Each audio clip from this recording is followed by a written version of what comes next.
In the shadows of every city, behind every closed door, there are stories too disturbing to be forgotten. Stories of deception, betrayal, murder. Tonight, on Stories of Crime, we uncover another chilling case that shocked the world and left investigators searching for answers. So dim the lights, put on your headphones and prepare yourself for a journey into the darkest corners of the human mind. This is Stories of Crime. Case in camera. Hope. This impossible crime above the cloud.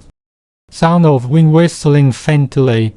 A distant city hum. Then suddenly, a terrifying, prolonged roar and the screech of metal, followed by an explosive crash that immediately fades into an unsettling silence, leaving only the persistent, eerie whistle of the wind and the faint city hum. Welcome, my friends, to a world where the very fabric of reality seems to fray, where logic bends, and where the most secure spaces become stages for the most bewildering of crimes.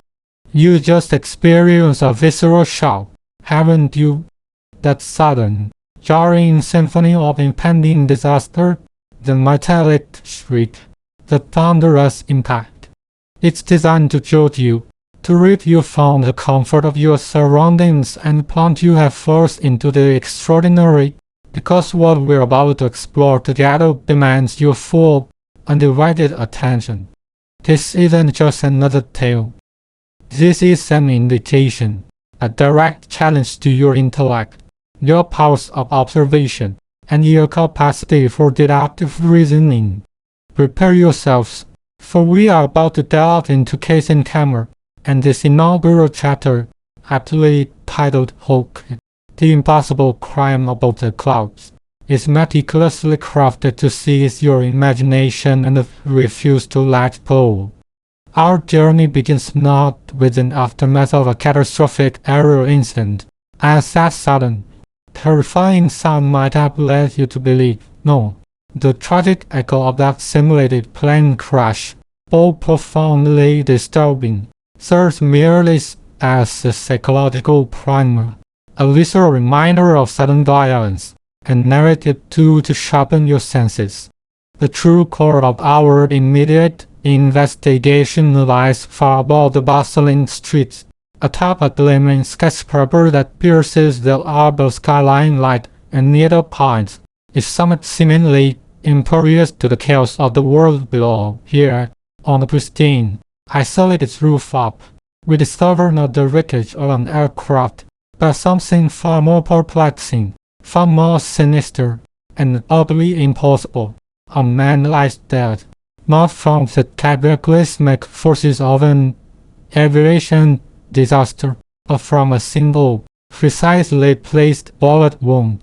And yet, there is no shooter in sight, no weapon to be found, no apparent means of escape from this elevated, sealed environment. This, my dear listeners, is an impossible crime, a locked-room scenario played out against the backdrop of an endless sky, and in what that will test the very limits of your understanding.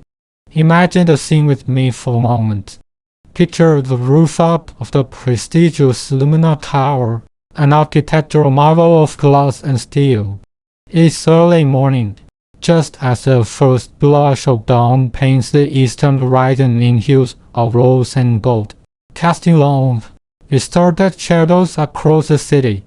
The rooftop, a minimalist expanse designed for exclusive, high-level corporate events, is surrounded by an imposing, impenetrable 3-meter-high glass barrier, fortified with embedded security sensors and accessible only via a single, biometric scan elevator.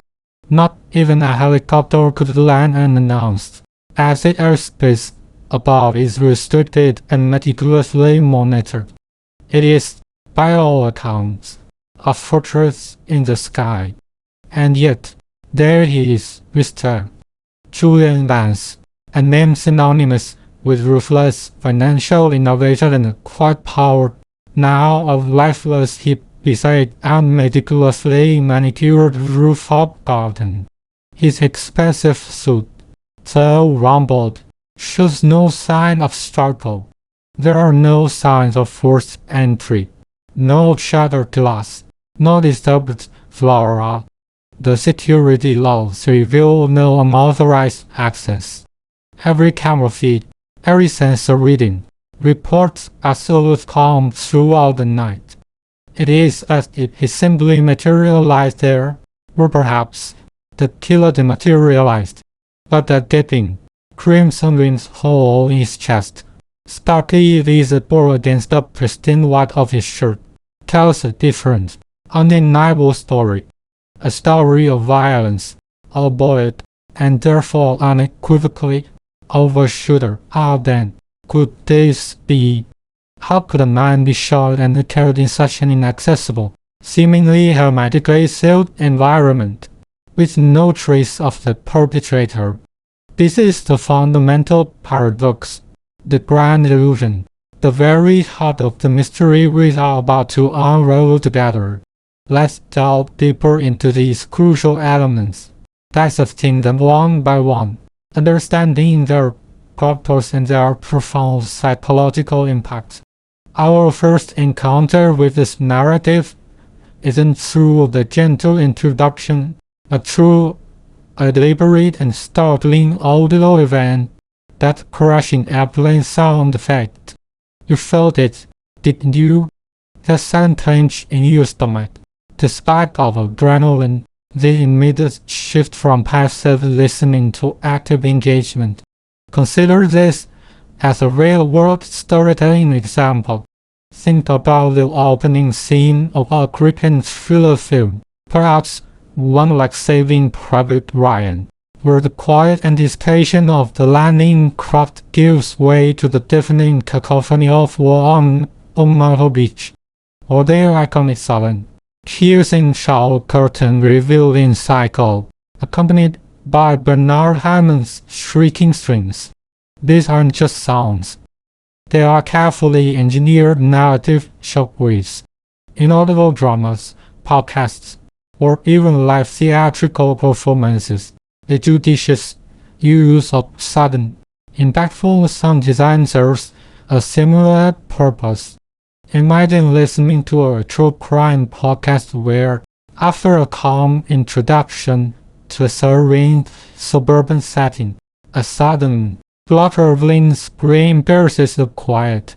It instantly elevates the stakes, shattering any complacency and demanding immediate, rapt attention.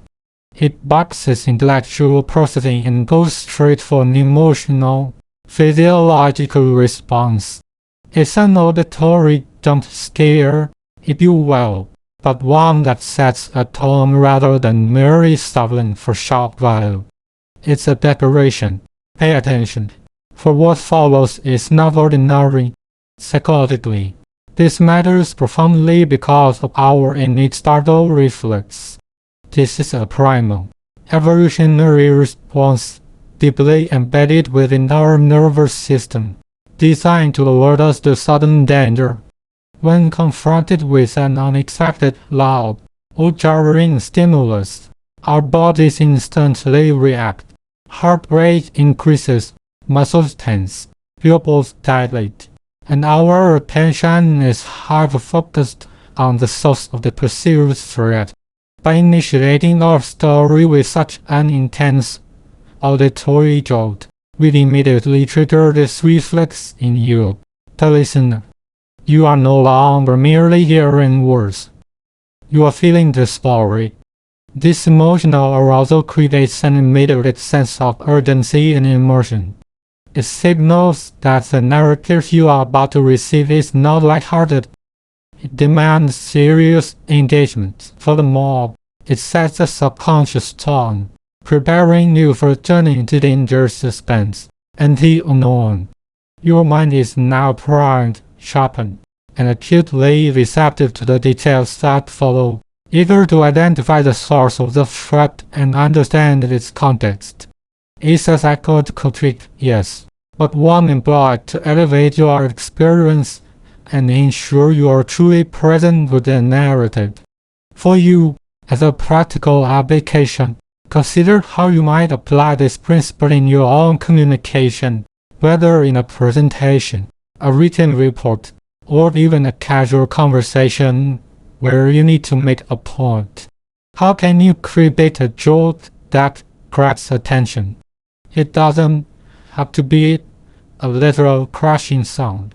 It could be a provocative question, a startling statistic, a surprising visual, or a bold, counterintuitive statement delivered with conviction. For example, instead of beginning a business presentation with "Good morning, today we'll discuss market trends," you might open with "Imagine losing 50% of your customer base overnight. That's the risk we face if we ignore the seismic shifts occurring in our market right now." The key is to disrupt the expected pattern, to introduce an element of the unexpected that immediately shifts the audience's focus from passive reception to active processing. What is the most impactful, most unexpected piece of information or sensory detail you can start with to ensure your audience leans in, ready to absorb every subsequent word? Think about the very first impression you want to make.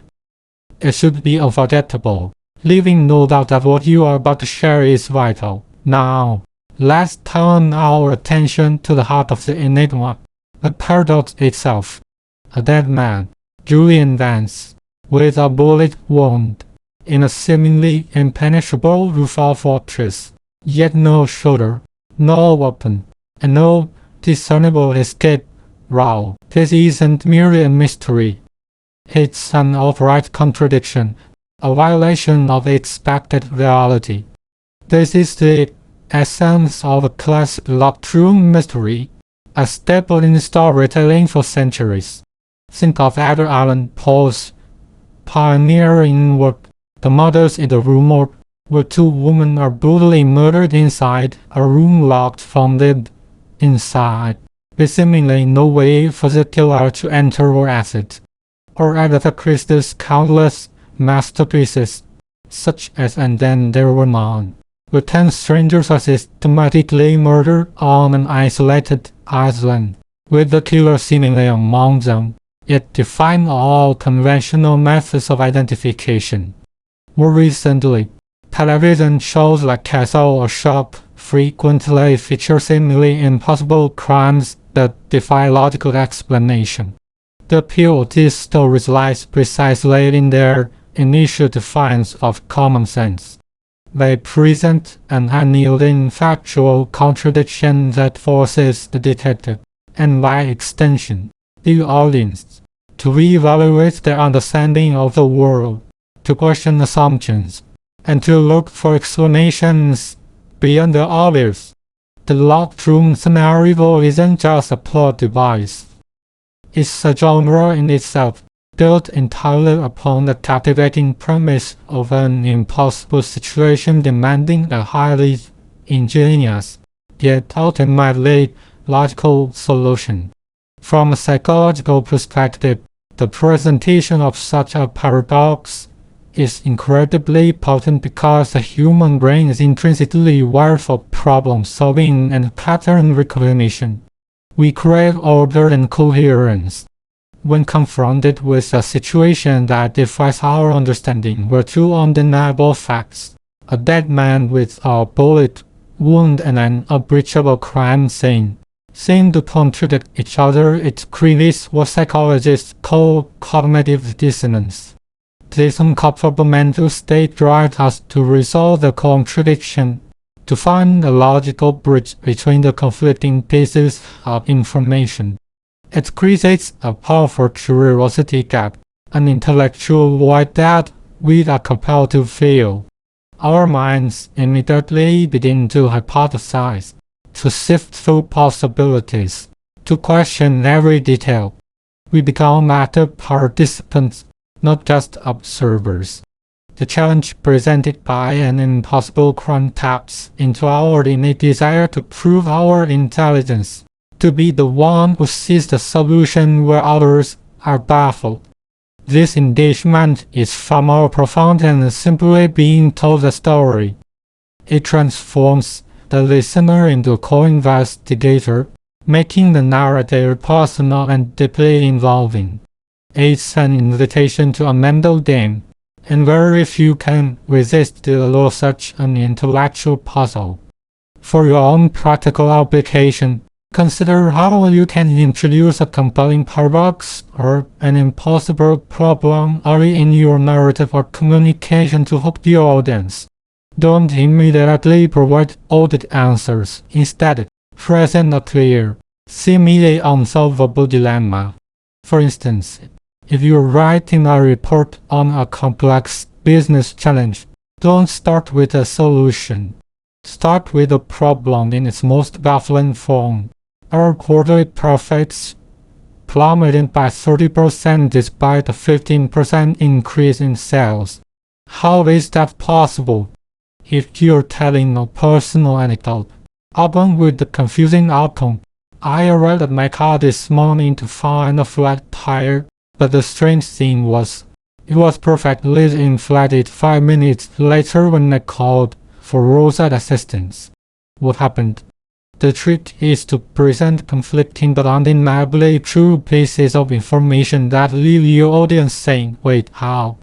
This initial confusion, followed by the promise of resolution, creates an irresistible pull. Lay out all the conflicting facts clearly, emphasize the apparent impossibility, and then allow that cognitive dissonance to do the heavy lifting of engaging your audience, making them eager to follow you on the journey towards understanding. And finally, we arrive at the felt crucial elements of all, the direct challenge. Can you, the listener, solve this impossible puzzle before the clock runs out? Before a precise countdown of 267 minutes ticks away. This is a powerful storytelling technique, evident in countless narratives across various media. Think of the intense real-time thrill of TV series like 24, where Jack Bauer races against a ticking clock to prevent global catastrophes.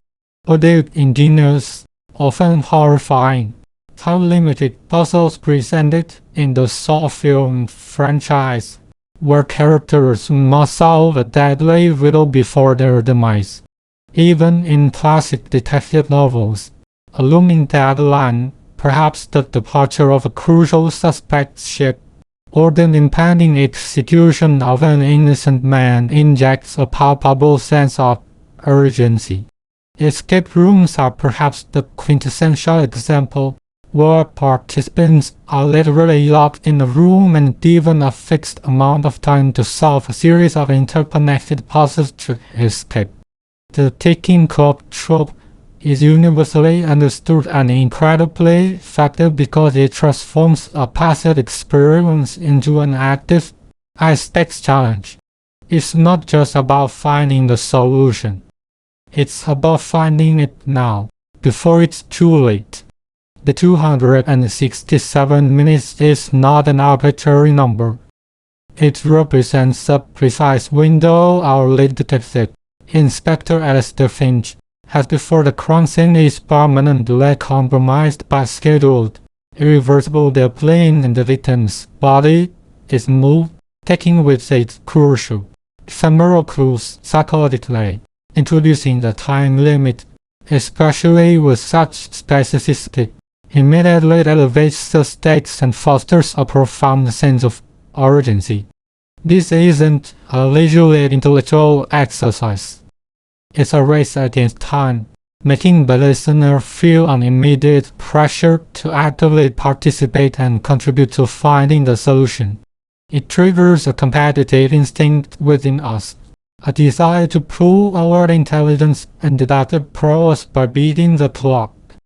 The fear of missing out, the possibility of the solution being revealed before we have had a chance to figure it out further intensifies engagement. Furthermore, a time limit forces a heightened state of alert and focus, making us scrutinize every detail and listen more intently to the unfolding narrative.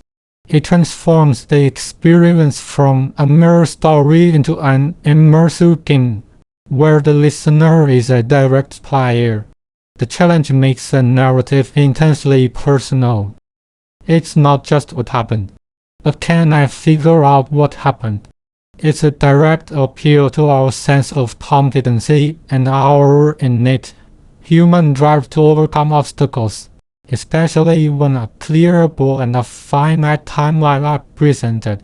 For your own practical application, consider how you can introduce a sense of urgency or taking part into your own communications or narratives. This doesn't always have to be a literal countdown. It could be a metaphorical deadline or a critical consequence linked to time.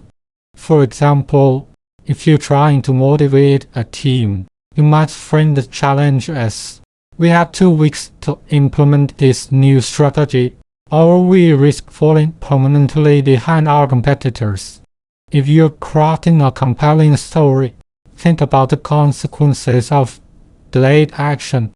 The detective knew if he didn't find the missing child by sundown, her chances of survival would plummet. Make the clock explicit, make the stakes clear, and make the outcome of failing to beat the clock significant. By doing so, you tap into your audience's natural inclination towards urgency and challenge, transforming them from passive recipients of information into active, engaged participants, eager to solve the problem or achieve the goal alongside you. The more you can personalize that challenge, the more effectively you will capture the sustained attention and commitment. So, here we stand, at the precipice of an unparalleled mystery. We have a victim, Mr. Julian Vance, dead from a bullet wound on an isolated, impenetrable rooftop.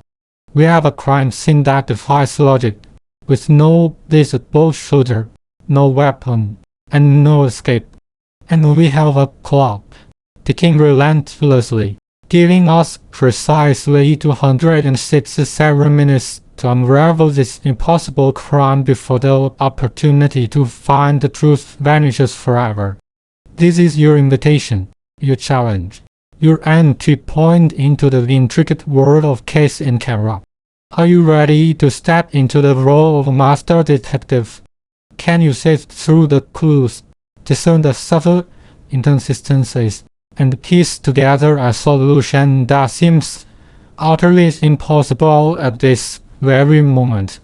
The rules of the game are set, the stakes are incredibly high, and the mystery awaits your brilliant mind. Together, we will scrutinize every detail, question every assumption, and peel back the layers of deception to expose the truth. But remember, the clock is ticking, and every second counts. Will you be the one to solve the impossible crime above the clouds? Or will this enigma remain an unsolved phantom, lost to the relentless march of time? Our journey has just begun, and the real investigation starts now. Prepare your minds, sharpen your wits, and join me as we take our first tentative steps into the very heart of this extraordinary paradox, seeking answers when none seem to exist. The game is afoot, and your deductive journey begins now. Sound of a distant, then rapidly approaching jet engine, followed by a sudden, varying crash and a subsequent cacophony of muddled twisting, alarms blurring, and the distant screams of emergency services. No, don't worry. That wasn't our aircraft. Not yet, anyway. Though the chaos you just heard is tragically real, it's merely a curtain raiser, a grim prelude to the impossible scenario we find ourselves investigating. It's a backdrop against which our mystery unfurls, a world where the unexpected is the norm, and the impossible merely awaits a keen mind to unravel it.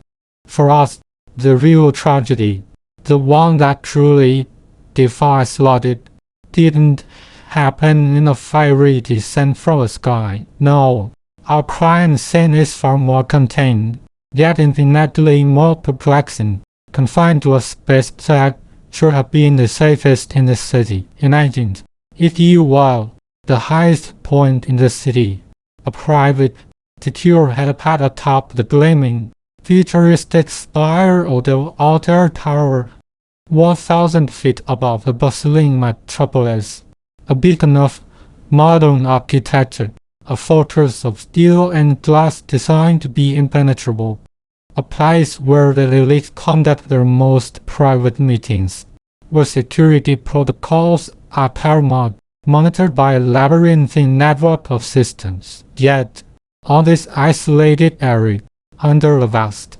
indifferent expanse of the night sky, we find him, Mr. Alistair Finch, or rather, what's left of him, a man of formidable reputation, a titan of industry, lying like floss on the cool, unforgiving concrete. He isn't slumped, or sprawled, as one might expect from a sudden collapse or a confrontation. No, his posture suggests a moment of stark, petrified realization, his eyes wide, fixed on something unseen, before the final darkness claimed him. It speaks not of a struggle, but of an inescapable fate, a silent, sudden execution, at the course of death. Not a heart attack, despite the immense stress his life undoubtedly entailed. Not a fall, though the decent height makes that a natural, albeit grisly, assumption. No, Alistair Finch died from a single, expertly placed bullet wound to the chest. A clean shot, straight through the heart, leaving a small, almost surgical entry wound. A .38 caliber slug, recovered from the parapet wall behind him, perfectly matched to a weapon that, by all accounts, has vanished into thin air. Forensic teams have swept the area with every piece of cutting-edge technology known to man, from high-resolution spectral analysis for trace residues to advanced thermal imaging for recent energy signatures, and they found nothing. No gun, no shell casings, just a perfectly executed murder and an absent murder weapon, as is the very air swallowed it whole. Now, here's where all the impossible crime truly begins to mock us, begins to twist the very fabric of logic into knots. The hyper-rooftop, unmeticulously secured area, a veritable modern-day castle keep, accessible only via a single biometric scan elevator, or service staircase with reinforced, electronically locked doors. Both entry points were found sealed tight from the inside. Not just locked, mind you, but with their sophisticated security systems fully engaged, displaying no signs of forced entry, no tampering, no override codes entered, no glitches, no anomalies whatsoever. The electronic lock showed only Finch's entry, no subsequent activity. Surveillance cameras, positioned at every conceivable angle leading to and from the helipad, both internal and external, show absolutely nothing. No assailant ascending, no figure descending, no mysterious drone delivering a fatal package. Just Alistair Finch alive, walking onto the pad at 10:37 p.m. His usual confident stride captured for posterity. And then, at 10:52 p.m., the very moment the shot was fired according to the ultra-sensitive audio pickup from the meteorological sensors, he was dead. 5 minutes. 5 minutes in which a man was murdered, utterly alone, on what should have been the most secure, isolated platform in the city. Think about it. A bullet, a fatal wound, but no shooter. no weapon, no visible, logical escape route that wasn't already locked down tighter than a drum. The wind whipping around the skyscraper's stick, carrying away any faint whisper of an answer. The distant hum of the city, a monotonous lullaby to a crime that defies all known principles. It's a classic love true mystery, elevated literally and transposed to the ultimate impossible occasion, a rooftop, exposed to the elements and the vastness of the sky, yet somehow hermetically sealed against any human intrusion other than its victim. How did the killer get in? More importantly, how did they get out? Leaving no trace, no footprint, no thermal signature, no digital pulse in the machine, no hint of their passage. The forensic report is a testament to absence. No foreign fibers, no unusual chemicals, no microscopic dust from an explosive device, not even a fingerprint that doesn't belong to Finch or the emergency responders. It's a void where evidence should be, a perfect vacuum of information. Every inch of that rooftop has been scoured, every surface dusted for prints, every seam checked for secret panels, every vent scrutinized, every square centimeter analyzed by the sharpest minds in law enforcement. Nothing. It's as if the bullet materialized out of thin air, fulfilled its deadly purpose, and then its wielder simply evaporated, leaving behind only the chilling echo of an impossible act. The paradox is glaring, isn't it? A man is dead, undeniably murdered, yet the laws of physics, of access, of simple logic, seem to have been suspended for the duration of the crime. This isn't just a puzzle. It's an affront to reason, a cold joke plied at the expense of our understanding, designed to be forever shrouded in mystery. And this isn't just a story. It's a challenge, a gauntlet thrown down to your intellect, your intuition, your ability to see beyond the obvious. Because as we speak, high above the very city where this impossible murder occurred, a critical mission is underway, one that holds the key to more than just Alistair Finch's killer. It's a mission vital to global security, one that hangs precariously in the balance, a balance that shifts with every passing second, teetering on the edge of disaster. We are not merely solving a murder. We are preventing a potential catastrophe whose seeds were sown on that very rooftop, a catastrophe that will ignite unless we find the truth. This mission has a rapidly dwindling window of opportunity. The clock, my friend, is not just ticking for the detective in this case. It's ticking for us, for the fate of something far greater. We have exactly 267 minutes, not a second more, to unravel this burning knot of mystery.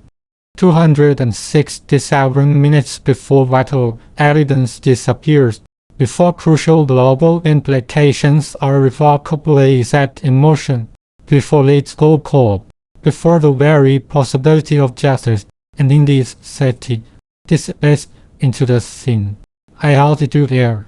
Can you piece together the impossible? Can you see what everyone else, every expert, every algorithm has missed? Can you identify this invisible killer before the sun runs out of the hourglass? This isn't just about finding who did it. It's about understanding how. How does one commit murder in a locked room atop the sky, with no way in and no way out? The impossible crime above the clouds awaits your inside. Your mission, should you choose to accept it, is to find the truth where logic itself seems to have failed. The countdown has begun. Let's not waste another second. In short, welcome to the case. Greetings, dear listener. and a most cordial welcome to what I sincerely hope will be an utterly captivating journey into the labyrinthine corridors of human motive and the chilling precision of a crime most unusual. Settle in, if you please, perhaps in a favorite armchair by a crackling fire, with a warm beverage at hand, for we are about to embark upon a classic mystery, one that promises to tantalize your intellect and challenge your powers of observation. This is Casey Camera, and I shall be your guide, your quiet companion, as we navigate into the pathways of a perplexing puzzle, piecing together fragments of truth from the shadows of deception. My primary aim, as your narrator, is to forge a genuine connection with you, to establish an unspoken understanding that we are, in essence, co-detectives in this intricate affair. Consider me not merely a voice recounting events, but a fellow traveler, inviting you to peer over my shoulder, to weigh the evidence alongside me, and to savor the delightful tension of a well-crafted mystery. We are about to immerse ourselves in a world where every detail holds potential significance, where a fleeting glance at a seemingly innocuous object might unlock the deepest secrets. Together, we will set an atmospheric stage for a deductive journey that I trust will prove as intellectually satisfying as it is dramatically compelling. Are you ready to engage your keenest faculties, to sharpen your perception and prepare your mind for the subtle art of deduction? Excellent. For the stage is set, and the curtain is about to rise on a scene that will demand your full attention. Let us begin by warmly welcoming you to this classic mystery audible book, an experiment crafted not just for entertainment, but for intellectual engagement. There is a single pleasure, is there not, in delving into a tale of intrigue where logic and wit are the sharpest tools, where the human mind, both criminal and investigative, is laid bare for our careful examination. We're not merely listening to a story. We're participating in an intellectual exercise, a delightful game of cat and mouse where the stakes are, of course, exceptionally high. Think of it as an invitation to a private viewing, a rare opportunity to witness the meticulous unraveling of a conundrum from the very first thread. We're stepping into an era where forensic science was nascent, where psychology was budding discipline, and where the keen eye and sharper mind of a seasoned detective were paramount. It's a comfortingly familiar genre, yet always capable of surprising, always challenging us to look beyond the obvious. To illustrate this initial welcome and its power, consider the opening lines of a revered classic like Arthur Conan Doyle's A Study in Scarlet, where Watson first meets Holmes. The narrator, Watson himself, immediately draws you into his world, his perspective, his initial confusion and eventual admiration for his brilliant new acquaintance. There's an intimacy there, a sense that you are privy to a personal discovery, and through his eyes, you two are introduced to the enigmatic detective. It doesn't scream mystery, but it creates an immediate bond, an immediate curiosity that serves as a powerful welcome into the narrative. Or recall the masterful introductions by Alfred Hitchcock in his television series, where his dry-witted, slightly sinister delivery immediately established a tone, an expectation, and a direct rapport with the audience, making them feel like they were about to be personally guided through a tale of suspense. He wasn't just presenting a story. He was inviting you to share in his particular brand of dark amusement. Psychologically, this warm welcome matters profoundly because it taps into our innate human need for connection and belonging. When a narrator addresses you directly, warmly, it bypasses the passive act of merely listening and elevates it to an active, shared experience. It creates a sense of inclusion, making you feel less like an observer and more like a participant.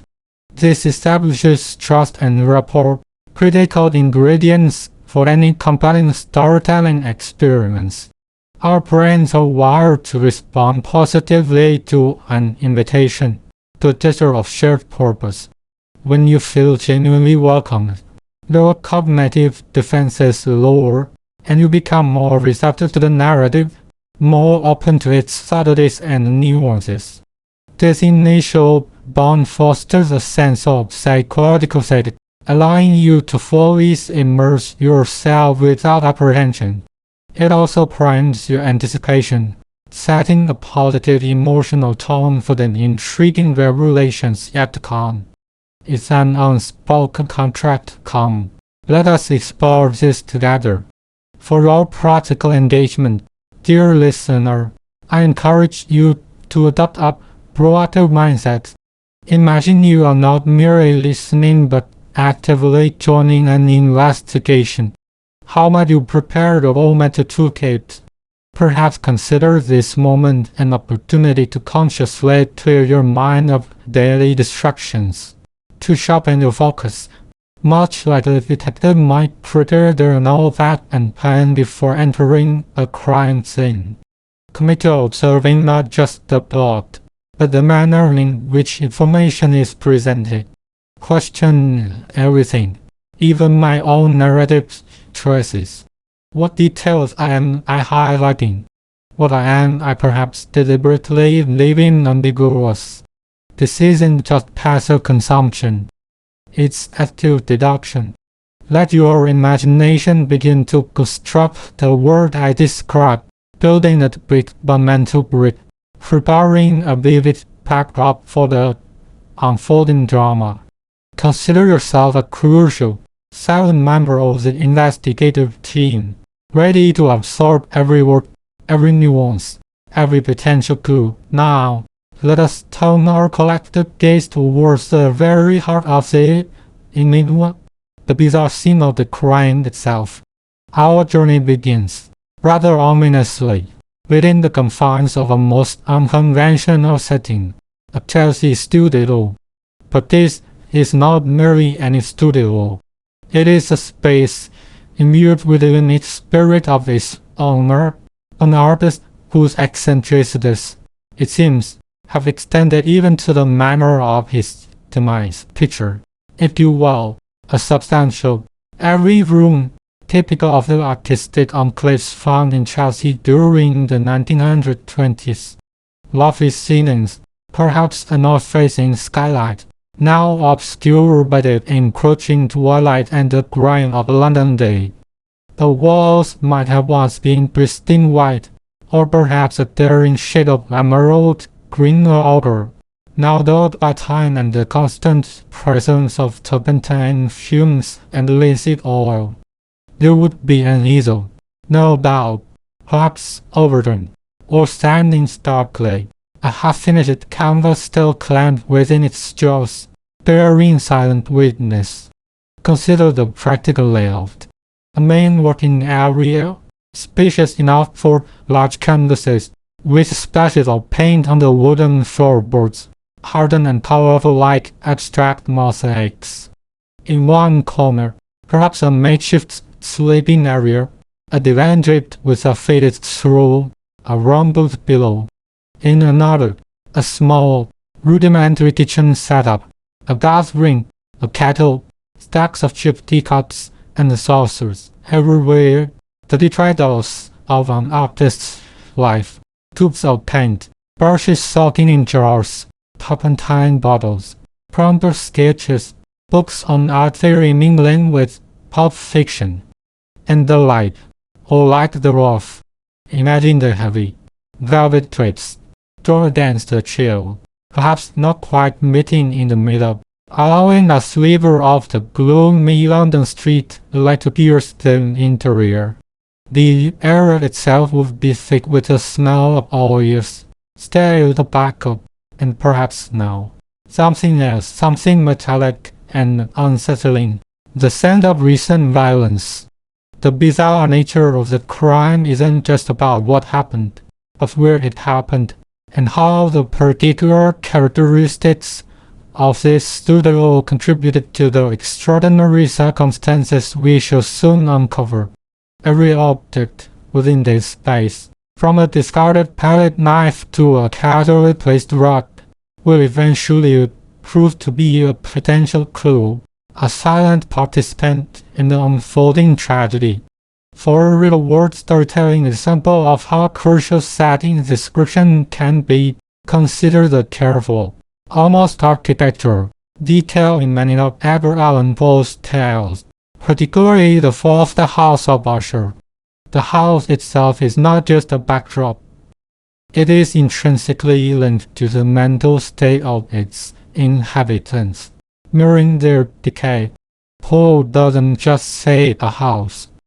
He describes the minute features in the walls, the ghastly trees, the dark town, all contributing to an overwhelming sense of dread and psychological entrapment. The setting becomes a character, speaking volumes without uttering a single word. Similarly, in Rebecca, Mendeley is so vividly drawn that its presence overshadows every character, every event. The house becomes a symbol of memory, of power, of secrets. It is never just a house. It is a repository of history, emotion, and ultimately mystery. The detailed description of these locations isn't just window dressing. It's the very fabric of the narrative, indispensable for understanding the events that transpire within them. The psychological significance of meticulously explaining the layout of the Chelsea studio is multifaceted. Firstly, our brains naturally crave spatial understanding. We build mental maps of our environments to orient ourselves, and when presented with a narrative, we instinctively attempt to construct a visual representation of the scene. A clear, albeit evocative, description reduces cognitive load and prevents disorientation, allowing the listener to fully immerse themselves without struggling to picture the visit geography. Secondly, the detailed layout primes the listener for observation. By drawing attention to specific features, the easel, the light, the peculiar arrangements of objects, it subtly teaches the listener how to observe, setting an expectation that such details are important. It trains the mind to look beyond the superficial. Thirdly, the environment itself can be a powerful emotional trigger. A cramped, cluttered space might evoke feelings of claustrophobia or disarray, while a grand, empty room might convey isolation or detachment.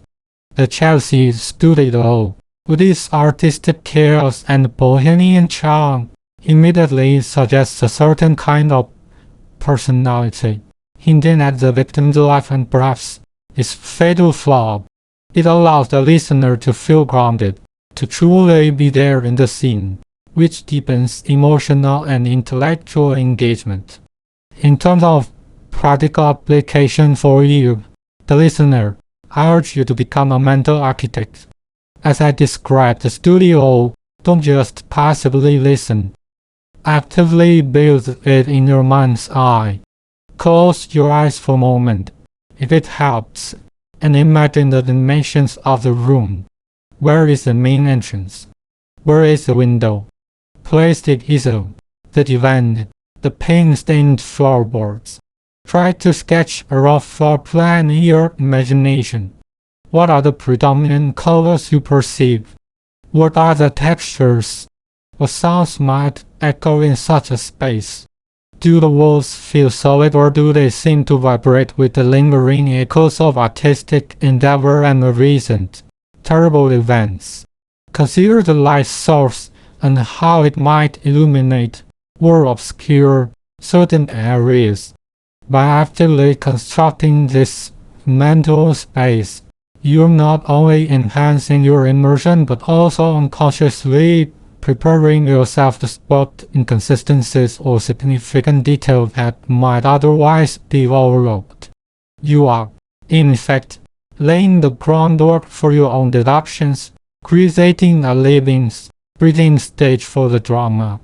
And now, my dear companion, let us broaden our scope to encompass the very atmosphere, the prevailing mood of 1920s London, a truly remarkable era that pulses with its own unique blend of post-war melancholy, burgeoning modernity, and an undercurrent of often unseen social tension.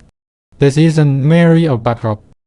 It is a character in itself, influencing motivations, opportunities, and the very fabric of daily life. Picture, if you will, the city shrouded in a perpetual, almost theatrical fog. Not always dense, perhaps, but a constant, damp presence that clings to the soot-stained brickwork, softens the edges of grand Victorian architecture, and lends an enigmatic quality to every street lamp's glow. The sounds, the distant thrum of early motor cars intermingling with the clatter of horse-drawn carts still making deliveries. The insistent, rhythmic beats of jazz music drifting from illicit clubs and fashionable dance halls. A defiant celebration of life after the Great War, a pulsating counterpoint to the quiet desperation that still lingers in many hearts. Consider the societal shifts, women gaining new freedoms, bobbed hair and shorter skirts challenging rigid conventions. A sense of experimentation, both artistic and moral, pervading certain circles, especially those bohemian enclaves like Chelsea. But beneath this veneer of newfound liberation and glamour, there persisted the rigid class structures, the economic anxieties, and the shadow of the war, a lingering specter that touched almost every family.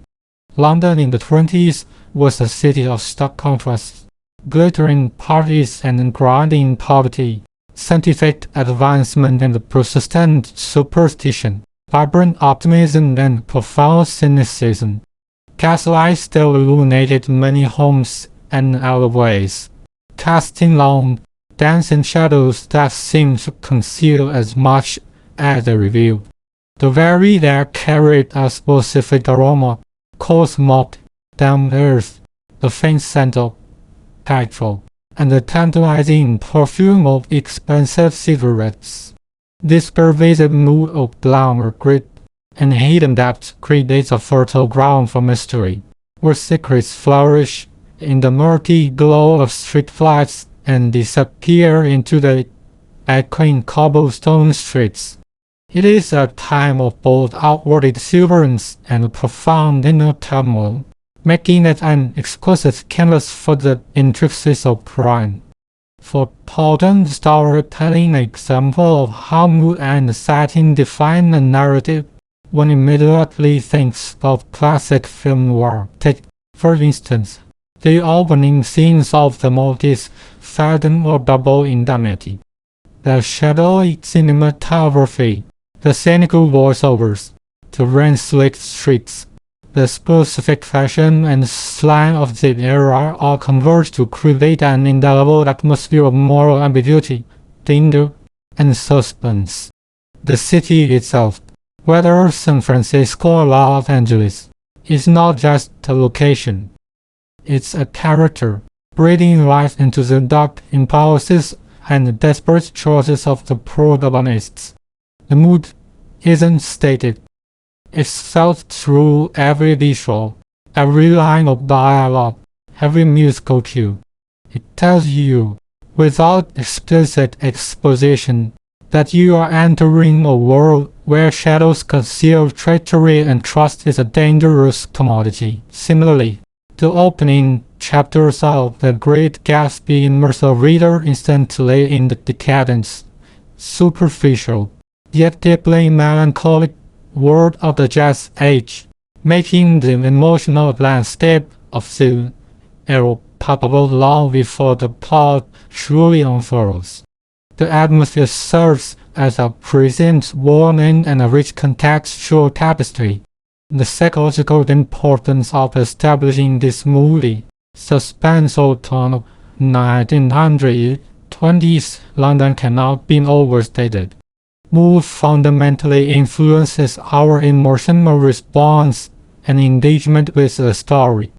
A well-crafted tone creates an emotional resonance that transcends mere plot points, drawing us deeper into the narrative on a visceral level. Suspense, in particular, taps into our primal curiosity and our inherent desire for resolution, compelling us to continue listening. It creates a mild, enjoyable tension that keeps our attention piqued.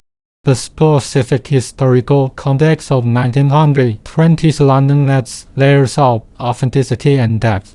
It allows us to appreciate the constraints and opportunities faced by the characters, making their actions and motives more believable. Our brains are adept at processing environmental cues to anticipate what might happen next, and a gloomy, mysterious atmosphere subconsciously prompts us for danger secrets and unexpected twists.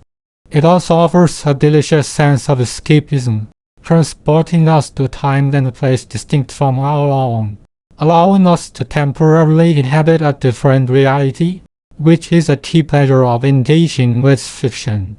To practically engage with this atmospheric immersion, dear listener, I invite you to open your senses beyond the auditory. Allow the sounds and descriptions to paint pictures in your mind that evoke not the sight, but smell, touch, and even taste. Can you perceive the damp chill of a London evening, even through the warmth of your listening space? Can you almost detect the faint scent of coal smoke or stale tobacco? Below the play of gaslight on cobblestones, the way shadows lengthen and distort in the fog. Let an imagined murmur of distant street life, the faint strains of a jazz coronet, or the hoot of an owl drift into your consciousness. Don't just hear the words. Feel the ear. Consider how the post-war sentiment might influence the behavior of characters. How would it feel to live in a city grappling with rapid change yet clinging to old traditions? By actively engaging your imagination in this way, you are not merely receiving information. You are actively co-creating the world of Case in Curve, making it a deeply personal and a richly sensory experience, which will, in turn, heighten your appreciation for every unfolding clue and revelation. In summary, dear listener, we have, in these initial moments, laid a foundational framework for our shared investigation. We had established our connection, inviting you into the heart of this classic mysteries as a valued participant, not merely a passive audience member. We have begun to sketch the peculiar landscape of the Chelsea studio, the immediate feature of the crime, carefully noting its eccentricities and potential significance. And we have woven a rich tapestry of atmosphere, immersing ourselves in the moody, suspenseful, and historically rich milieu of 1920s London, a city brimming with both glamour and a concealed darkness. Each of these elements, as we have discussed, serves not only to set the scene but also to psychologically prepare you, to sharpen your observational skills, and to deepen your emotional and intellectual investment in the narrative that is about to unfold. As we move forward, remember that every word, every descriptive flourish is purposefully chosen to immerse you deeper, to challenge your intellect, and to guide you through the intricate web of this particular case. We are not just telling a story. We are inviting you to solve a puzzle, to untangle the knot of deception alongside me. So, Take a moment now to breathe in this created world, to feel the chill of the drowsy night, to sense the artistic chaos of the studio, and to prepare your mind for the meticulous examination of facts and motives that lie ahead. Our preliminary reconnaissance is complete. The stage is truly set. And now, with the foundation firmly in place, it is time to turn our attention to the victim himself and the first startling details of the crime that threw this quiet corner of London into disarray. What kind of man was he? This artist found dead in his bohemian sanctuary. And what strange circumstances surround his final moments? These are the questions we shall begin to explore in our very next segment, as we delve deeper into the heart of Casey Tower. Main Chapter 1: The Sky Falls Down. Welcome, dear listener, to Casey Tower, a journey into the unexpected, where every shadow holds a secret and every brushstroke tells a tale. In this inaugural chapter, aptly titled The Sky Falls Down, we plunge headfirst into a moment of unimaginable chaos, a cataclysmic event that shatters the fragile peace of an artistic haven and sets the stage for mystery far deeper than mere accident. Prepare yourselves, for the scene we are about to explore is one of visceral shock, bewildering discovery, and the profound unraveling of what was once considered certain. Our core concept today is to immerse ourselves in the immediate, chaotic aftermath of an airplane crashing directly into an artist's studio. Imagine, if you will, the vibrant hum of creativity, the heady scent of oil paint and turpentine, the convivial chatter of a party, all utterly annihilated in a split second. This isn't just about describing a physical disaster. It's about portraying the utter disorienting force of sudden, catastrophic change. What does it feel like when the very sky, a symbol of openness and freedom, decides to fall and obliterate your world? How does the human mind process such an overwhelming, incomprehensible event? It's a moment of profound disruption, where the ordinary laws of physics and probability seem to break down, leaving behind not just rubble, but a gaping void of disbelief. To truly grasp this, let's consider a real-world storytelling example, though perhaps on a slightly different scale. Think of those harrowing news reports we sometimes see, detailing a sudden, unprovoked natural disaster or a horrific industrial accident. The initial reports are always fragmented, filled with eyewitness accounts that contradict one another, descriptions of sights and sounds that defy easy categorization.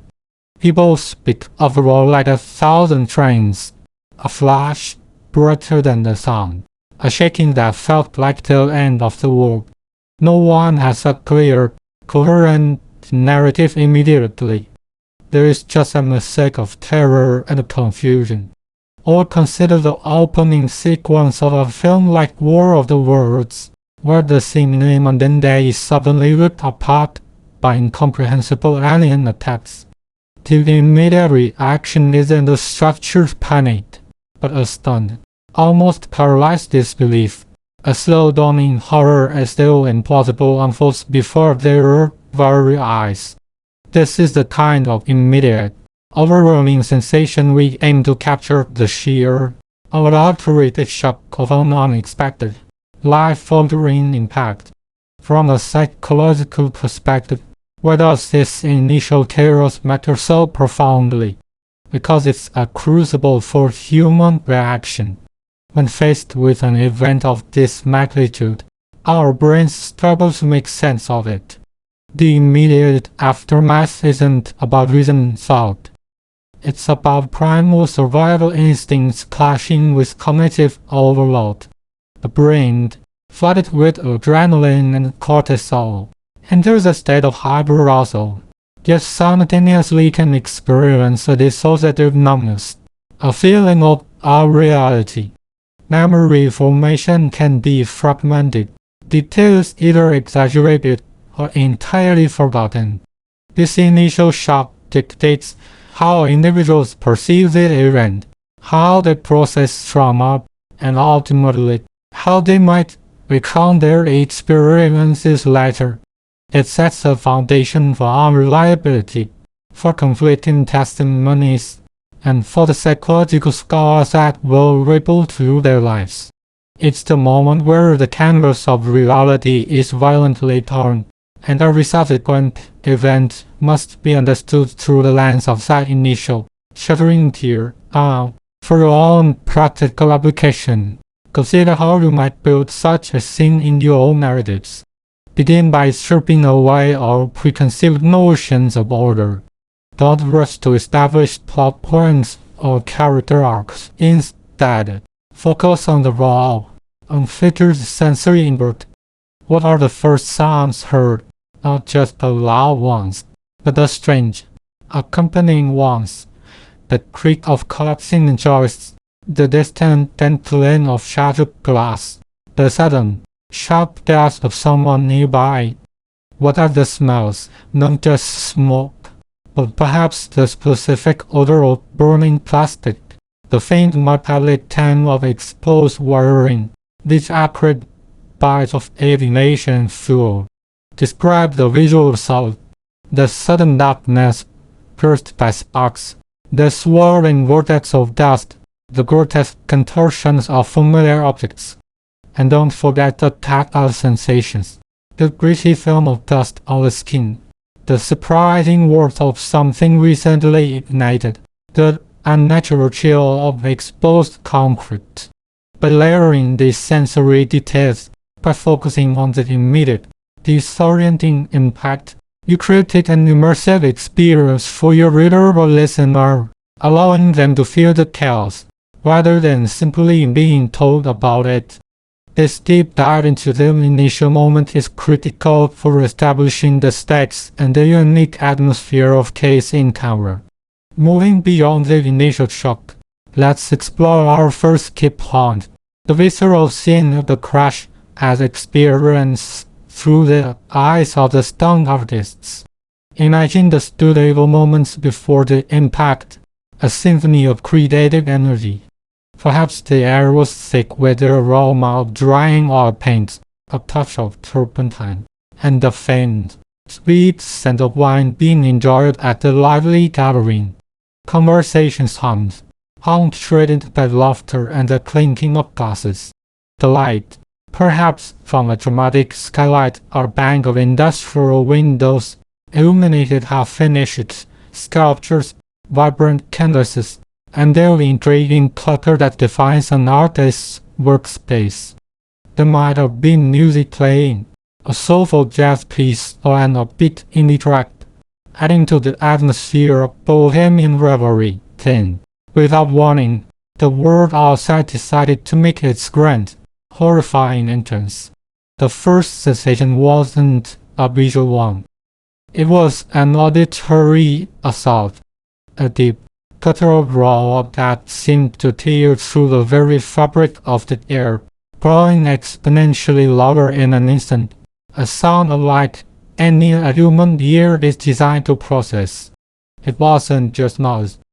It was pressure, a physical vibration that rattled teeth and bones, a sound that bypassed the ears and vibrated directly into the chest, stealing breaths. In that same blink of an eye, the studio was engulfed in a blinding flash of light, not sunlight, but an explosive, serene brilliance, a temporary whiteout that momentarily stole sight, leaving behind phantom impressions on the retina. And then came the impact, a sickening, grinding crunch that resonated with the sound of 1,000 trees splintering, metal screaming, and masonry pulverizing. The floor beneath their feet bucked violently, throwing bodies off balance. The roof, the very ceiling that had framed their artistic aspirations, peeled back like a tin candy, showering them with plaster dust, insulation, and jagged fragments of timber. Easels toppled, canvases ripped, sculptures crushed. The vibrant party erupted into a cacophony of gasps, shocked screams, and a terrifying symphony of structural collapse.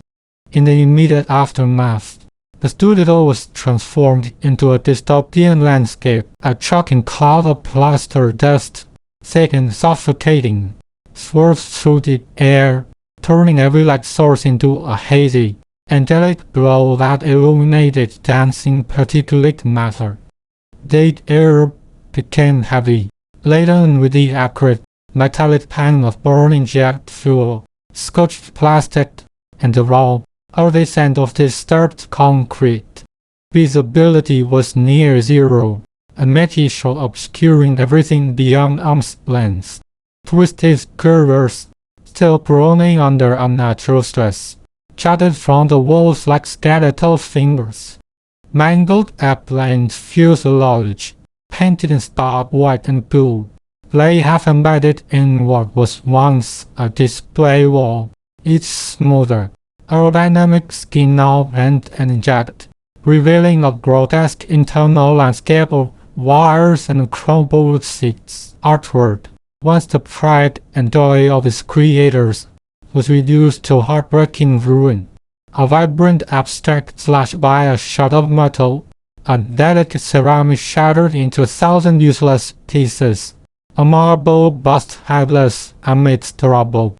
Amidst this devastation, the artists themselves were figures of bewildered disbelief. Some lay sprawled on the floor, knocked prone by the impact, slowly pushing themselves up, coughing against the dust, their faces smeared with grime.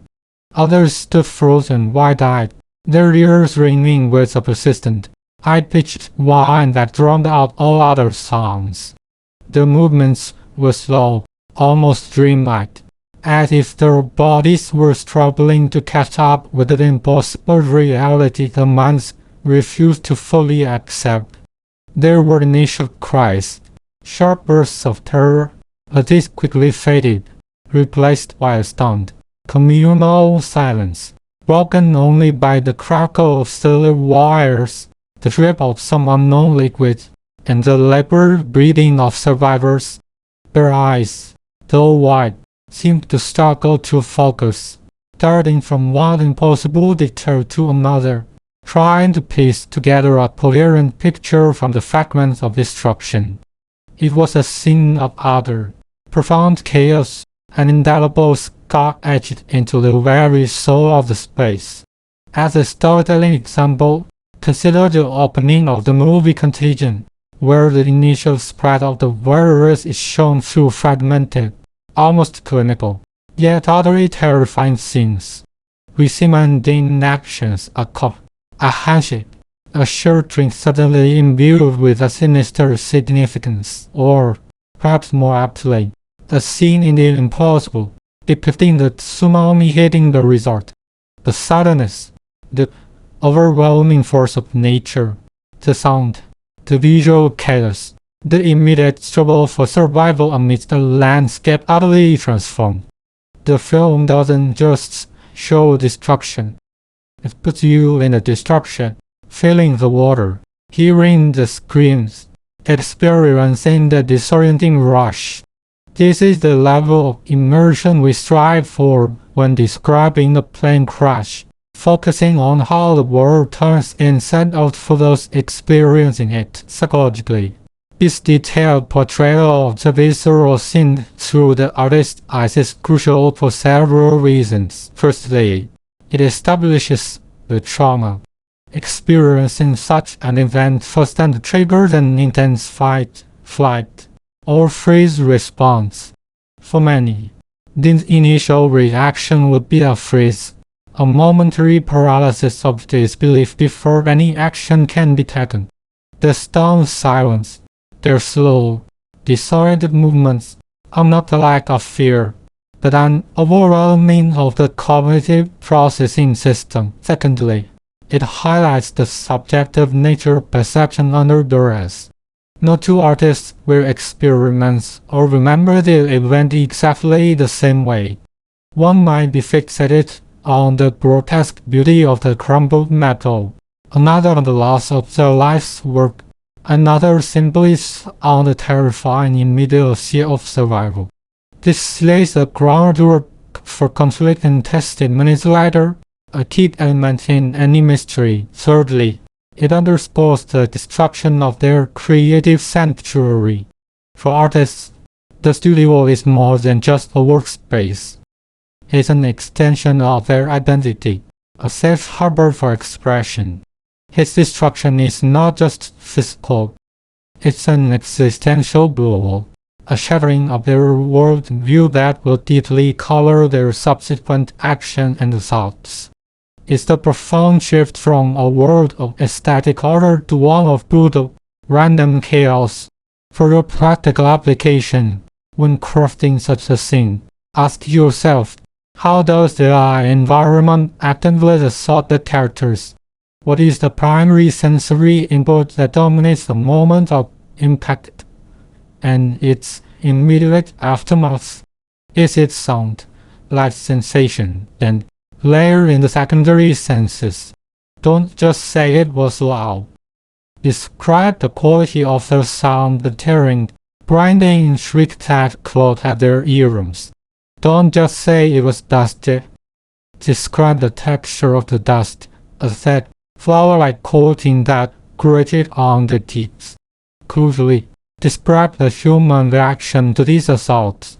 Show the characters struggling to orient themselves, their bodies reacting instinctively even as their minds reel. Emphasize the contrast between the before and after to amplify the shock. The vibrant party becomes a silent, dusty tomb. The familiar becomes alien. By focusing on these visual details, you enable your audience to truly feel the scene, creating a powerful, lasting impression that serves as a solid foundation for the subsequent unfolding of the narrative. Our second key point delves into the introduction of the eccentric witnesses present at the studio party. The sheer randomness of who happened to be at this particular gathering, in this particular studio, at this precise, fateful moment, is a crucial ingredient in our unfolding mystery. These aren't just generic partygoers. They are a curated collection of artistic temperaments, each with their own unique lens through which they perceive the world.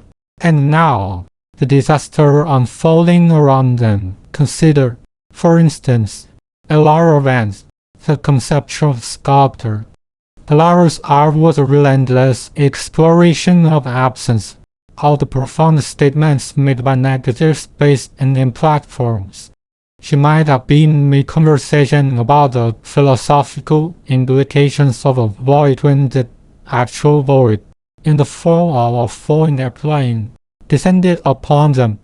Her immediate reaction to the crash wouldn't be conventional panic. Instead, imagine her observing the mangled fuselage with an almost academic detachment, her mind already dissecting the deconstruction of form or the sudden, violent reimagining of architectural space. Her first words might not be a scream, but a strangely intellectual murmur, or the ultimate minimalist statement. Even as rubble cascaded around her, she processes trauma through the filter of her artistic obsession, making her a uniquely unreliable, yet potentially as insightful witness. Then there's Barnaby Bob's Bumble, the performance artist, who likely arrived at the party in an outfit so elaborated bordered on costume, perhaps fashioned from reclaimed plastic bottles and discarded peacock feathers, a comment on environmental decay. Bob likes to perform, to embody a narrative. When the plane hit, his initial reaction might have been an instinctive, dramatic flourish. Perhaps he began to chant, a guttural, primal well that he believed to be an impromptu ode to the collapsed sky, or he might have contorted his body into an abstract, interpretive dance of destruction amidst the falling debris, treating the cataclysm as a spontaneous, grand stage for his latest piece. His perception of realities is constantly mediated by his desire for artistic expression, making his testimony a vibrant, albeit highly subjective, tapestry of truth and theatricality. And let's not forget Celos the cynic Thoron, a painter whose works were renowned for their dark, satirical commentary on societal hypocrisy. Celos might have been nursing a glass of cheap wine, grumbling about the latest art fad, when the roar began. His reaction wouldn't be dramatic. It would be a grim, almost self-satisfied nod. Of course, he might mutter, wiping past the dust from his perpetually scowling face. The universe always finds a way to deliver the ultimate punchline. He would likely be the first to spot a macabre humor in the situation, perhaps even sketching the scene of devastation in his mind, envisioning a new series of apocalyptic landscapes.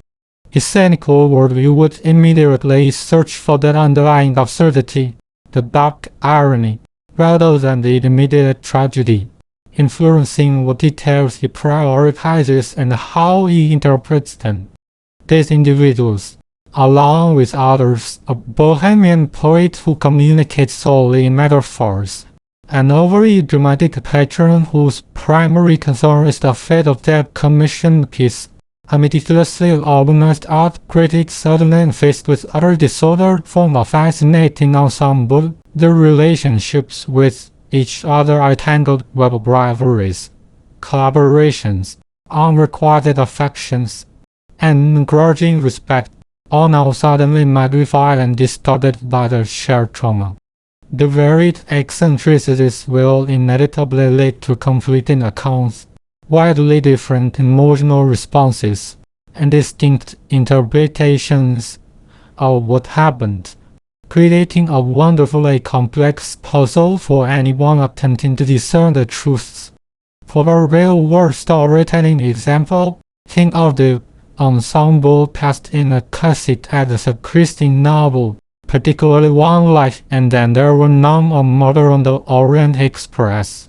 Each character is meticulously crafted with distinct quirks, motivations, and secrets. When a crime occurs, the varied reactions, the individual biases, the pre-existing relationships, and their personal eccentricities creates a web of conflicting information that the detective must painstakingly unravel. Or consider the movie Knives Out, where seemingly straightforward murder is complicated by a family of colorful, self-serving, and often hilariously unreliable witnesses, each telling their own version of events colored by their unique personalities and agendas. This is precisely the dramatic and narrative power that introducing the eccentric witnesses brings to Kissing Camera. Psychologically, the presence of these eccentric witnesses is incredibly significant. Firstly, it highlights the inherent unreliability of eyewitness testimony, especially under conditions of extreme stress. Each individual's unique cognitive filters, their personality traits, their pre-existing biases, and even their artistic sensibilities will dramatically influence what they perceive, what they remember, and how they articulate those memories.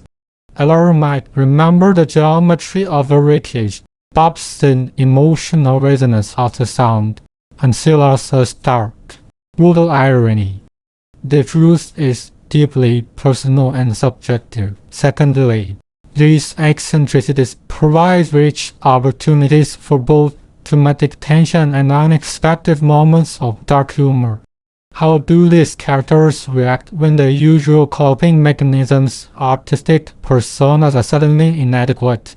What happens when their carefully constructed realities are obliterated?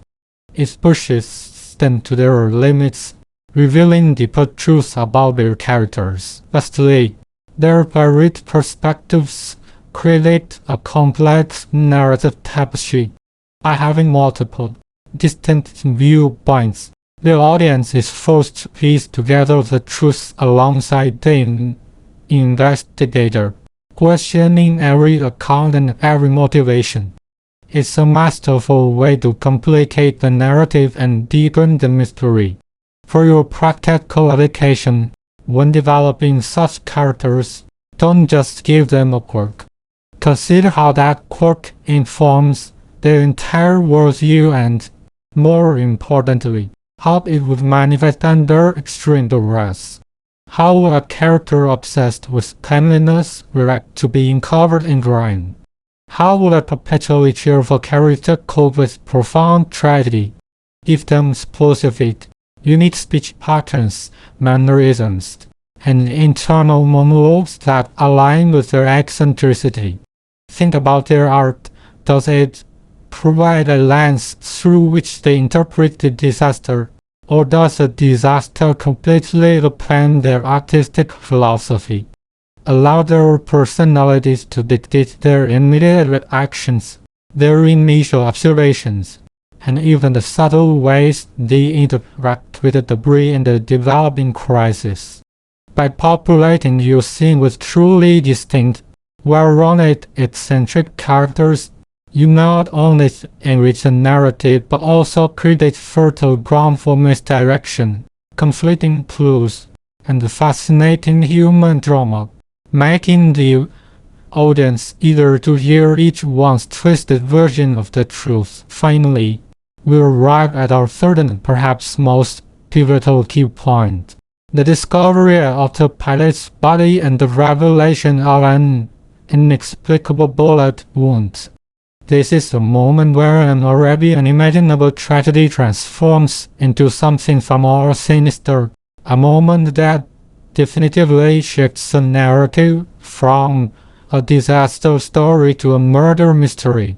The very fabric of understanding is torn anew, deeper than before.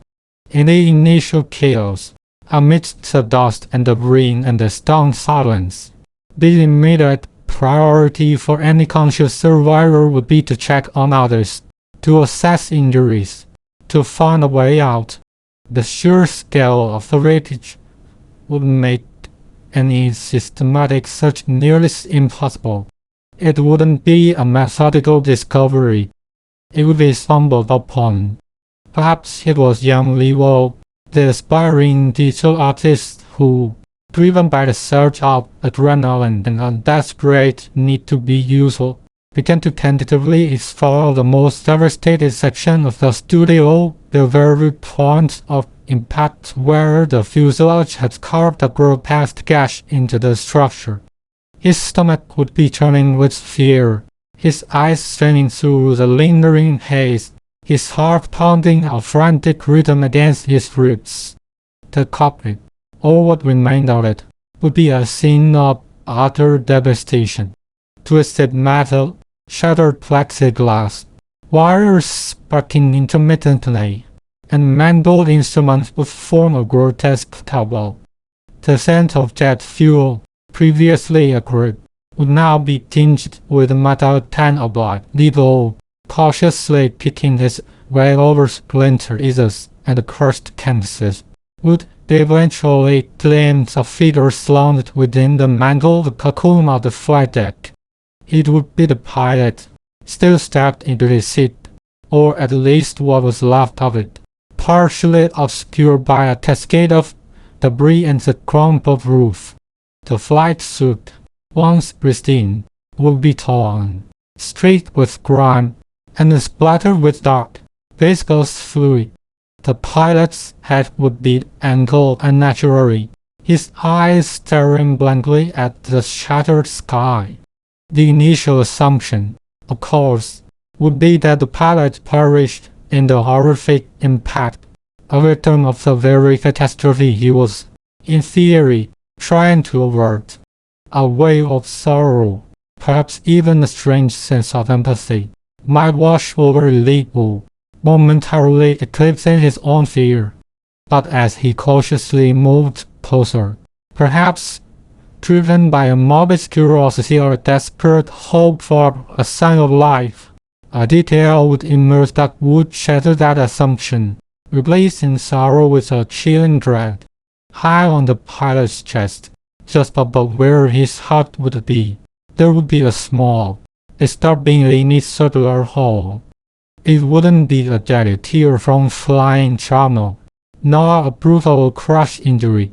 It would be a precise, almost surgical perforation, from which a dark, crimson stain had blossomed outward, soaking into the pristine white fabric of his pilot shirt.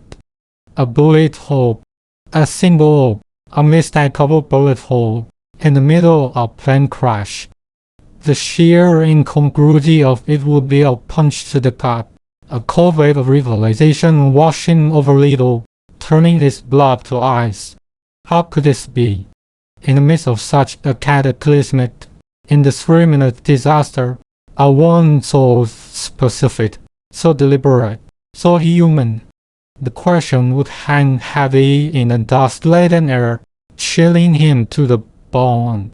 This wasn't merely an accident anymore. This was a crime. The sky hadn't just fallen. It had been shot down. For a compelling real-world storytelling example of this kind of shocking reveal, consider the discovery of bodies in a classic detective novel. Think of the moment in an Agatha Christie or Arthur Conan Doyle story when the detective, examining the seemingly obvious cause of death, notices one small, anomalous detail, a strange bruise, an object out of place, a wound inconsistent with the apparent accident. For instance, in A Study in Scarlet, when Sherlock Holmes deduces that the victim, found in a deserted house with no apparent wounds, was poisoned, not from the lack of a bullet wound, but from a small, telltale detail of the scene. Or, more dramatically, consider a scenario where a body is found amidst a burned-out building, and while everyone assumes fire was the cause, a careful inspection reveals a knife wound that predates the inferno. The context of that discovery is what makes it so powerful. It's not just a bullet hole. It's a bullet hole in a pipe, in a crashed plane. This unexpected element immediately redefines the entire event psychologically. The revelation of the bullet wound is incredibly potent. It fundamentally alters the interpretation of the entire event. The brain, which had begun to process the crash as an unpredictable, albeit tragic, accident, is now forced to reevaluate everything through the lens of intentionality. The shift from act of God or mechanical failure to act of violence is a profound cognitive leap. This creates intense cognitive dissonance. How can a plane crash, an event of such overwhelming force, be combined with the quiet, precise violence of a single gunshot? The inexplicable nature of the wound was it fired before the crash, during, after. Python generates immediate suspense and a desperate need for answers. It transforms the pilot from a victim of circumstance into the central figure of a murder mystery, investing his death with a much deeper, more urgent significance. For the survivors, it adds another layer of terror and confusion. If the crash wasn't just an accident, then they are now just survivors of a disaster. They are witnesses to a crime, potentially endanger themselves. Further practical application, when planning such a critical reveal, timing and specificity are paramount. Don't rush it. Build the scene of the discovery of the body, allowing the initial assumption of accident to settle in the audience's mind, then introducing anomalous detail with precision. Describe the bullet wound not just as a hole, but as a clean, almost impossibly small perforation, or a disably perfect circle, emphasizing its contrast with the surrounding chaos. Detail the reactions of the discoverer, the sudden jolt of recognition, the cold dread, the re-evaluation of everything that just occurred. Use rhetorical questions to articulate the character's internal confusion. How could this be here? Or what does this mean? This not only deepens the mystery, but also ensures that the audience experiences the same jarring shift in perspective as the characters, fully grasping the gravity of this inexplicable clue. This moment is the true ignition point of the case in Common Mystery. In summary, this first chapter, The Sky Falls Down, has plunged us into a world violently ripped apart. We began with a deafening roar, a blinding flash of an airplane tearing into an artist's studio, a scene of immediate, chaotic aftermath where creation met destruction. We explored the visceral, overwhelming sensations experienced by the stone artists, their perceptions fractured by the sheer trauma of the event, transforming their vibrant heaven into a landscape of twisted metal and choking dust. We met the eccentric witnesses, a colorful tapestry of artistic personalities whose unique factors will undoubtedly color the accounts of the disaster, creating a rich potential for conflicting narratives and human drama. And most significantly, we unearthed the chilling discovery of the pilot's body, not merely the victim of the crash, but a casualty of a single, inexplicable bullet wound, an anomaly that transforms a tragic accident into a perplexing crime. The questions now loom large. Who was this pilot, and why was he shot? Was the bullet wound the cause of the crash, or grim consequence?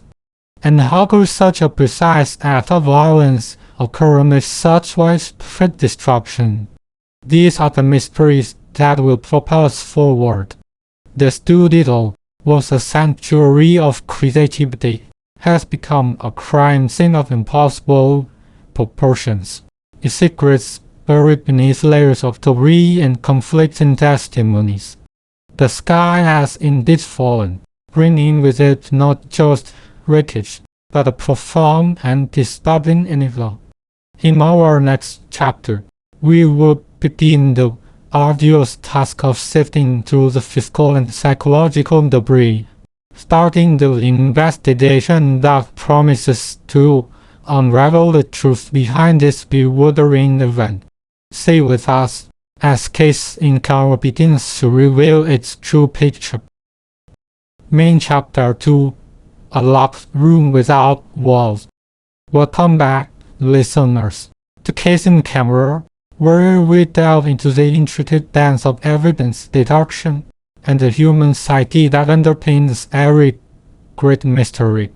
In our last chapter, we set the stage, introducing the enigma that would soon consume us. Now, we pull back the curtain on the heart of our current investigation, a scenario so perplexing its challenges the very fabric of logical possibility. We are about to explore Main Chapter 2: A Locked Room Without Walls, a title that perfectly encapsulates the paradox at the core of our case. Today, our deep dive focuses on the seemingly impossible, a murder that, by all initial accounts, seemingly couldn't have happened. We are going to meticulously analyze the physics and logistics of this crime scene, not just to understand what occurred, but to prove definitively why it presents as an utterly baffling and almost supernatural occurrence. Imagined, if you will, A luxurious penthouse apartment perched atop a gleaming skyscraper, a testament to modern architecture and exclusive living. Picture its floor-to-ceiling windows offering panoramic views of a vibrant city stretching out beneath a canvas of stars. Now, overlay this idyllic image with the grim reality of death, a sudden, violent demise within this seemingly impenetrable sanctuary. Overton, a prominent figure, is found lifeless. The circumstances defy any conventional explanation. This isn't merely a puzzle. It's a cosmic joke, a cruel twist of fate that laughs in the face of forensic science. How does one commit murder in a space that offers no discernible entry or exit for perpetrator? How does a person fall from such a height when every access point appears secure, every surveillance tower functional, and every witness account either non-existent or contradictory? This is the essence of the locked room paradox, but with a horrifying twist. The walls in question are not physical barriers like steel doors or barred windows, but rather the immutable laws of physics and the logistical constraints of a high-security environment. Let's consider the physics at play. We're talking about gravity, a constant, a forgiving force. If someone fell, or was pushed from a great height, the trajectory is generally predictable, the impact points discernible. The sound of such an event-shattering blast, a body striking a surface, would be distinctly loud, and potentially reverberating across the urban landscape. But what if the sounds reported don't quite align with the visual evidence?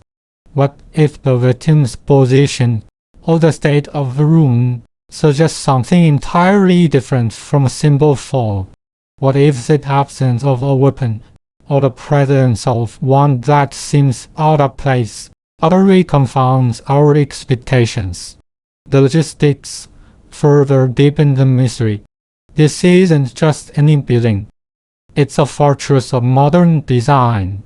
Access is typically controlled by key cards, biometric scanners, and vigilance security personnel.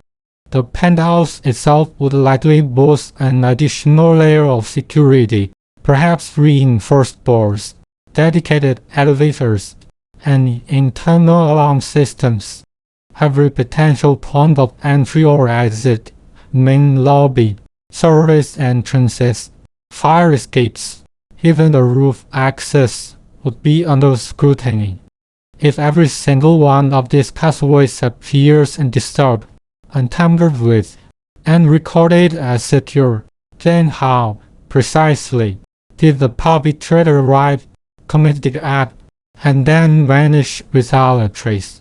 It's a ghost story for detectives, a poltergeist in a penthouse.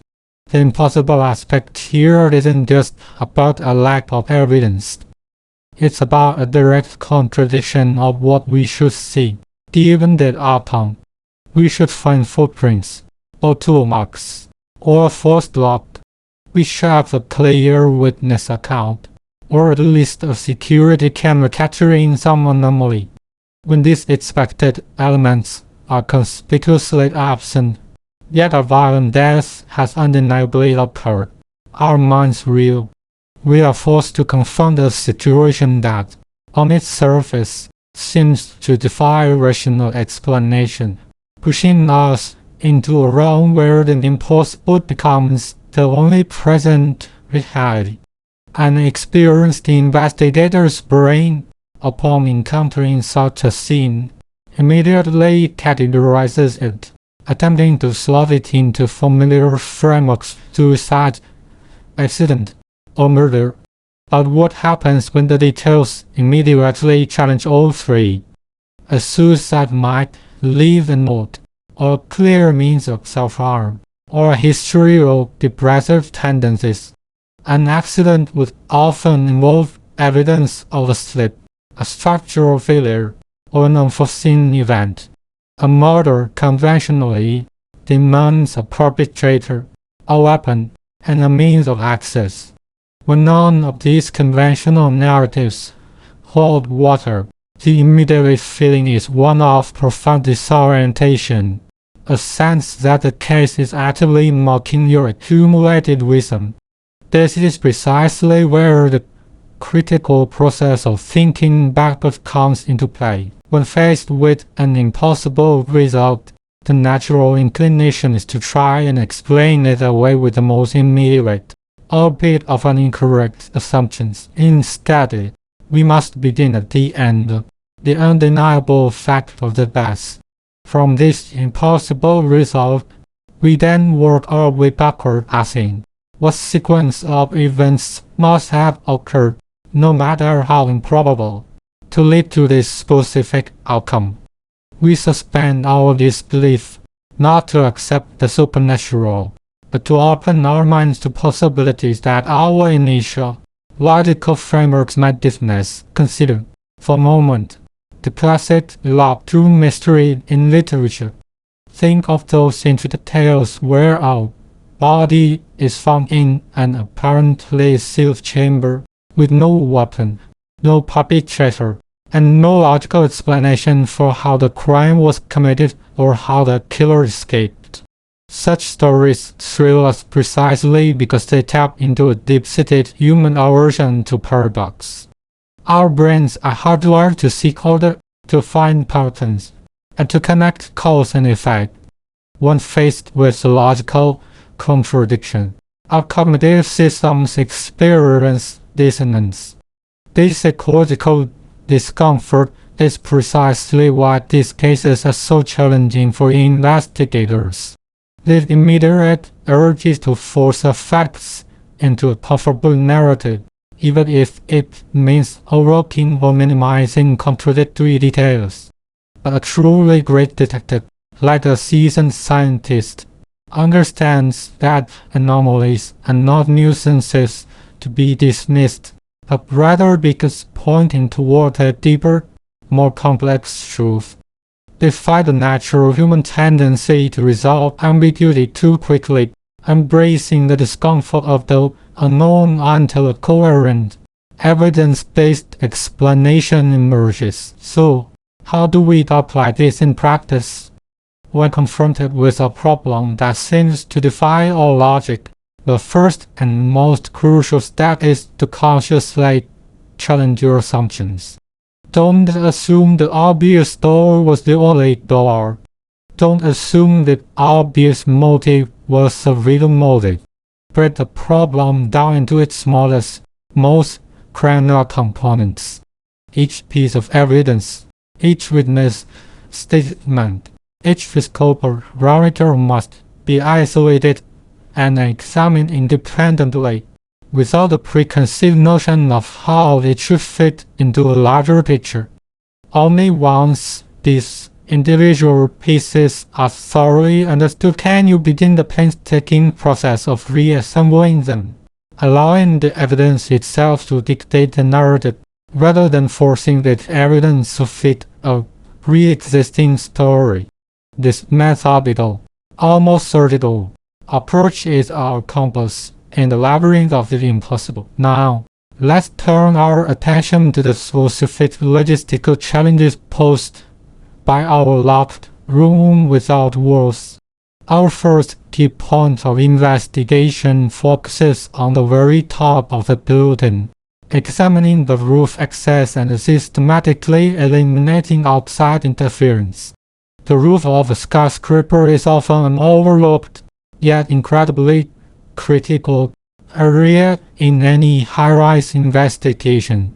It's not typically a public space, but it's far from inaccessible. In many modern buildings, the roof serves as a hub for various utilities, HVAC systems, telecommunications equipment, emergency access points, and sometimes even a helipad or amenity space. Therefore, access to the roof, while restricted, is never entirely hermetic. We must understand exactly how one gains entry to this area. Is it via a dedicated service elevator that bypasses residential floors?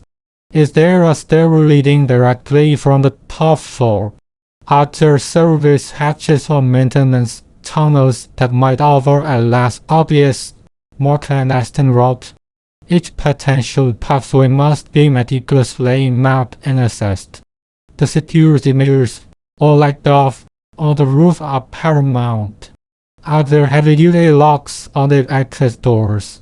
Are those locks equipped with sensors that record every opening and closing? Is there a perimeter fence or barrier? Most importantly, are there security cameras strategically placed to monitor all roof activity and all entry points? And if so, were they operational at the time of the incident? What do their recordings, if any, reveal? The goal here is not merely to know the presence of security, but to test its integrity. A lock can be picked, a camera can be disabled, a sensor can be bypassed.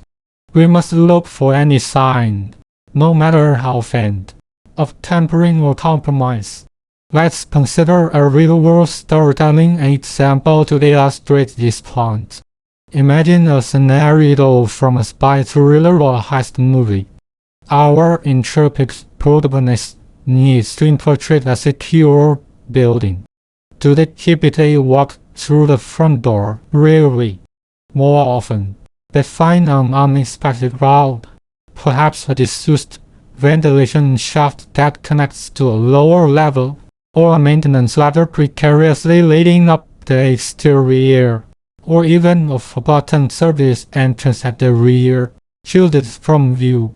A team once found a seemingly impenetrable roof access door in a real-life case, only to discover that the building's superintendent, for convenience, had propped it open during the day for maintenance crew access, sometimes forgetting to re-secure it properly at night. Or, even more subtly, they found that while the door itself was secure, a nearby window in the adjacent mechanical room, which also offered roof access, had a faulty latch that was easily pried open.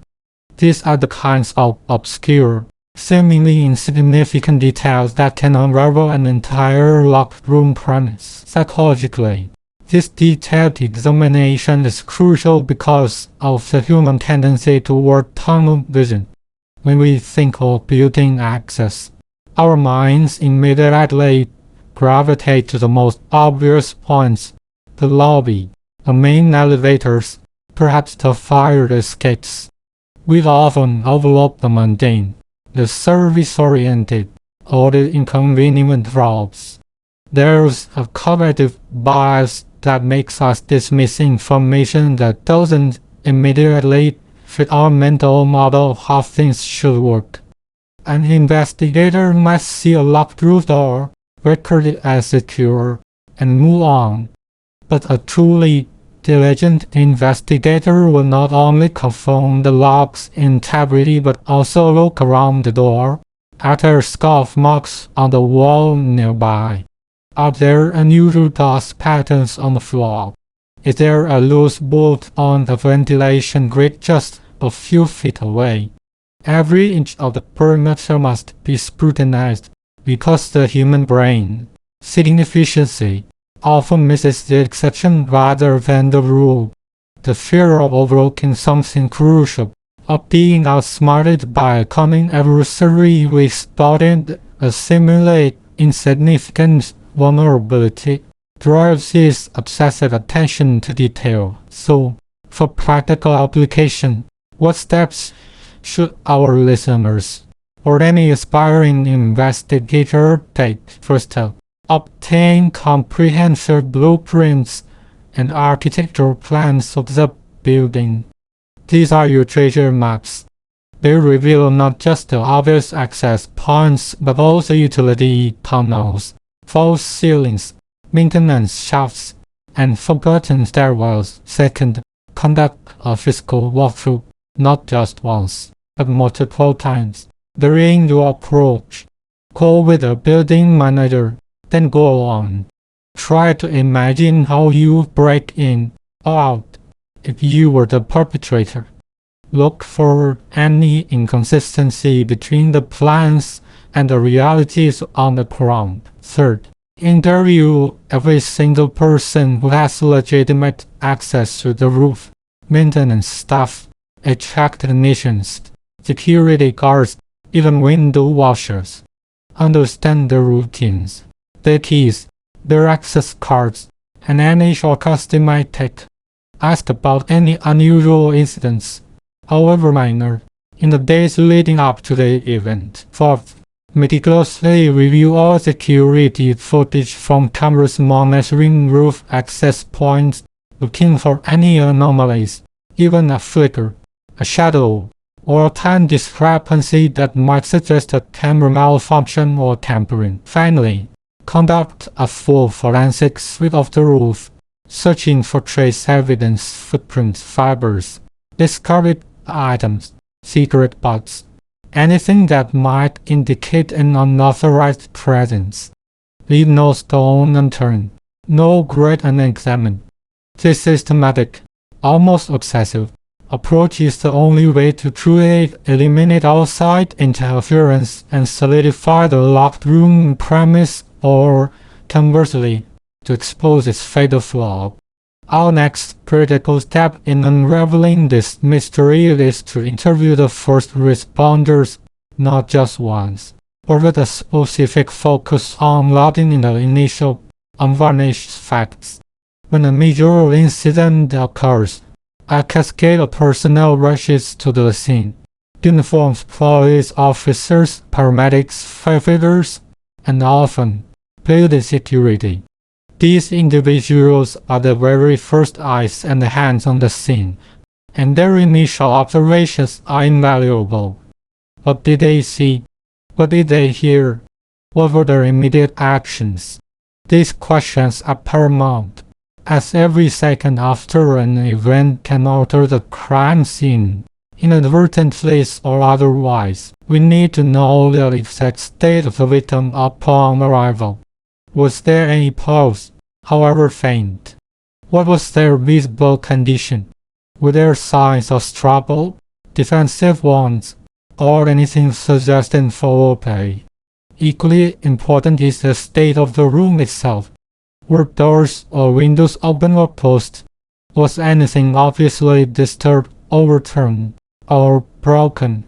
Were there any unusual odors, like gunpowder, cleaning solvents, or even a distinct perfume?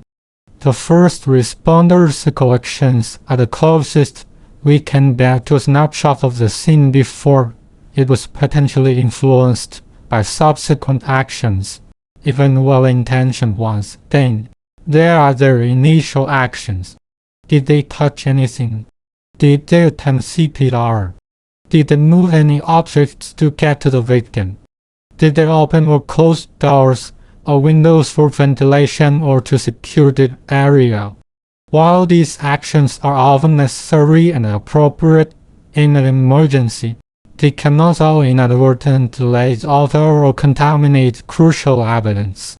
Understanding precisely what was done, by whom, and at what time is essential for reconstructing the scene accurately and establishing a meticulous chain of custody for any potential evidence. Consider a real-world storytelling example. A frantic 911 call leads officers to a seemingly straightforward scene. A victim is found unresponsive. The first officer, trained in life-saving, immediately begins CPR. In doing so, they inadvertently dislodge a small, peculiar object from the victim's pocket, perhaps a unique item, a foreign key, or a tiny, perfectly preserved flower petal which then rolls under a piece of furniture and is not immediately discovered. Another officer, seeing a broken window, instinctively opens it, further to check for an intruder, thereby contaminating potential fingerprint evidence on the frame. A paramedic might, in the rush to provide aid, accidentally step on a piece of trace evidence, embedding it into the carpet, or even track it out of the scene. Years ago, in a complex case, investigators discovered that the initial responding officer, overwhelmed by the scene's gruesomeness, had briefly used a towel from a nearby bathroom to wipe their brow, unwittingly transferring fibers from the towel to the crime scene and later leading to confusion when those fibers were found during forensic analysis. These are not criticisms of their efforts, but rather crucial facts to ascertain in order to filter the evidence. The psychological analysis of these interviews is profound. Memory, particularly under stress, is notoriously unreliable. The halo effect can also play a role.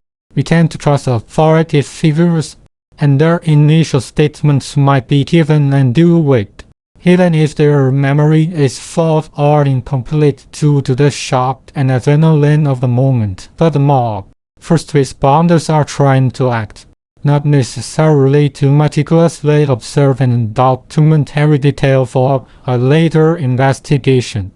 The priority is life preservation and scene control, which is entirely appropriate, but it means their memories might be selective. They might recall the dramatic details but forget the seemingly mundane ones that could later prove vital. This is why it's critical to interview them separately and as soon as possible, allowing them to recount their experiences without being influenced by others' recollections. Their individual perspectives, when pieced together, can form a mosaic that reveals a more complete picture, including any subtle discrepancies that might point to a critical, overlooked detail. So, for practical application, here are the steps. First, identify every single person who enters the scene before the investigative team took control. This includes all police, fire, EMS personnel, and any building staff. Second, interview each of them individually and as soon as possible. Encourage them to speak freely, without interruption, about everything they saw, heard, and did. Use open-ended questions. Walk me through what happened from the moment you arrived, rather than leading questions like, did you see the window open? Third, focus on objective observations over interpretations. For example, the victim was lying face down, with their arm outstretched is an observation. It looked like they were trying to grab something is an interpretation. Encourage them to be as specific as possible about times and sequences of events. I arrived at 10:17 and saw Officer Smith already inside. He was doing XYZ. Fourth, meticulously cross-reference their accounts. Look for inconsistencies, however minor. If one officer remembers a window being closed and another remembers it being slightly ajar, that discrepancy is not a sign of dishonesty, but a flag indicating a critical detail requiring further investigation. Did one of them open or close it? Why? Was the window even relevant? Finally, document everything. Record the interviews, transcribe them, and create a comprehensive log of every person, their arrival time, their actions, and their departure time. This painstaking reconstruction of the initial scene is the bedrock upon which the entire investigation rests, ensuring that no critical piece of the locked room puzzle is inadvertently misplaced or misinterpreted due to imperfect human memory or necessary emergency actions. Now we arrive at perhaps the most perplexing aspect of our locked room without walls mystery, establishing the confusing timeline of the gunshot versus the crash impact. This is the central paradox, the audible anomaly that throws the entire narrative into disarray and makes the case truly impossible. Witnesses, Usually residents in adjacent apartments or within earshot often report hearing two distinct, yet strangely related, events: a gunshot and a crash. The crucial, baffling question is the precise sequence and timing of these sounds. Did the gunshot occur before the fall and subsequent crash? Did it happen during the fall, perhaps as the victim was descending or as they made contact with an intermediate object, or, most bewilderingly, did the gunshot sound actually occur after the crash impact, making us question what exactly constituted the gunshot sound? Or could it be that the two sounds were so close that they blurred into a single, terrifying, propulsive event in the minds of the witnesses? Let's dissect the possibilities. If the gunshot preceded the fall, it suggests a perpetrator who fired a weapon, potentially causing the victim to fall. This would imply the presence of a shooter on the roof or within the penthouse. If the gunshot occurred during the fall, it could be a self-inflicted wound, or perhaps a shot fired by a desperate victim at an unseen assailant. But the physics of firing a weapon while falling from a skyscraper are incredibly complex and unlikely. If the gunshot came after the crash, then the gunshot might not have been a gunshot at all, but rather a secondary event caused by the impact, or even a deliberate attempt to mislead. This is where the truly unsettling nature of the paradox resides. We need to meticulously collect all witness accounts. Who heard what? What were their exact timings, however approximate? Did they report a single loud noise, or two clearly distinct events? Were there differences in their descriptions of the sounds? One might say a sharp crack, another a dull thud. These nuances can be crucial. What were the environmental conditions at the time? Was it windy, raining, or otherwise noisy, which could have masked or distorted sounds? Then we must turn to the forensic evidence on the victim's body and at the crime scene. Is there a bullet wound on the victim? If so, what is the entry and exit point?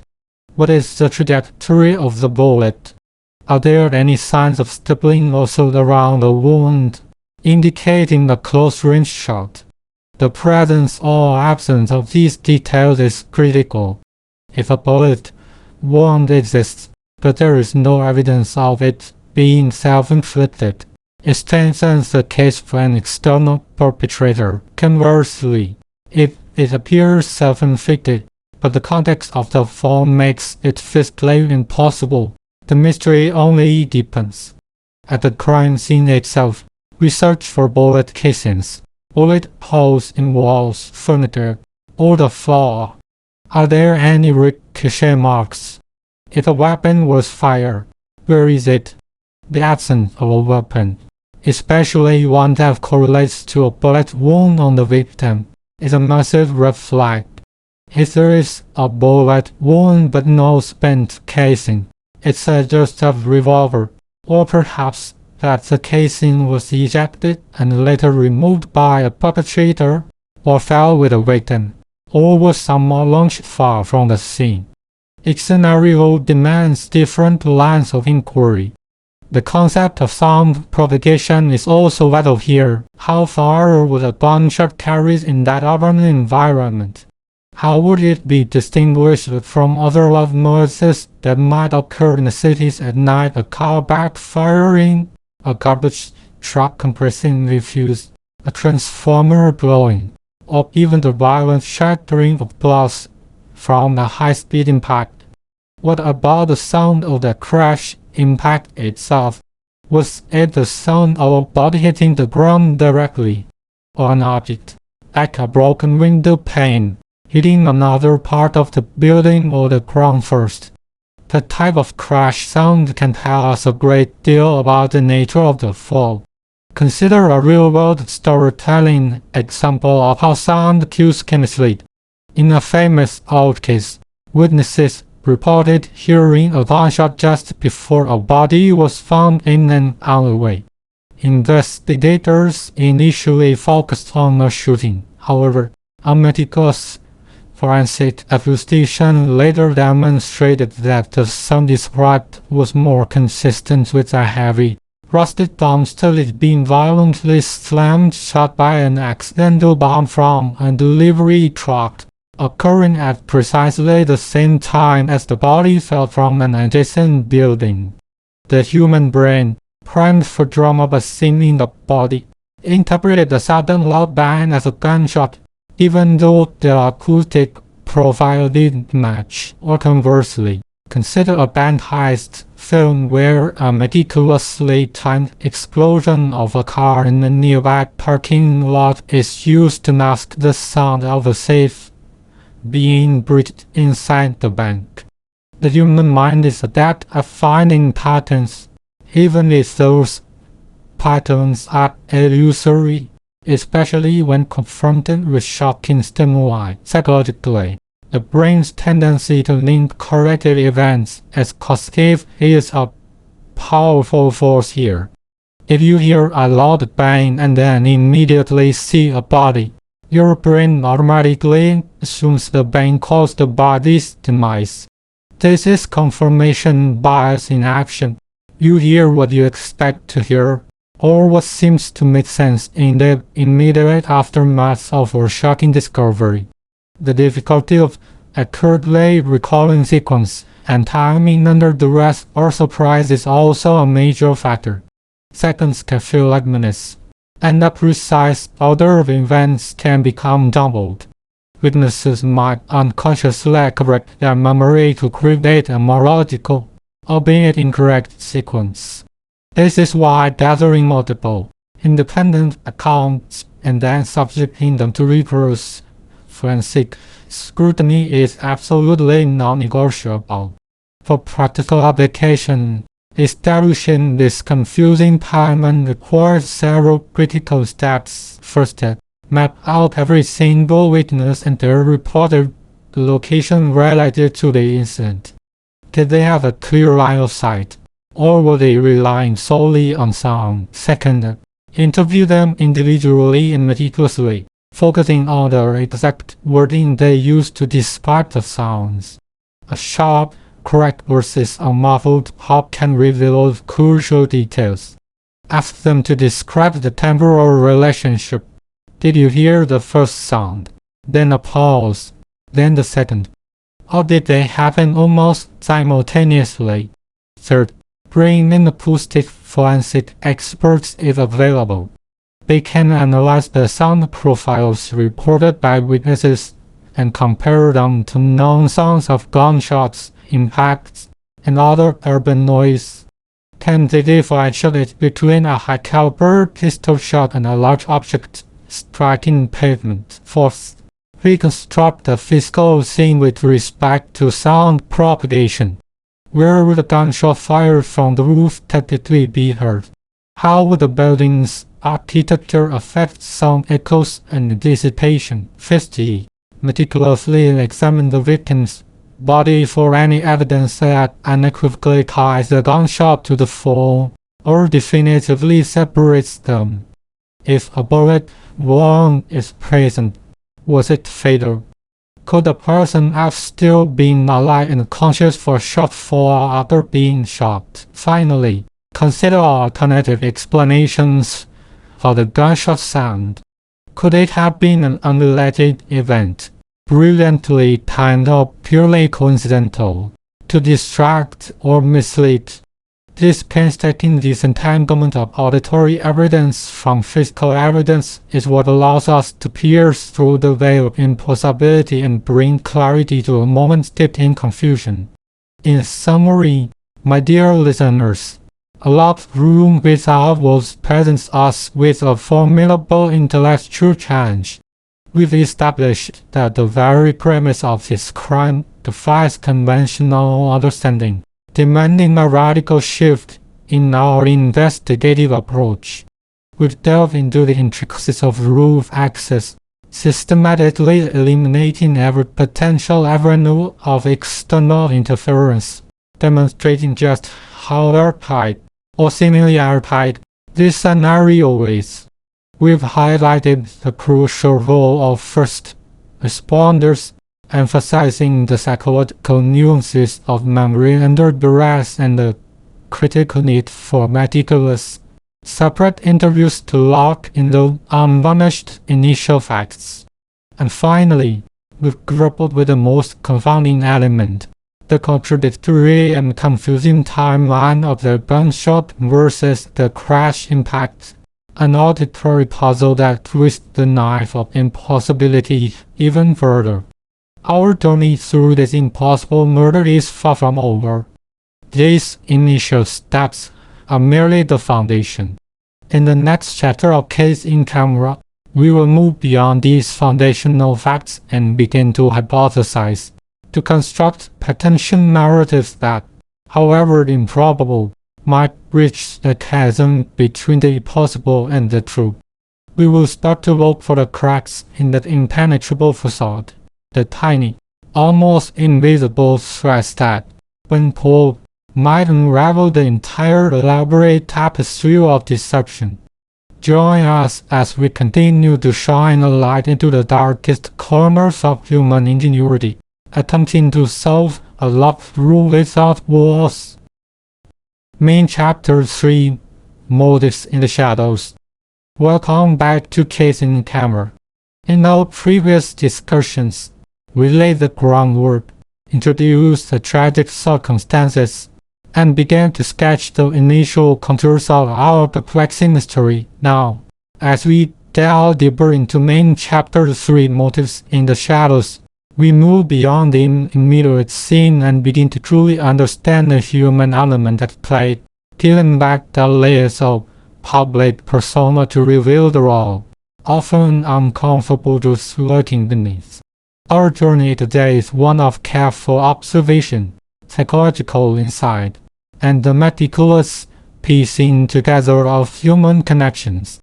Our core objective for this chapter is to dive deeply, almost forensically, into the background of not only the co-pilot, whose proximity to the victim places him under immediate scrutiny, but also each of the studio guests who found themselves unwitting witnesses, or perhaps something more, to the unfolding tragedy. We aim to uncover every hidden agenda, every unspoken grievance, every secret aspiration that might have been simmering beneath the surface, waiting for an opportune, or rather catastrophic, moment to erupt. This isn't merely about finding a culprit. It's about understanding the intricate web of human motivations that led to such a profound event. We must ask ourselves, what were the personal stakes involved for each individual in that room, or even for those connected to them? What secrets might they have been desperate to protect, or what desires were they willing to risk everything to fulfill?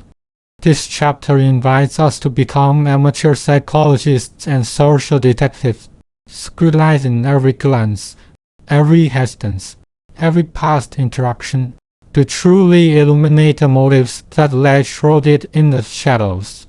Let us begin with our first crucial area of exploration, uncovering the hidden relationships between the victim and the artist below. It is often said that no man is an island, and in the intricate world of creative industries, connections can be incredibly complex, deeply personal, and far-reaching, extending well beyond the professional facade. Were these relationships purely business, or did they harbor unacknowledged emotional depths, unaddressed resentments, or even unspoken pacts? Consider, it you well, the story of the renowned sculptor Ella Vance and her much younger protege, Leon Thorne. Publicly, the relationship was one of mentor and student, a celebrated example of artistic passionate and the nurturing of nascent talent. Ella an iconoclast of her generation, had taken Laylam under her wing, providing him with studio space, financial support, and invaluable introductions to the elite art world. Their joint exhibitions were critically acclaimed, hailed as a fascinating dialogue between master and apprentice. But what the public didn't know, what the glowing reviews never hinted at, was a suffocating grip Elara maintained over Laylam's creative freedom. He dictated themes, critiqued his every brushstroke with scathing intensity, and often took credit for ideas that were undeniably his own. Laylam, desperate for recognition and caught in a web of financial dependence, felt trapped. His own artistic voice stifled under the weight of her domineering influence. He yearned for independence, for the chance to forge his own path, but feared her wrath, knowing she could easily cut him off and destroy his nascent career with a single damning word. This wasn't just a professional relationship. It was a psychological battlefield, a master-slave dynamic disguised as mentorship, brimming with unspoken tension and a simmering desire for liberation. From a psychological perspective, why do such hidden relationships matter so profoundly in a narrative, particularly in one fraught with mystery? The answer lies in the immense psychological burden and the potent emotional fuel that secrecy provides.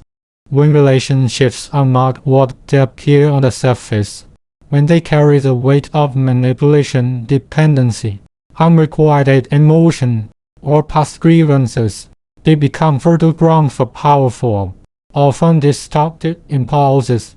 Individuals involved in these clandestine dynamics often experience a profound dissonance between their public and private selves, leading to stress, resentment, and a deep-seated desire for resolution, a resolution that can sometimes manifest in extreme ways. The human psyche craves authenticity, and when forced to maintain a facade, the pressure can build to an unbearable point. These unseen strings connecting individuals, woven with threads of obligation, fear, or sense of injustice, can become conduits for powerful emotions like envy, rage, or a desperate need for control. They represent unresolved emotional business, and it is precisely this unfinished emotional work that can propel characters toward actions they might otherwise deem unthinkable. The desire to break free, to assert one's autonomy, or to silence a perceived threat to one's carefully constructed reality, can be a tremendously powerful motivator, capable of overriding moral compasses and rational thought.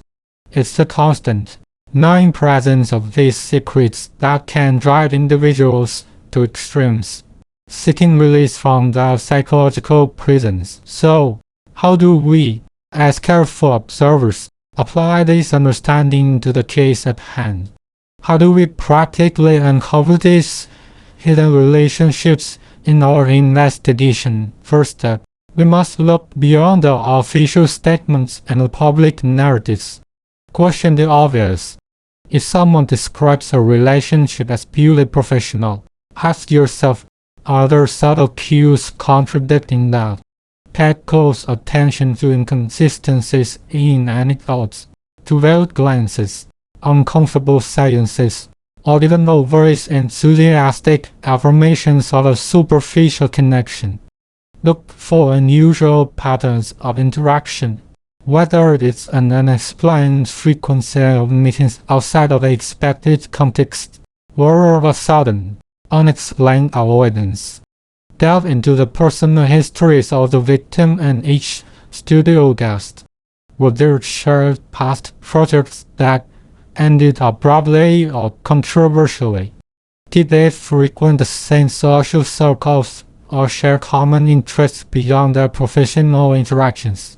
Examine their respective networks.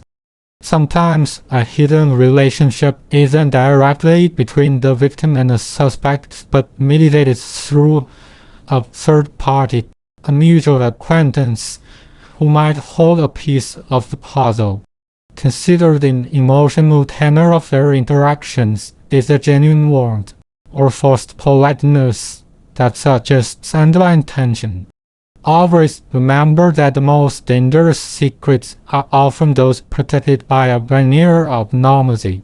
Our task is to smash that veneer, to probe the depths where truth often hides, inconvenient and uncomfortable, but undeniably present. Moving on to our second crucial area of exploration, we must explore the incredibly potent forces of financialist and romantic entanglements as potential motives. These two drivers, often intertwined, have historically been responsible for countless conflicts, betrayals, and even violent acts throughout human history. They tap into our most primal needs and desire security, belonging, love, power, and self-preservation. Let's illustrate this with a dual example. Imagine a talented but perpetually struggling musician Marcus, who was deeply in debt to a charismatic but ruthless record producer named Victor. Victor had lent Marcus a substantial sum to record an album, promising him fame and fortune, but suddenly leveraging the debt to control Marcus's creative output and personal life. Marcus, desperate for a breakthrough, sent away a significant portion of his future earnings, only to find himself trapped in an exploitative contract.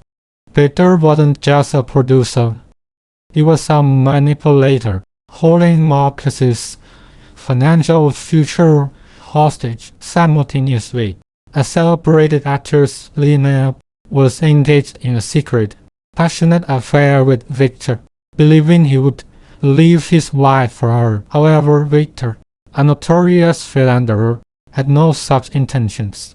He merely reveled in the illicit thrill. Marcus, by chance, discovered proof of Victor's numerous infidelities, not just with Lena, but with several others, some of whom were also clients. Marcus saw an opportunity, exposed Victor's hypocrisy, potentially ruin his career, and free himself from the suffocating debt and creative control. Lena, meanwhile, had just discovered she was pregnant, and Victor, upon hearing the news, carelessly dismissed her and threatened to ruin her career if she dared to expose him. In this intricate web, Victor became a focal point of intense resentment for Marcus and profound betrayal for Lena. Both have compelling, deeply personal motives related to financial ruin or romantic heartbreak, all converging on one individual. The stakes were life-altering for both of them, pushing them to the brink. Why do financial debts and romantic entanglements hold such significant sway over human behavior, often leading to extreme actions? Psychologically, these motives strike at the very core of our sense of self-worth, security, and emotional well-being. Financial pressure can be an immense, corrosive force. When an individual is burdened by debt, facing bankruptcy, or on the brink of losing everything they worked for, their survival instincts can kick in with terrifying intensity. The rational mind can be overridden by a desperate need for self-preservation or appreciation. Greed, too, is a powerful motivator. The prospect of sudden wealth, of erasing all financial worries, can tempt individuals to cross ethical lines they might otherwise never consider. It's not just about money itself, but what money represents: freedom, power, status, and the ability to dictate one's own future. The fear of destitution, the shame of financial failure, or the insatiable hunger for more can drive people to commit acts of desperation. From fraud to In extreme cases, violence, especially when the victim is perceived as the source of their financial woes or the sole impediment to their financial salvation. The weight of debt can feel like a physical burden, trapping an individual in a cage from which they desperately seek escape, and sometimes the only perceived escape is through drastic, irreversible means. Romantic entanglements, on the other hand, tap into a different, yet equally potent, set of emotions: love, jealousy, betrayal, unrequited passion. These are among the most powerful forces that can drive human behavior, often bypassing logic and reason entirely. A wounded ego, the sting of rejection, the humiliation of public exposure, or the intense pain of infidelity can lead to a profound sense of injustice and a burning desire for retribution. When one's heart is broken, one's trust shattered, or one's deepest romantic aspirations thwarted, the emotional landscape can become a volatile, unpredictable territory. The desire to eliminate a rival, to silence a former lover who holds damaging secrets, or to exact revenge for perceived betrayal can be overwhelmingly powerful. These emotions are often deeply primal, rooted in our evolutionary needs for connection and reproduction, and when these needs are threatened or abused, the resulting psychological turmoil can be immense, leading to impulsive acts of passion or carefully orchestrated plans for revenge. The boundary between love and hate, devotion and despair, can be incredibly thin, and when crossed, the consequences can be catastrophic. The desperate clinging to a fading love, the irrational belief in a promised future, or the blinding rage of a spurned lover are all psychological states that have fueled countless dramatic narratives and tragically real-life tragedies. So, how do we practically apply this understanding to our investigation, identifying the telltale signs of financial or romantic motives? To uncover financial debts, we must meticulously trace the money. Look for unusual transactions, unexplained fluctuations in bank accounts, sudden increases in spending, or, conversely, sudden austerity. Investigate credit histories, past business dealings, and any known gambling habits or investments. Are there any outstanding loans between the victim and any of the suspects? Were there recent changes to wills or insurance policies? Are there hints of blackmail related to financial secrets? Even subtle clues, like anxious conversations about money, or desperate appeals for assistance, can be significant. To delve into romantic entanglements, observe the dynamics between individuals very closely. Pay attention to body language, lingering influences, uncomfortable avoidance, subtle shifts in conversation when certain names are mentioned. Look for evidence of secret communications, burner phones, private messages, coded language. Are there rumors, whispers, or gossip circulating about illicit affairs or unrequited affections? Interview acquaintances and friends, carefully sifting through their recollections for any hint of a love triangle, a passionate rivalry, or a broken heart. Sometimes, the most telling signs are the emotional reactions, the raw vulnerability or fierce defensiveness. When these sensitive topics are broached, remember, both financial and romantic motives are often shrouded in shame and secrecy, making them challenging but ultimately crucial to uncover. Now, let us turn our attention to our third pivotal concept for this chapter, introducing the concept of the camera as a metaphor for capturing hidden truths. In a world increasingly saturated with images, the camera, in its various forms, has become an ubiquitous tool for documentation, surveillance, and expression. But beyond its literal function, the camera also serves as a profound metaphor for objective observation, for the unblinking eye that records reality without prejudice, often exposing what a human eye might miss or what human intention might seek to conceal. Consider the compelling narrative of the Zapruder film The Silent, 26-second amateur film shot by Abraham Zapruder that captured the assassination of President John F. Kennedy. This grainy, imperfect home video became one of the most scrutinized pieces of evidence in history. It didn't just show what happened. It reveals how it happened, frame by agonizing frame, offering details that eyewitness accounts, however sincere, could not match in their precision and objectivity. It became a permanent, undeniable record, a visual truth that continues to be analyzed and debated decades later.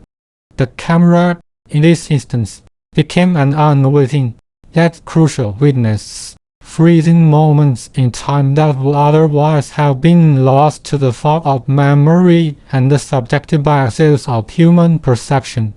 It captured not just the event, but the raw, unedited reality of a moment that irrevocably altered history, forcing us to confront a truth that many found difficult to accept.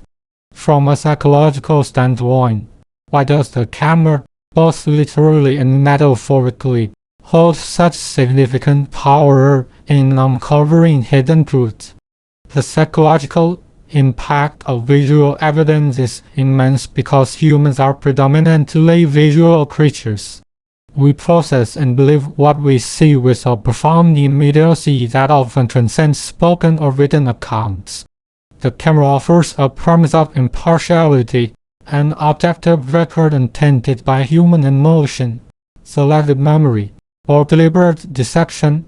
This perceived objectivity gives visual evidence a potent persuasive power psychologically.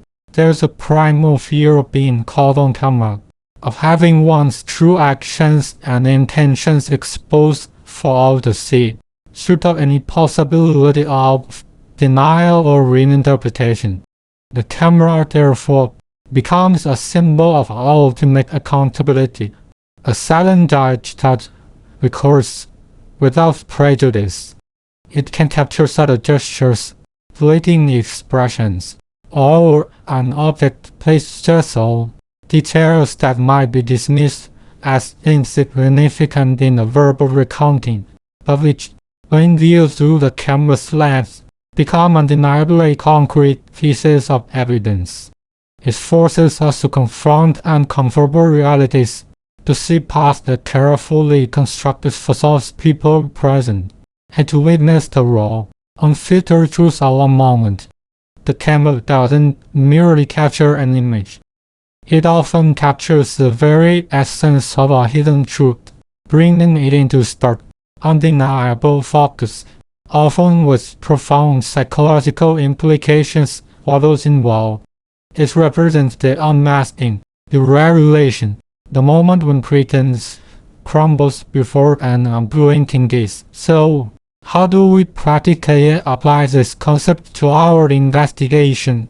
Using the camera, both literally and metaphorically, to capture hidden truths. Firstly, literally, we must meticulously examine any and all available camera footage. Were there security cameras in the studio, the building, or surrounding areas? What about dash cams, traffic cameras, or even personal devices? Every frame must be scrutinized for anomalies, for unexpected movements, for individuals where they shouldn't be, or for reactions that don't align with their stated narratives. Pay attention to background details, a reflection in a window, an object left behind, a fleeting expression on someone's face that betrays their true feelings. Don't just look at the foreground. The periphery often holds vital clues. Metaphorically, the camera encourages us to adopt an objective, almost detached perspective in our investigation. It means stripping away our own biases, assumptions, and emotional responses to the unfolding narrative. We must become like the camera, an impartial observer, recording every detail, every statement, every piece of evidence without immediately judging the significance or truthfulness. This means listening actively, not just to what is said, but to how it is said, observing body language, facial microexpressions, and the subtle cues that betray nervousness, deception, or suppressed emotion. It means asking open-ended questions that encourage detailed responses rather than leading questions that might elicit a desired answer.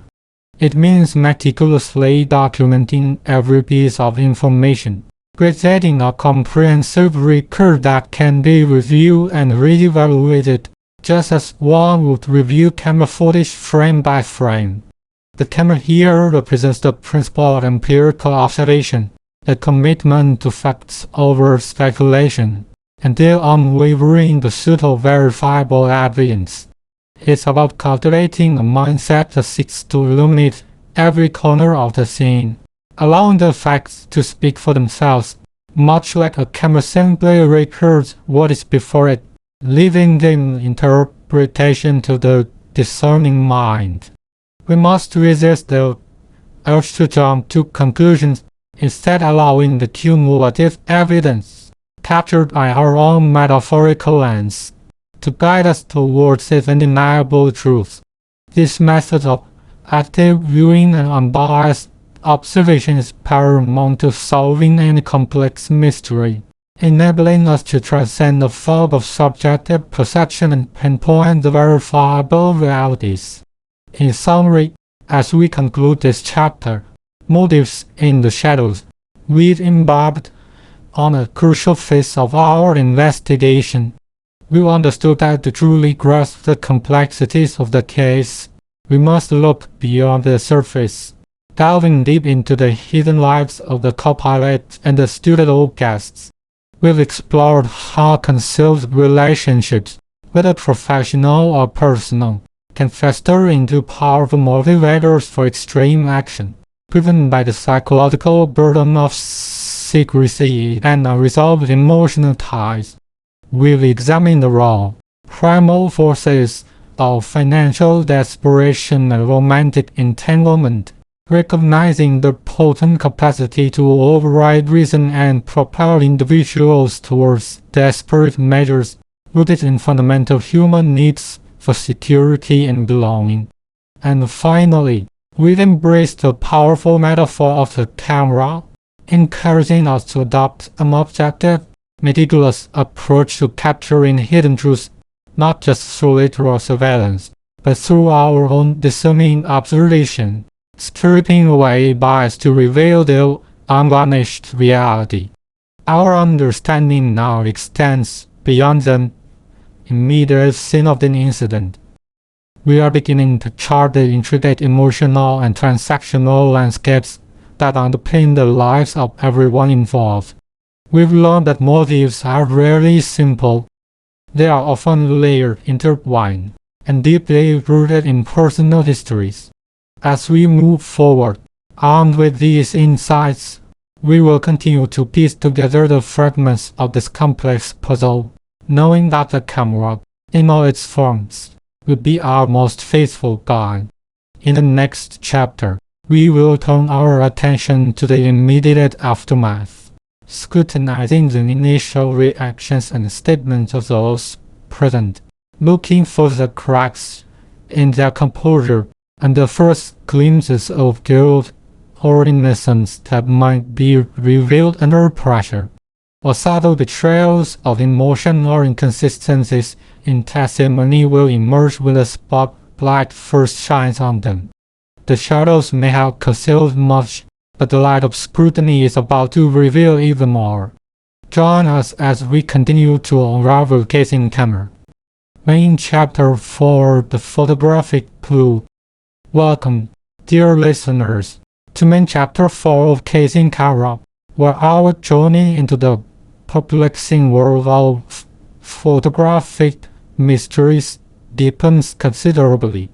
Thus far, we have navigated the initial shock of discovery, observed the chaotic scene, and begun to sift through the immediate aftermath of a most peculiar incident. We've considered the obvious, contemplated the unlikely, and felt the chilling tendrils of the unknown brush against our expectations. But now, it is time to move beyond the superficial, to delve into the tangible, the undeniable, the very silent witnesses that hold the keys to unlocking truth. Our core concept for this fifth chapter, and indeed, the very heartbeat of our investigation, revolves around a thorough and painstaking examination of physical evidence, specifically the photographic plates recovered from the scene. Think of it, if you will, as a conversation with the objects themselves, a patient coaxing forth of secrets from inanimate relics. In any complex investigation, whether it be a criminal inquiry, a historical reconstruction, or even a personal quest for understanding, physical evidence serves as a bedrock. It is the unblinking, unbiased observer, devoid of prejudice, immune to manipulation, its testimony etched into its very being. Unlike human accounts, which can be swayed by memory's fallibility, clouded by emotion, or distorted by intent, physical evidence offers a direct, unvarnished glimpse into the past. Consider for a moment the profound significance of this. We are not merely looking at a crumbled piece of metal or a splintered shard of glass. We are examining the very medium designed to capture light, to freeze a moment in time, to bear witness to an instant forever gone. In a case intrinsically linked to photography, what could be more crucial, more revelatory than the photographic plates themselves? These fragile, undeveloped flavors of truth, salvaged from the wreckage, are not just pieces of debris. They are potential windows into the final moments, perhaps even the motive, behind the perplexing events we are striving to comprehend. Each emotion-clouded surface holds the potential to unveil a hidden narrative, a silent testament waiting for the light of understanding to develop its latent image. It's an intriguing thought, isn't it? That a tiny, chemical-laden sheet could contain more truth than 1,000 spoken words. And so, with meticulous care, we turn our attention to these invaluable artifacts, ready to embark on a journey of scientific discovery and forensic revelation. Now, let us move directly into the first crucial phase of our deep dive, the processing of the undeveloped film found amidst the village. Imagine, if you will, stepping into the hushed sanctity of a dark room, where time itself seems to slow, where the world outside fades into irrelevance, and only the soft, crimson glow of a safe light illuminates our path. This isn't merely a technical procedure. It's an act of profound patience, a dance with chemistry and light, an almost ceremonial unveiling. We are not just developing film. We are developing history, bringing forth echoes of the past from the very brink of oblivion. The scene itself, where these pets were discovered, was one of devastation. The delicate cameras, once precision instruments, were mangled, but nestled within the refractor casings, miraculously preserved from total destruction. Were these undeveloped plates? They are, quite literally, latent images, invisible whispers of light captured at the fateful moment, waiting for the correct chemical invocation to reveal their form. Our task now is to become the alchemists, to coax these specters into visibility.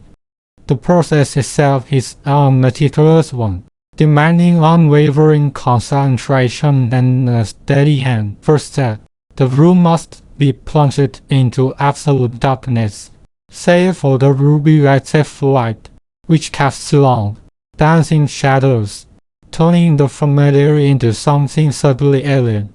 It's a sensory experience, the faint, metallic scent of chemicals, the gentle slosh of liquids in their trays, the soft, rustling sound as the plates are carefully removed from their light-proof containers. Each plate, once removed, is immersed into the developer solution.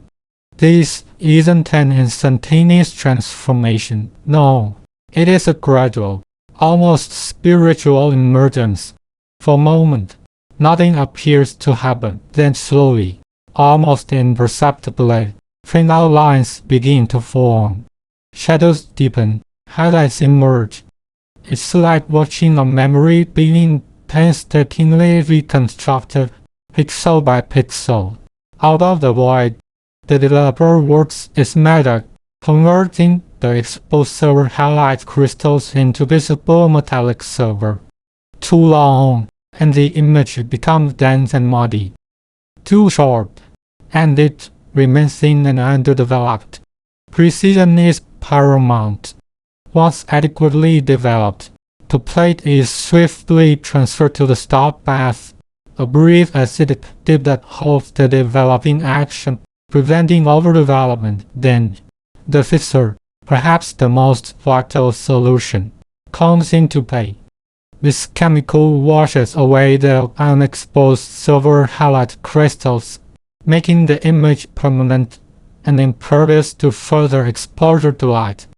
Without the fixer, the image would eventually fade away, lost to the very light that created it. Finally, a thorough wash and clean, flowing water removes all residual chemicals, leaving us with a stable, archival image. Now, let's consider a real-world storytelling example to truly understand the power of this process.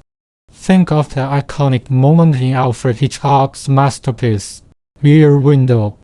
L.B. Jeffries, the incapacitated photographer, uses his camera and long lens to observe his neighbors, while the film in that instance was already developed. Imagine a parallel scenario where he finds an undeveloped role in the apartment of the suspected murderer.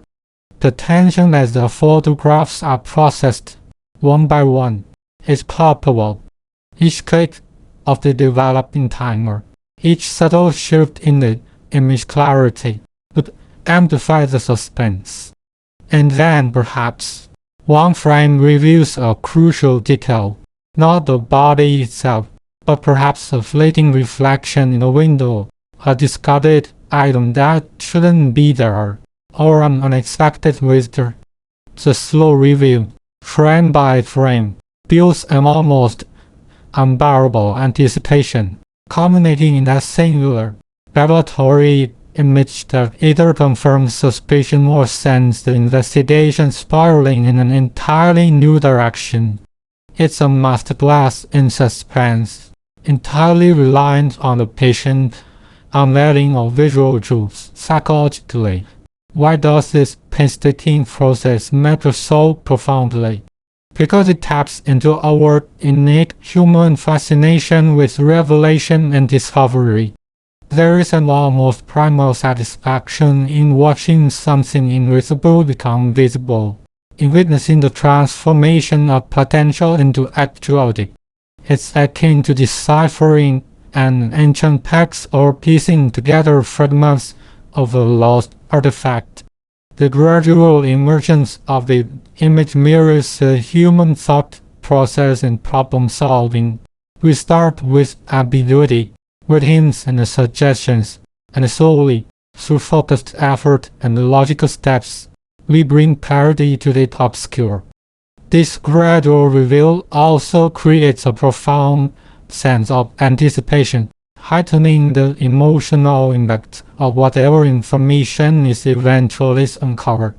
It forces us to slow down, to engage with the moment, to appreciate the delicate dance between science and art. In a world of instant gratification, the darkroom demands patience, and in return, it offers a deeper, more meaningful connection to the act of seeing and understanding. It also embodies the very essence of forensics, the careful, methodical extraction of truth from chaos.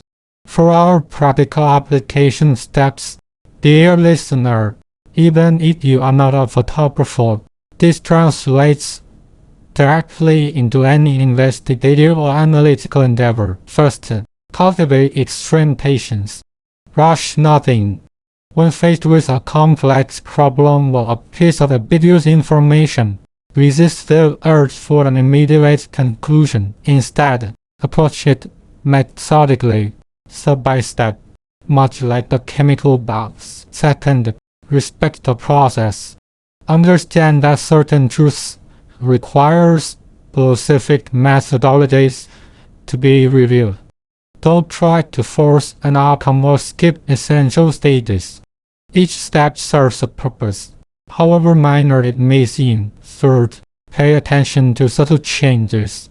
In the darkroom, the faint appearance of an image is the first clue. In life, the quiet anomaly, the slight deviation from the norm, is often the most significant indicator. Train your observational skills not just for the obvious, but for the almost imperceptible. Finally, ensure proper documentation. Every step of the development, every observation, however small, should be recorded, creating a meticulous chain of custody for the newly revealed evidence. Just as a photographic plate is carefully numbered and catalogued, so too should every piece of information you uncover. This systematic approach is critical to reliable analysis. Having patiently coaxed the images into existence, we now transition to our second critical phase, analyzing the visual anomalies in these newly developed pictures. The red safe light is off, replaced by the crisp, revealing white light on an inspection table. What do these silent witnesses have to tell us? What secrets have they held captive in their silver emotions? As we examine the plates, one by one, the vast majority reveal precisely what one might expect. Scenes of the studio, the typical equipment, perhaps a partial shot of the backdrop or the discarded remnants of a previous shoot. These are the mundane, the expected, the background noise. But then, as our eyes drift across a particular plate, a subtle discord, a visual whisper, begins to emerge. It's not glaring, not overt, but persistent enough to snag our attention. There, in the periphery of what appears to be an otherwise unremarkable shot of a prop table, is an object that simply does not belong. This anomaly is not a central subject. It's almost an afterthought, a stray detail captured by chance. Let's imagine, for the sake of our story, that it's a peculiar, ornate, almost antique pocket watch, lying partially obscured amongst the tangle of modern camera cables and the light stands. Its presence is jarring. Why would such an item be there? It has no apparent connection to the known photographic session, which involved contemporary portraiture, not period pieces. Moreover, the style of the watch is distinctive, almost unique, with an unusual engraving on its casing that just catches the light. It's a tiny detail, easily missed, yet once observed, it becomes impossible to unsee. Like a single off keynote in an otherwise harmonious melody, it disrupts the visual narrative, creating a focal point for our newly sharpened suspicion. To provide a real-world storytelling example of analyzing visual anomalies, consider the intricate details often hidden within historical photographs of famous works of art. Take, for instance, the painting The Ambassadors by Hans Holbein the Younger. At first glance, it's a powerful portrait of two prominent men surrounded by symbols of their wealth and knowledge. However, if one views the painting from a very specific, oblique angle, a distorted, elongated skull emerges at the bottom of the canvas. This anamorphic skull is a profound visual anomaly, a memento mori, a stark reminder of mortality subtly woven into a celebration of life and achievement. It's not immediately obvious. It requires a shift in perspective, a deliberate search for the unusual. Similarly, in forensic photography, specialists often zoom in on reflections in windows, shadows, or background elements, knowing that these peripheral details can inadvertently capture crucial information missed by the main subject. The reflection in a mirror might show an intruder, a shadow might reveal a hidden weapon, or a barely visible object in the background could place a suspect at a particular location. It is always the deviation, the unexpected element, that becomes the most important clue. From a psychological perspective, why does this meticulous analysis of anomalies matter? Our brains are wired for pattern recognition. We thrive on order, predictability, and familiarity. When confronted with something that disrupts an established pattern, it triggers an innate curiosity, a cognitive dissonance that demands resolution. This is why optical illusions are so fascinating. They challenge our preconceived notions of perception. The anomaly acts as a cognitive irritant, drawing our attention and forcing us to question the surrounding context.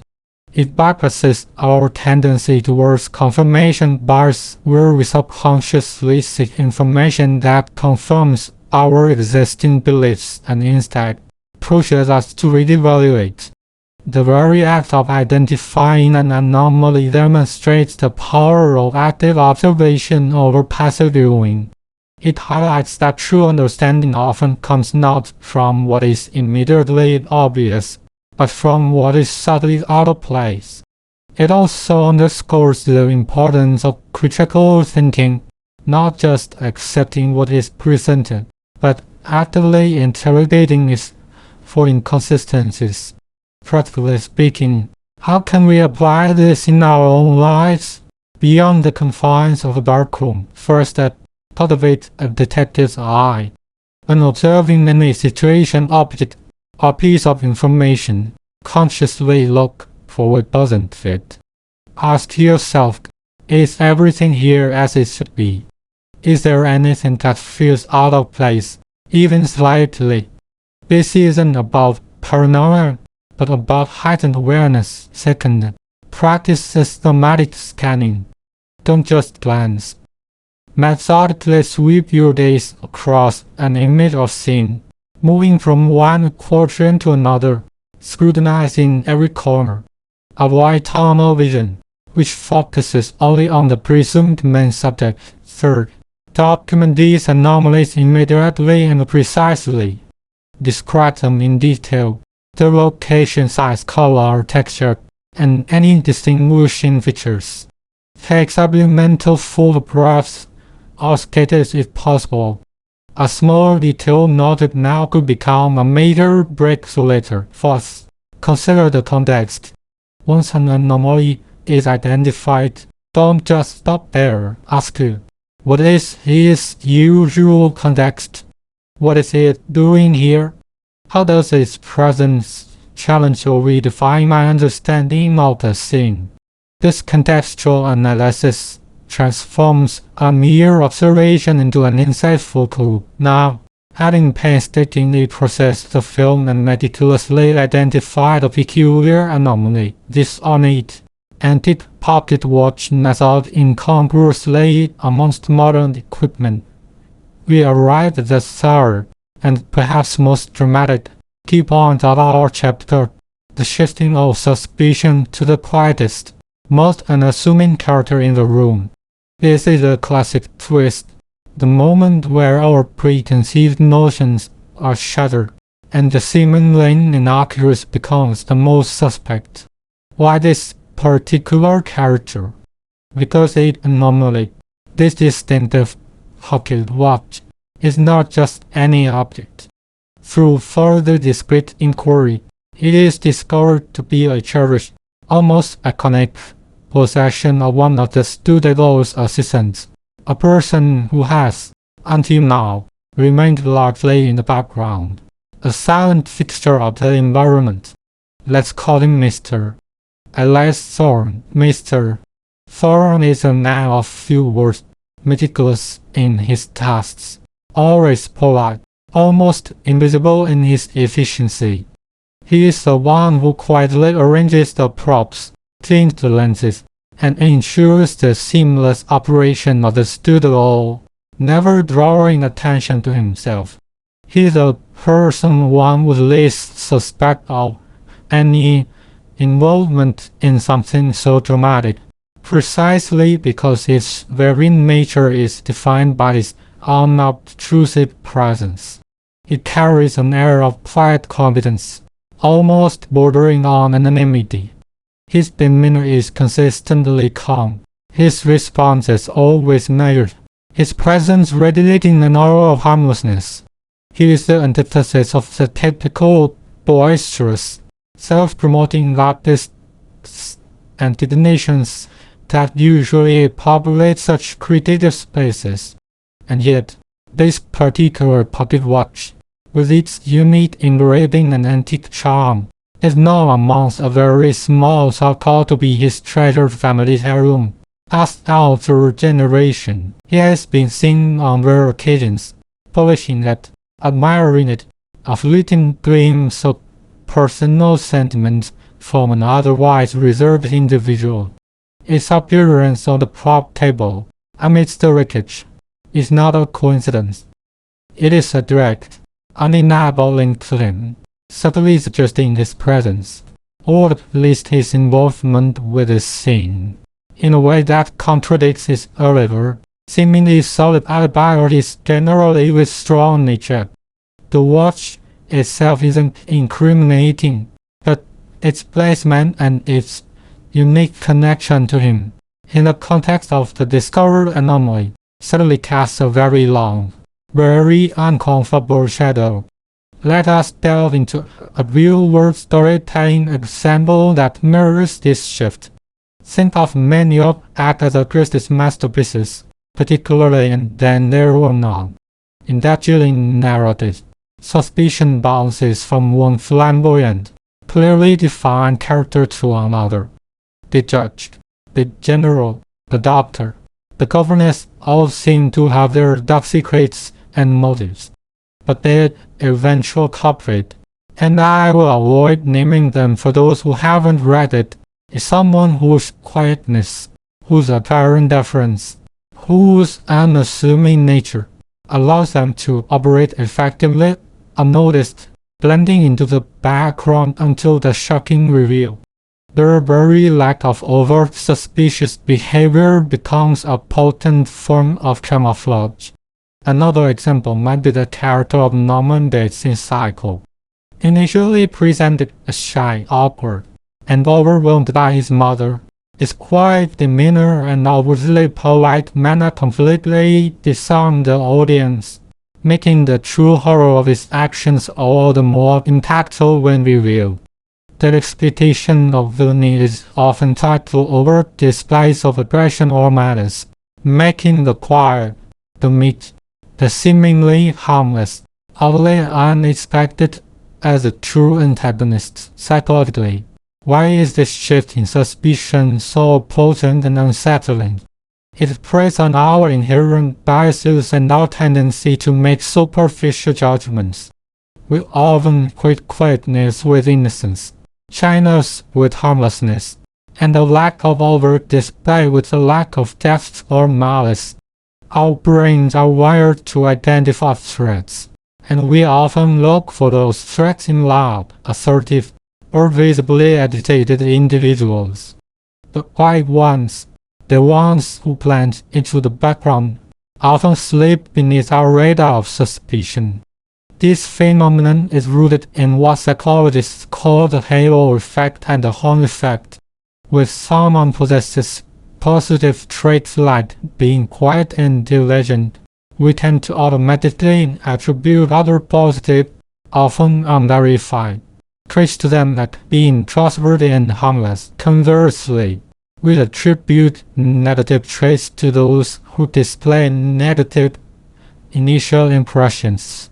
When the quiet individual is revealed to be central to a nefarious plot, it creates a profound cognitive dissonance, a jarring reevaluation of everything we thought we knew. It forces us to confront the deceptive nature of appearances and the often unseen complexities of human character. It teaches us a crucial lesson, that true danger can lurk beneath the calmest surface, and that outward demeanor is rarely a perfect window into inner intent. For practical application steps in your own life, be a listener. This means developing a more nuanced understanding of human behavior. First, challenge your assumptions about quiet individuals. Rather than equating the silence with agreement, disinterest, or harmlessness, consider that it could mask deep thought, careful observation, strategic planning, or even hidden resentments. Don't underestimate the power of quietude. Second, actively seek deeper context beyond surface impressions.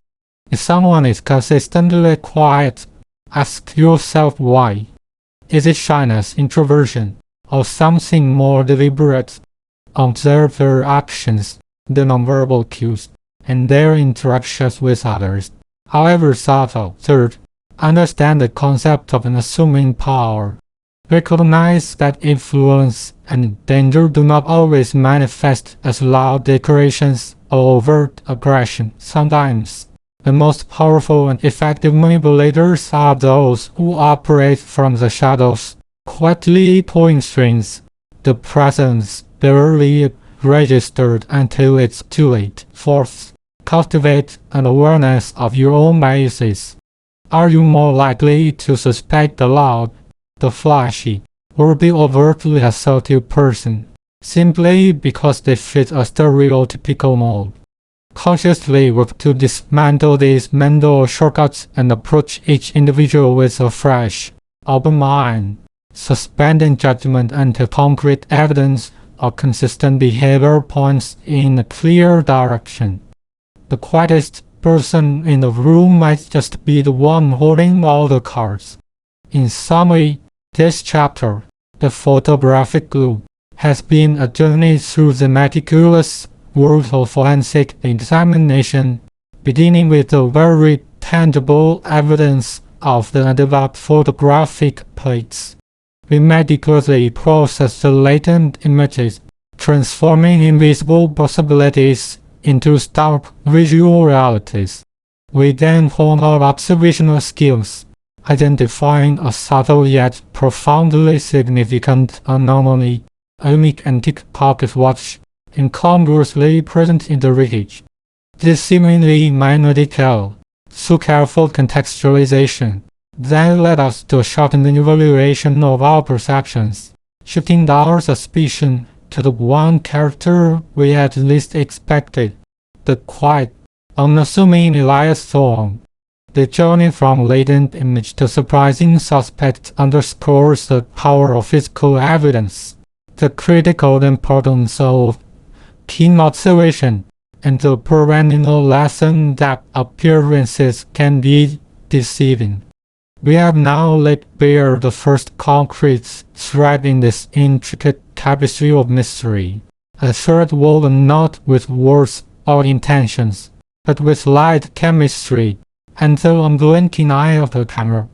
As we move forward, this photographic glue will become more complex, guiding us deeper into the motives and machinations that culminated in the events at the studio. What will Elias Thorne's connection to this watch truly reveal? Was it accidentally left behind, or was its presence a deliberate, albeit subtle, piece of the puzzle? What implications does his quiet demeanor now hold in light of this new information? These are the questions that will propel us into our next chapter, where we will confront the implications of this discovery and begin to unravel the hidden layers of Elias Thorne's life. Join me then, as we continue our quest for truth in Case in Camera. Main Chapter 5: The Web Untangled. Welcome back, dear listener, to Case in Camera. In our journey through the intricate world of crime and its unraveling, we now arrive at a pivotal moment, a chapter where the disparate threads of evidence begin to weave into a coherent, chilling tapestry. This is Main Chapter 5: The Web Untangled, a chapter that promises not just the revelation of facts, but the profound understanding of human nature pushed to its darkest extremes. Our core mission in this segment is to witness the investigators' meticulous process of piecing together the psychological profile of the killer and, armed with that profound insight, setting a trap designed to ensnare the perpetrator. Think of it as moving beyond the what and the how to delve deeply into the why and ultimately the who. An investigator isn't merely a collector of evidence. They are a student of the human mind, seeking to understand the motivations, the personality traits, the cognitive biases, and even the emotional landscape that could lead someone to commit such a heinous act. How does one transition from a collection of fingerprints, alibis, and flight data to a vivid, almost prophetic, understanding of the individual responsible? It's a fascinating blend of art and science, a delicate dance between cold logic and empathetic imagination. To truly build a psychological profile, an investigator must immerse themselves in the minutiae of the victim's life, the crime scene, and the behavior of everyone surrounding the case. What kind of person would plan such a calculated deception? What drives them to commit a murder designed to look like a tragic accident? Is it greed, jealousy, revenge, or something far more complex and disturbing? The answers lie not just in hard evidence, but in the subtle pattern of behavior, the inconsistencies in statements, and the unspoken narratives hidden beneath the surface. This deep dive into the human psyche allows the investigator to anticipate the killer's next move, to understand their potential vulnerabilities, and to construct a scenario that forces their hand. The trap then isn't just a physical setup. It's a psychological one, tailored to exploit the killer's unique characteristics and bring them face to face with their culpability. Now, let us delve into the specific key points that will guide our understanding through this intricate untangling. Our first crucial step is to reconstruct the sequence of events leading up to the fatal fight. This isn't merely about creating a timeline. It's about dissecting every moment, every decision, every interaction that culminated in the tragic incident. Imagine, if you will, a master watchmaker meticulously laying out every tiny gear, spring, and lever, understanding how each piece contributes to the intricate mechanism. Similarly, the investigator must examine all available data, flight logs, weather reports, maintenance records, witness statements from airport personnel, studio colleagues, and anyone who had contact with the victim in the days or even hours before the flight. The goal is to identify anomalies, those tiny ripples in the fabric of what should have been a routine journey. Was there an unusual delay, a last-minute change in personnel, a seemingly insignificant interaction that, in retrospect, takes on sinister overtones? Consider a real-world storytelling parallel, though fictional for the sake of ethical demonstration. Think of a classic love tomb mystery involving a poisoning. The renowned detective, let's say a figure akin to Agatha Christie's Hercule Poirot, doesn't just find the poison teacup. He reconstructs the entire morning, who entered the room when, what they carried, the victim's habits, did they always take sugar, who prepared the tea, when was it served relative to the victim's medication schedule. The key often lies in understanding the precise timing of the poison's administration relative to the victim's usual routine, or a momentary distraction engineered by the killer. Perhaps the victim always drank tea at exactly 8:15 am, and the killer knew they would be alone for precisely 3 minutes between 8:12 am and 8:15 am, offering a narrow window of opportunity to tamper with the drink unnoticed. The reconstruction brings this fleeting, critical moment into sharp focus, revealing the killer's intimate knowledge of the victim's patterns and their audacious precision. From a psychological perspective, reconstructing the sequence of events is vital because it lays bare the killer's cognitive process. It reveals their planning, their foresight, their meticulous execution, and the subsequent cover-up. What kind of mind obsesses over such details, anticipating every variable? This process helps us understand the killer's intelligence, their patience, and perhaps even their lack of empathy. They view the victim not as a person, but as an object in a complex equation, a variable to be removed for the mob. It allows the investigator to mentally step into the killer's shoes, to trace a logical or perhaps illogical path, and to understand the specific chain of actions that had to occur for the crime to succeed. It also highlights the victim's perspective, or what little we can infer, what they experienced, what warning signs they might have missed, or how their trust was ultimately betrayed. For the investigator, this meticulous pattern recognition is paramount, demanding critical thinking and an unwavering commitment to avoiding confirmation bias, ensuring that every piece of the puzzle truly fits, rather than being forced into place. For you, the listener, there are practical applications that's derived from this investigative technique that can be remarkably useful in your own life, especially when dealing with complex problems or unforeseen events. First step: whenever you're faced with a challenge or an unexpected outcome, try to build a detailed timeline. Start with the desired outcome and work backward, or begin at the earliest known point and move forward. List every single event, no matter how small or seemingly insignificant. Secondly, identify the critical path items, those actions or events without which the outcome could not have occurred. These are the linchpins of the sequence. Thirdly, and perhaps most importantly, actively look for anomalies. What deviates from the norm? What happened differently this time? These deviations often contain the most crucial information. Was a routine procedure skipped? Was someone in a place they shouldn't have been? Did a piece of equipment behave unusually? By applying this structured, investigative approach, you can untangle complex situations, understand root causes, and develop more effective solutions in both your professional and personal life.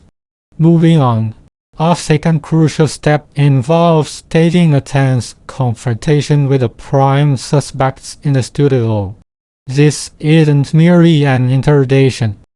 It's a carefully orchestrated theatrical event designed to expose the truth through psychological pressure and a strategic revelation. Why the studio? Because it's the victims were familiar ground to the suspects, but now imbued with a palpable sense of accusation and impending doom. The air would be thick with unspoken tension. The bright lights of the set casting long, accusatory shadows.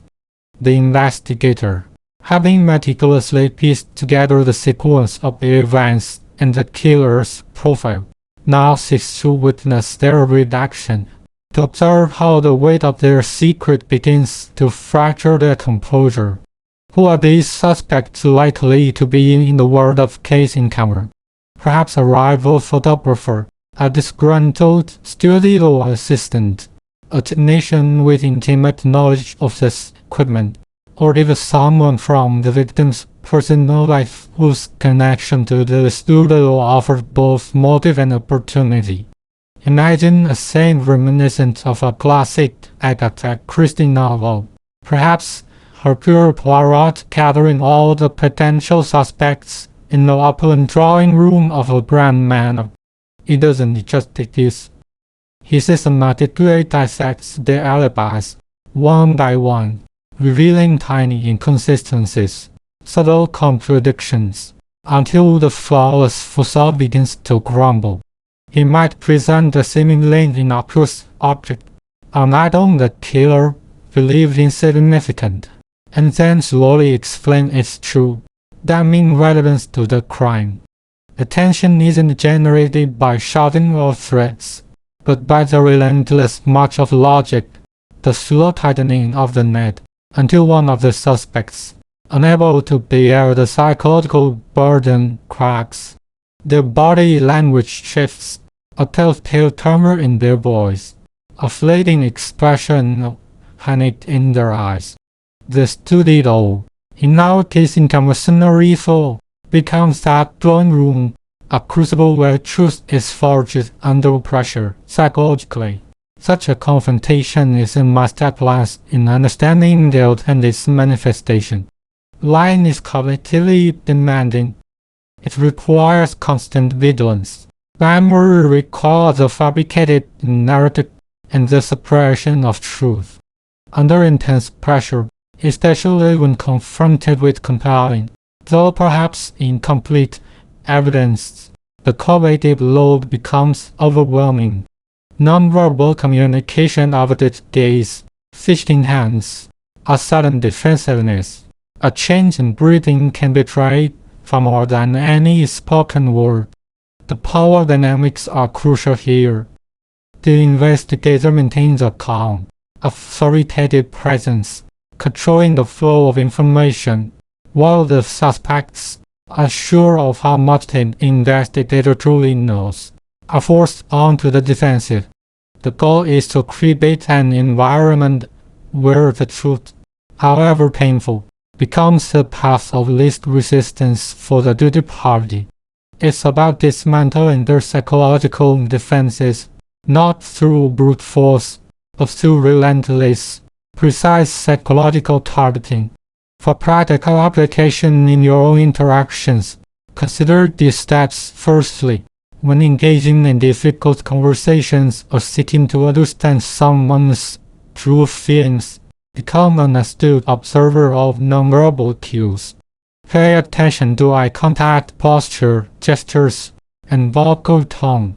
These often reveal more than words alone. Secondly, when you need to have a critical conversation, try to create a controlled, focused environment. Eliminate distractions. Ensure privacy. This helps to center attention and reduce external stressors, allowing for more focused interaction. Thirdly, employ strategic information revelation. Don't lay all your cards on the table at once. Instead, release information gradually, observing reactions, and using each revelation to probe deeper. Ask open-ended questions that encourage detailed responses rather than simple yes or no answers. This measured approach can help you navigate complex personal and professional discussions with greater insight and effectiveness. Finally, we arrive at the pivotal moment of revelation, understanding the mechanical trait used during the airplane descent. This is the ultimate how, the ingenious and chilling method by which the killer transformed what should have been a routine flight into a fatal plunge. This isn't about a simple act of sabotage.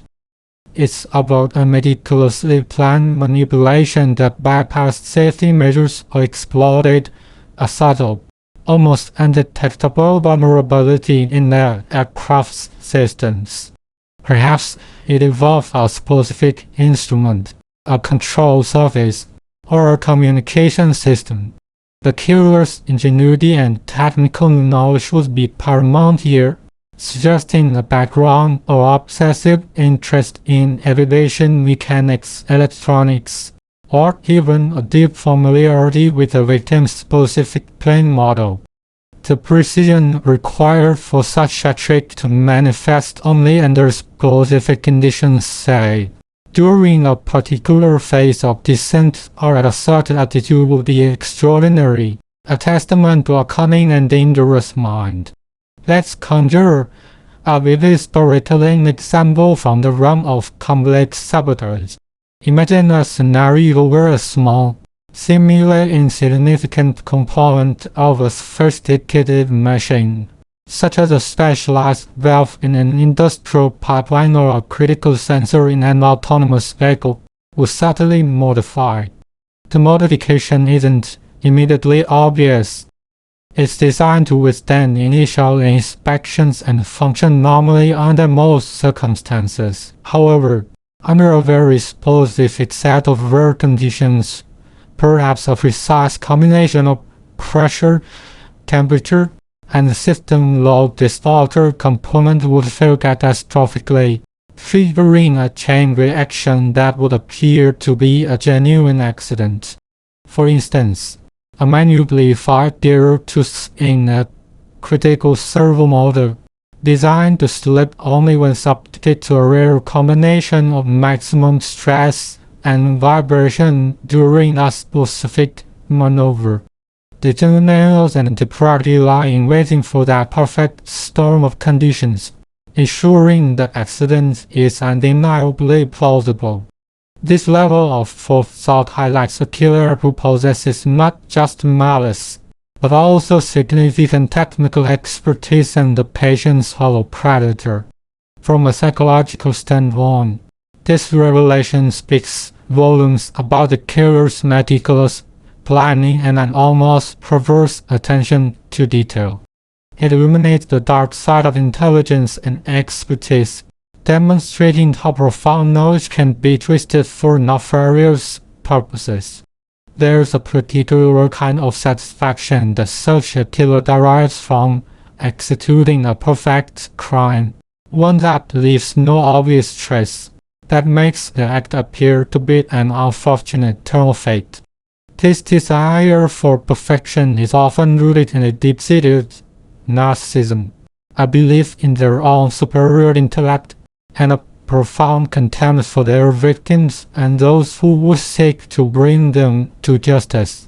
The investigator's triumph, then, is not just in identifying the perpetrator, but in his intricate cleverness, in dismantling the carefully constructed illusion, and exposing the cold, calculating mind beneath. It's a battle of wits, and the unraveling of such a mechanical trick signifies a victory for human ingenuity over human malevolence. For practical application steps in your own life, particularly in areas involving systems and processes, consider these first. Cultivate a mindset that questions the obvious. When you see the system functioning, think about its vulnerabilities. What would happen if a small part failed? How could it be deliberately misused or modified without immediate detection. This doesn't mean becoming paranoid, but rather developing a critical eye for systemic weaknesses. Secondly, whenever you encounter a problem or an unexpected outcome, don't just look at the immediate cause. Investigate the deeper layers. Could a subtle change far upstream have contributed? What small detail might have been overlooked during an inspection or a routine check? Thirdly, embrace the importance of thoroughness. Whether it's inspecting a critical piece of equipment, reviewing a complex document, or troubleshooting a technical issue, resist the urge to gloss over small details. Often, the devil, and indeed the solution, lies precisely in those minutiae that seem insignificant at first glance. And so, dear listener, we have untangled a significant portion of the web encased in camera. We've seen how an investigator moves beyond the surface facts to construct a psychological profile, predicting and then exploiting the killer's internal landscape. We witness the reconstruction of a fatal sequence, understanding the painstaking precision required to engineer a tragedy. We've stepped into the tension of a carefully staged confrontation, realizing how the subtle dance of psychology and strategic information can break a perpetrator's resolve. And we peered into the chilling ingenuity of a mechanical trick, revealing the technical brilliance spurred by murderous intent. This journey has underscored the profound synergy between understanding the human mind and meticulously analyzing forensic detail. Each thread, whether it's a discarded alibi or a modified servo, has contributed to this intricate unraveling. But their untangling isn't fully complete.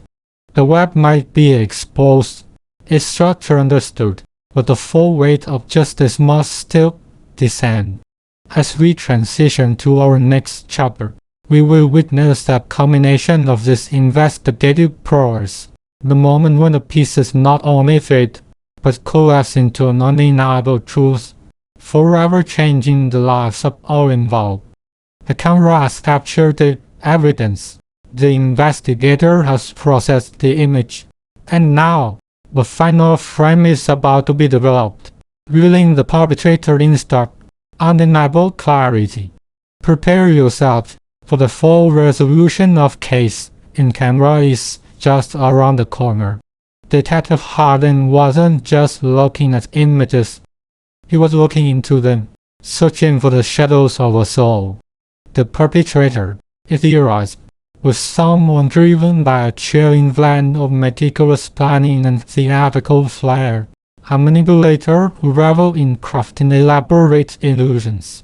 This wasn't a crime of passion, but a carefully orchestrated performance designed to deceive the lens itself. Hardin began constructing a psychological mosaic. Each shot of evidence, a slight flicker in a suspect's eye caught on peripheral footage, a seemingly insignificant prop in the background, a coded message in an otherwise innocuous studio memo adding to the portrait. He saw a mind that anticipated every counter move, a genius for misdirection. This wasn't merely about finding who did it, but understanding how they thought, how they would react when their carefully constructed reality began to unravel. And it was this understanding that formed the basis of his track.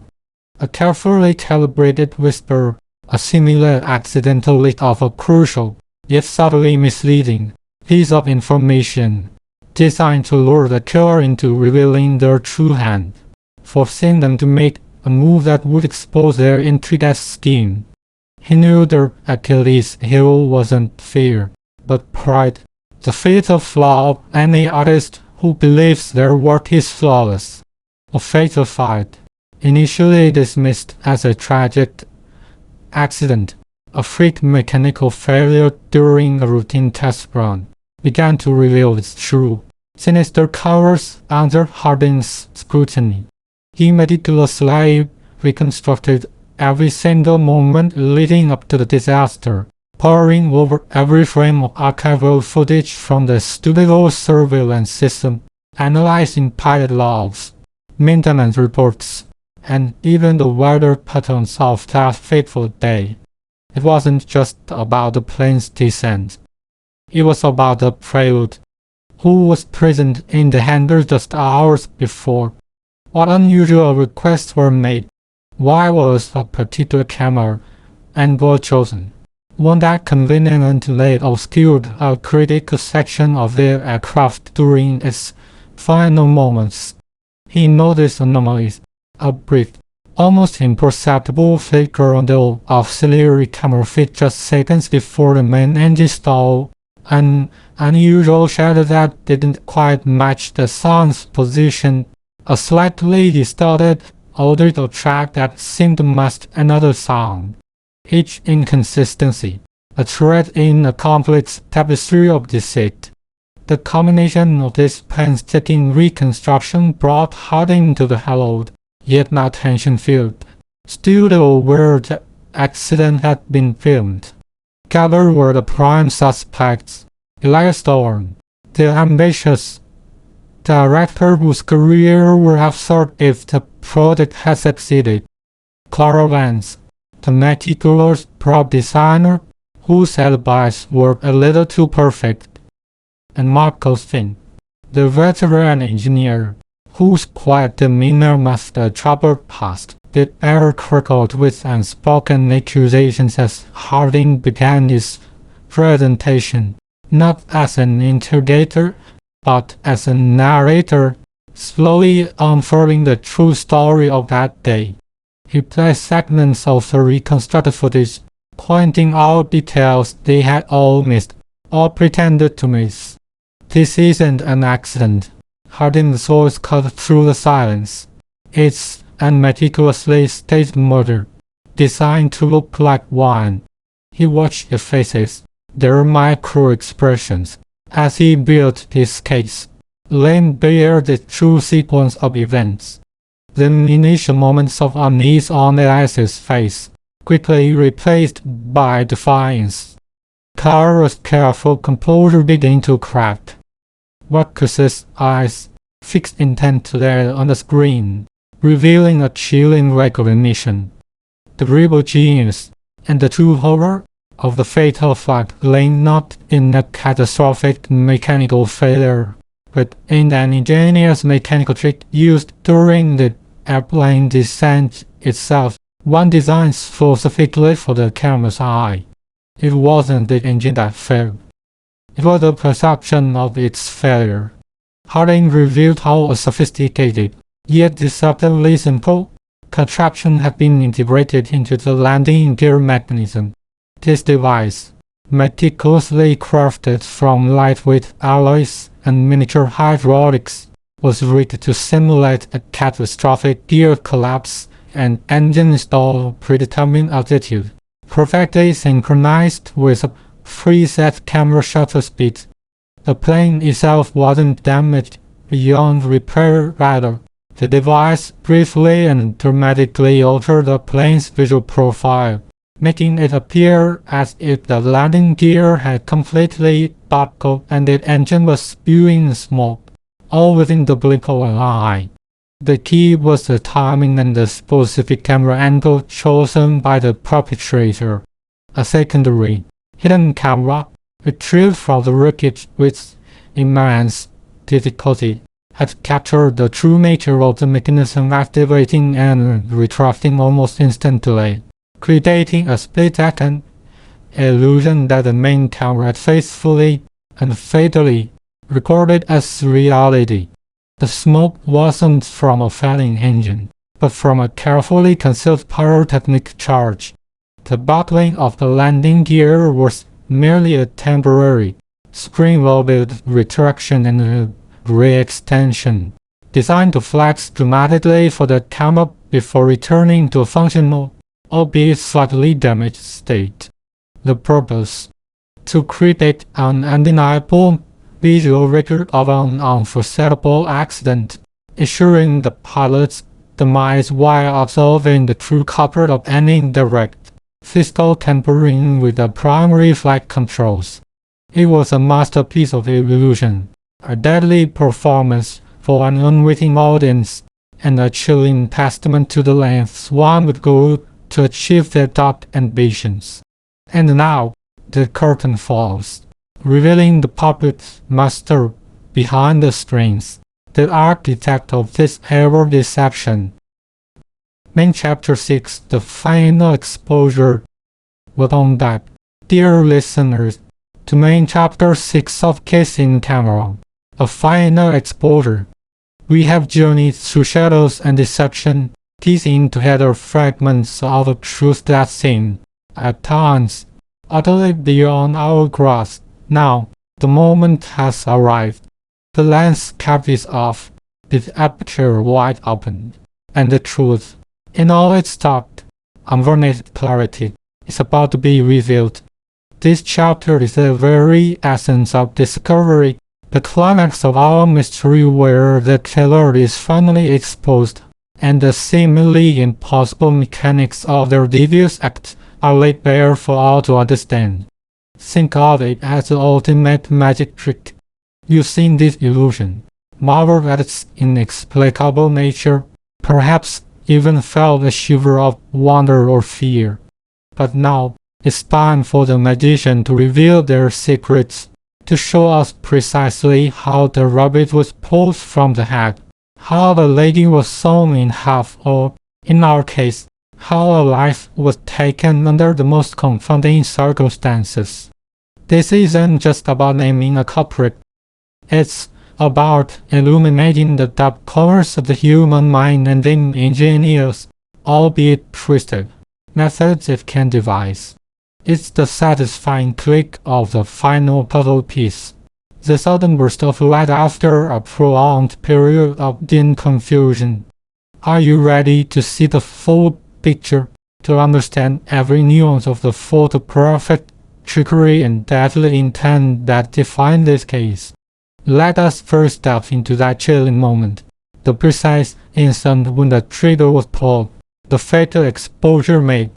We've circled around it, examined the aftermath, considered countless angles, but now, with the truth poised to emerge, we can reconstruct that event with horrifying precision, seeing it through the killer's eyes, understanding their calculated actions, imagined, if you will, the scene as it truly unfolded, not as it appeared to the first responders, shrouded in mystery, but as a meticulously orchestrated sequence of events.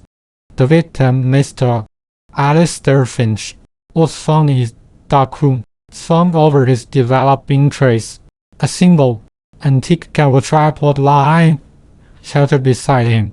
The initial impression was that he had been struck by an intruder, perhaps during a struggle, but the camera, the very tool of his trade, seemed to hold a different, more insidious secret. Our investigation led us through a labyrinth of misdirection, focusing on the unique properties of light, shadow, and the photographic process itself. The killer, we now know, didn't need to be physically present in the room at a precise moment of the attack. Their weapon wasn't a conventional blunt instrument wielded in anger, but a sophisticated manipulation of the environment, a weaponized life source. The impossible aspect of this crime lay in the fact that the trajectory of the blow seemed to defy the known entry points to the dark room, and no immediate weapon was evident that could deliver such a focused, powerful impact without being present or leaving a more conventional trace. The truth is, the killer employed a highly focused, extremely powerful beam of ultraviolet light, amplified and directed through a modified lens assembly housed within what appeared to be a standard, though rather large, studio flash unit. This unit was remotely triggered, concealed within a specially constructed, full ventilation duct that ran above the dark room's false ceiling. The beam was not only intensely hot, causing a severe, localized burn that simulated a blunt force trauma, but also caused a sudden, violent concussive shock upon impact due to its intensity and concentration on a single point. This concussive force, coupled with the searing heat, was what led to Mr. Finch's instantaneous collapse and, tragically, his demise. The broken tripod, a deliberate plan, served as a crucial piece of misdirection designed to lead investigators down the path of a physical assault. The pair knew the police would immediately look for a struggle, for a conventional weapon, and they leveraged that expectation against us. Think of the chilling precision of such an act. It wasn't a sudden outburst of rage. It was a carefully designed, almost scientific execution. The killer understood not only the physics of light but also the psychology of detection. He knew how to create an optical illusion of a crime, a perfect photographic negative of the truth, where what you saw was precisely what they wanted you to believe. This concept of walking the listener through the exact, chilling moment the trigger was pulled is a staple of masterful storytelling. Consider Agatha Christie's Hercule Poirot, for instance, when he finally unravels the intricate plot of Murder on the Orient Express. He doesn't just name the 12 assassins. He meticulously reconstructs the scene in the sleeping car, detailing how each conspirator, driven by a sheer sense of justice and vengeance, took their turn delivering a knife blow to the despicable ratchet, all while fighting the illusion of a single killer. The genius lies in the explanation of the synchronized watches, the changes of clothing, the precise timing that created the impossible scenario of a murderer vanishing into the snow. It's not just a reveal. It's a terrifying reenactment that makes the reader feel as if they were present, watching the crime unfold in slow motion, now fully comprehending every calculated movement. Or think of a Sherlock Holmes tale, like The Speckled Band, where the seemingly supernatural snake attack is revealed to be a simple, albeit venomous, viper directed by a whistling signal and a full spell pull. The moment Holmes explains the exact mechanism, the chill isn't just from the snake, but from the diabolical cleverness of the human mind behind it psychologically. This detailed reenactment of the crime's mechanics provides profound catharsis. Our brains are wired for pattern recognition and problem solving. When confronted with a mystery, especially one that seems to defy logic, there is an inherent tension, a cognitive dissonance that nags at us. The revelation of the how releases this tension. It satisfies our innate craving for order and understanding. It's an intellectual equivalent of scratching an itch you couldn't quite reach for the mob. By understanding the precise moment of impact, the modus operandi, we gain a deeper, albeit disturbing, insight into the killer's mindset. It's no longer an abstract evil. It's a tangible, calculated act. This makes the villain more real, more terrifying, and the resolution more impactful. It confirms our suspicion that malevolence often hides behind a veil of cleverness, adding a layer of psychological complexity that lingers long after the story ends. It also serves as a testament to the detective's skill, showing that no matter how elaborate the deception, truths eventually find a way to develop in the light. For those of you aspiring to craft compelling narratives, or even just to better appreciate the intricacies of a good mystery. The practical application steps for constructing such a scene are invaluable. First, always identify the core impossibility of your crime. What makes it seem unsolvable? In our case, it was the invisible, seemingly weaponless attack in a sealed environment. Second, meticulously brainstorm unconventional solutions that elaborate hidden scientific principles, misdirection, or human psychological biases. Don't be afraid to think outside the box, beyond blunt objects and fingerprints.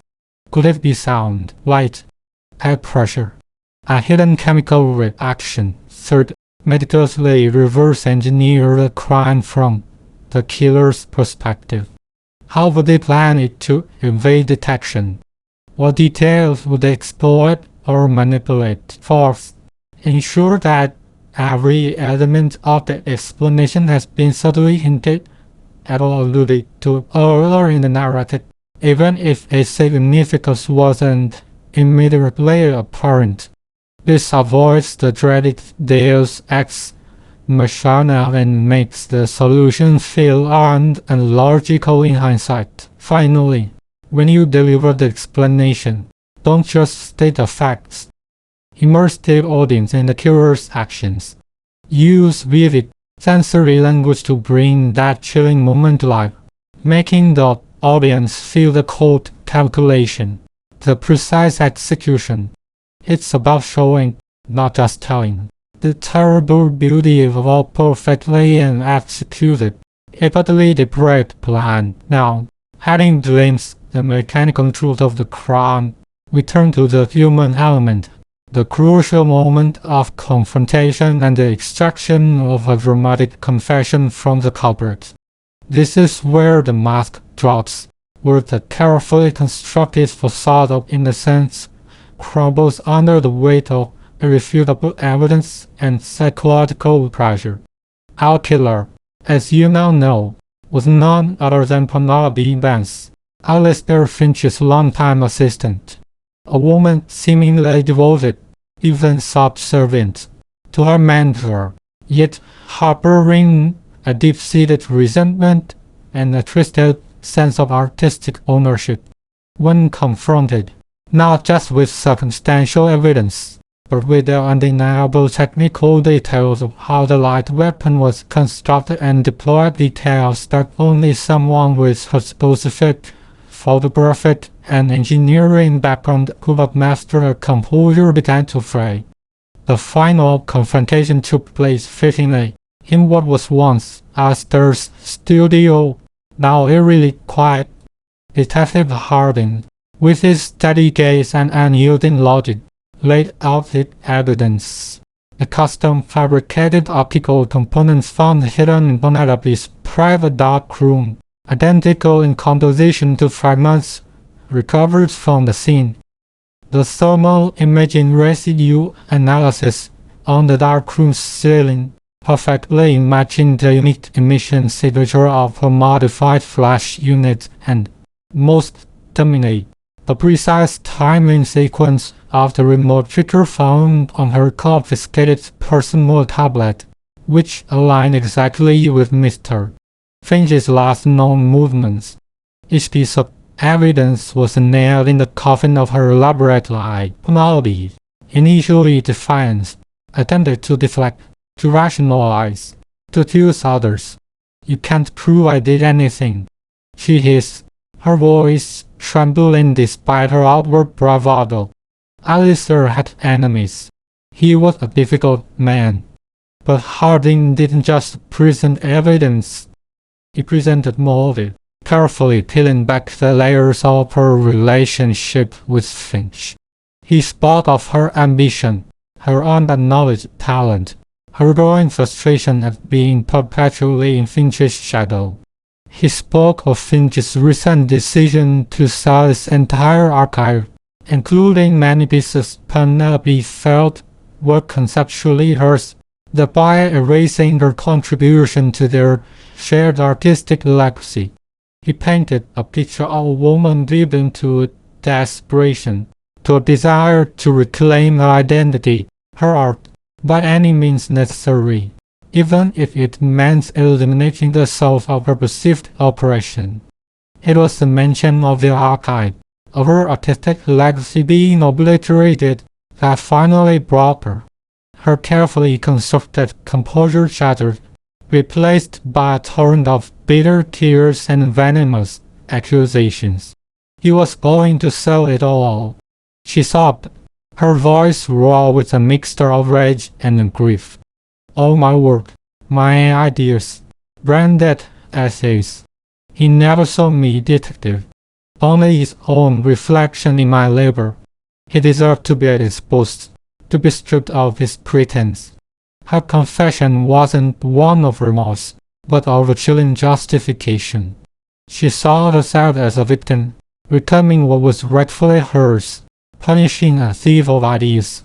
I didn't want him to just disappear, she choked out, her eyes blazing with a peculiar, unsettling light.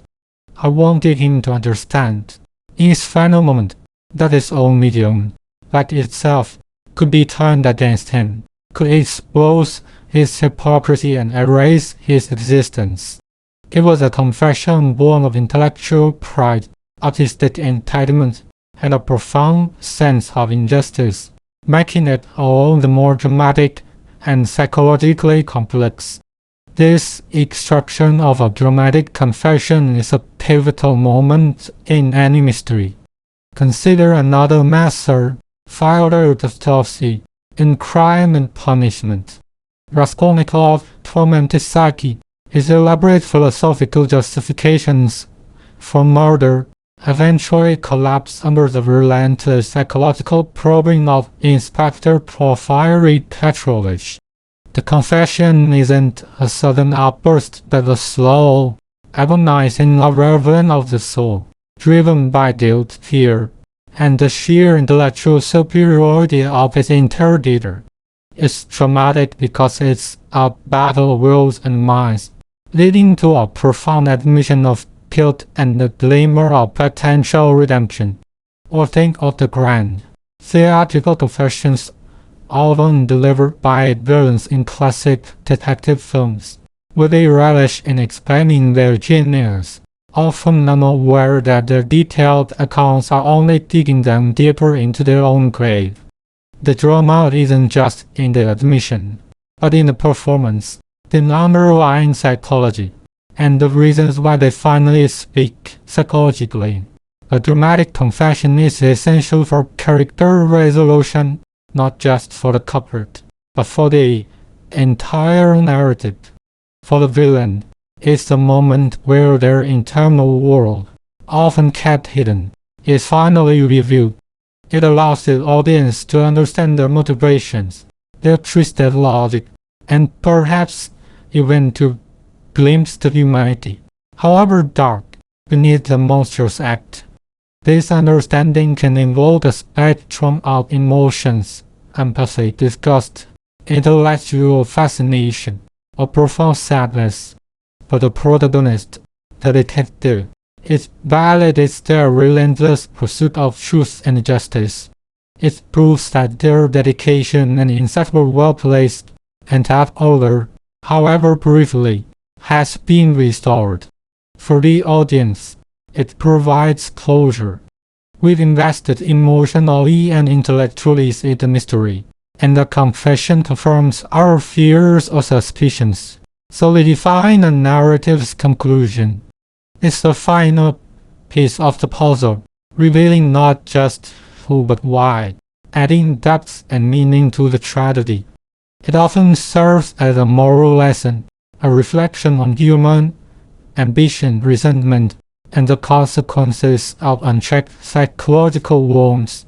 For those keen on mastering storytelling, the practical application steps for extracting a powerful confession are multifaceted. First, build your killer's psychological profile throughout the story. What are their core motivations, their insecurities, their triggers? The confession should logically stem from these traits. Second, don't make the confession easy.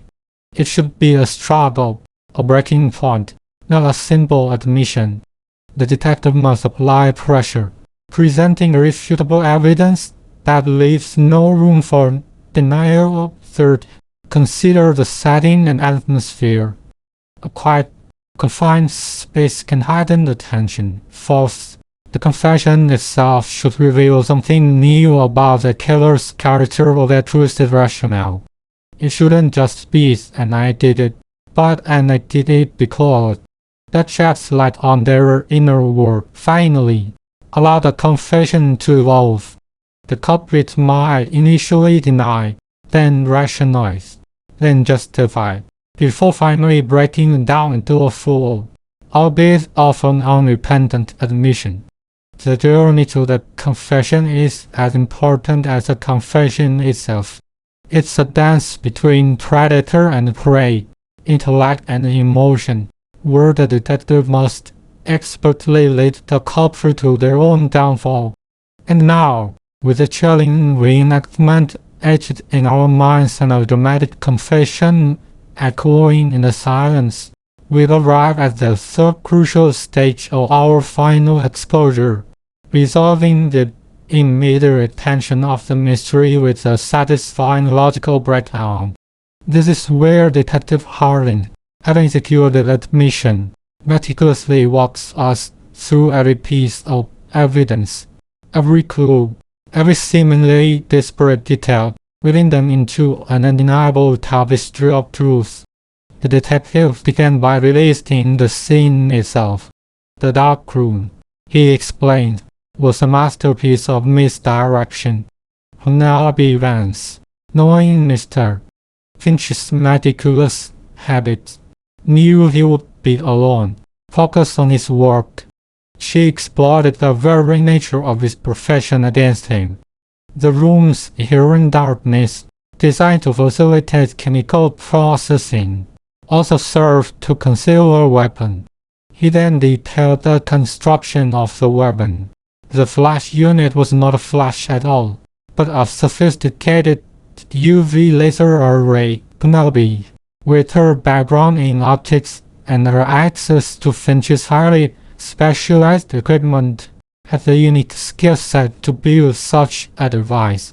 She sourced industrial-grade UV emitters, repurposed components from a high-power photographic enlarger, and cunningly disguised an entire assembly within an obsolete studio strobe housing.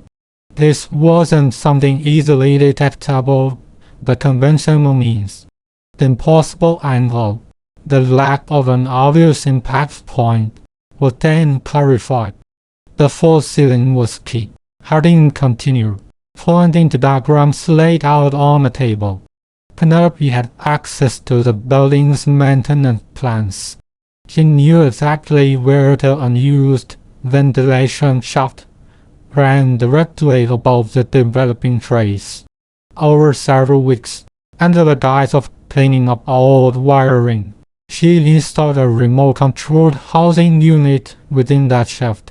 This allowed her to position her UV weapon with pinpoint accuracy directly above where Mr. Finch would typically stand.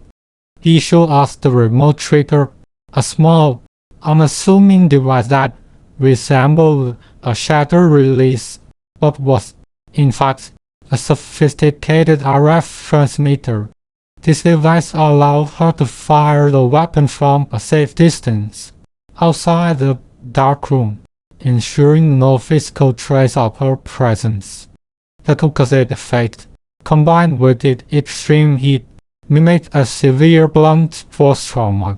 The shattered antique tripod, found at the scene, was not the murder weapon.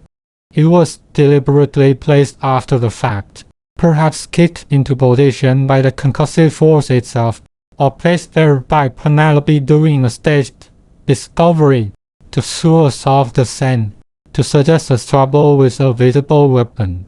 Harding then explained how the forensic team, initially puzzled, began to notice anomalies. The burn marks on Mr. Finch's clothing and skin were atypical for conventional fire impact.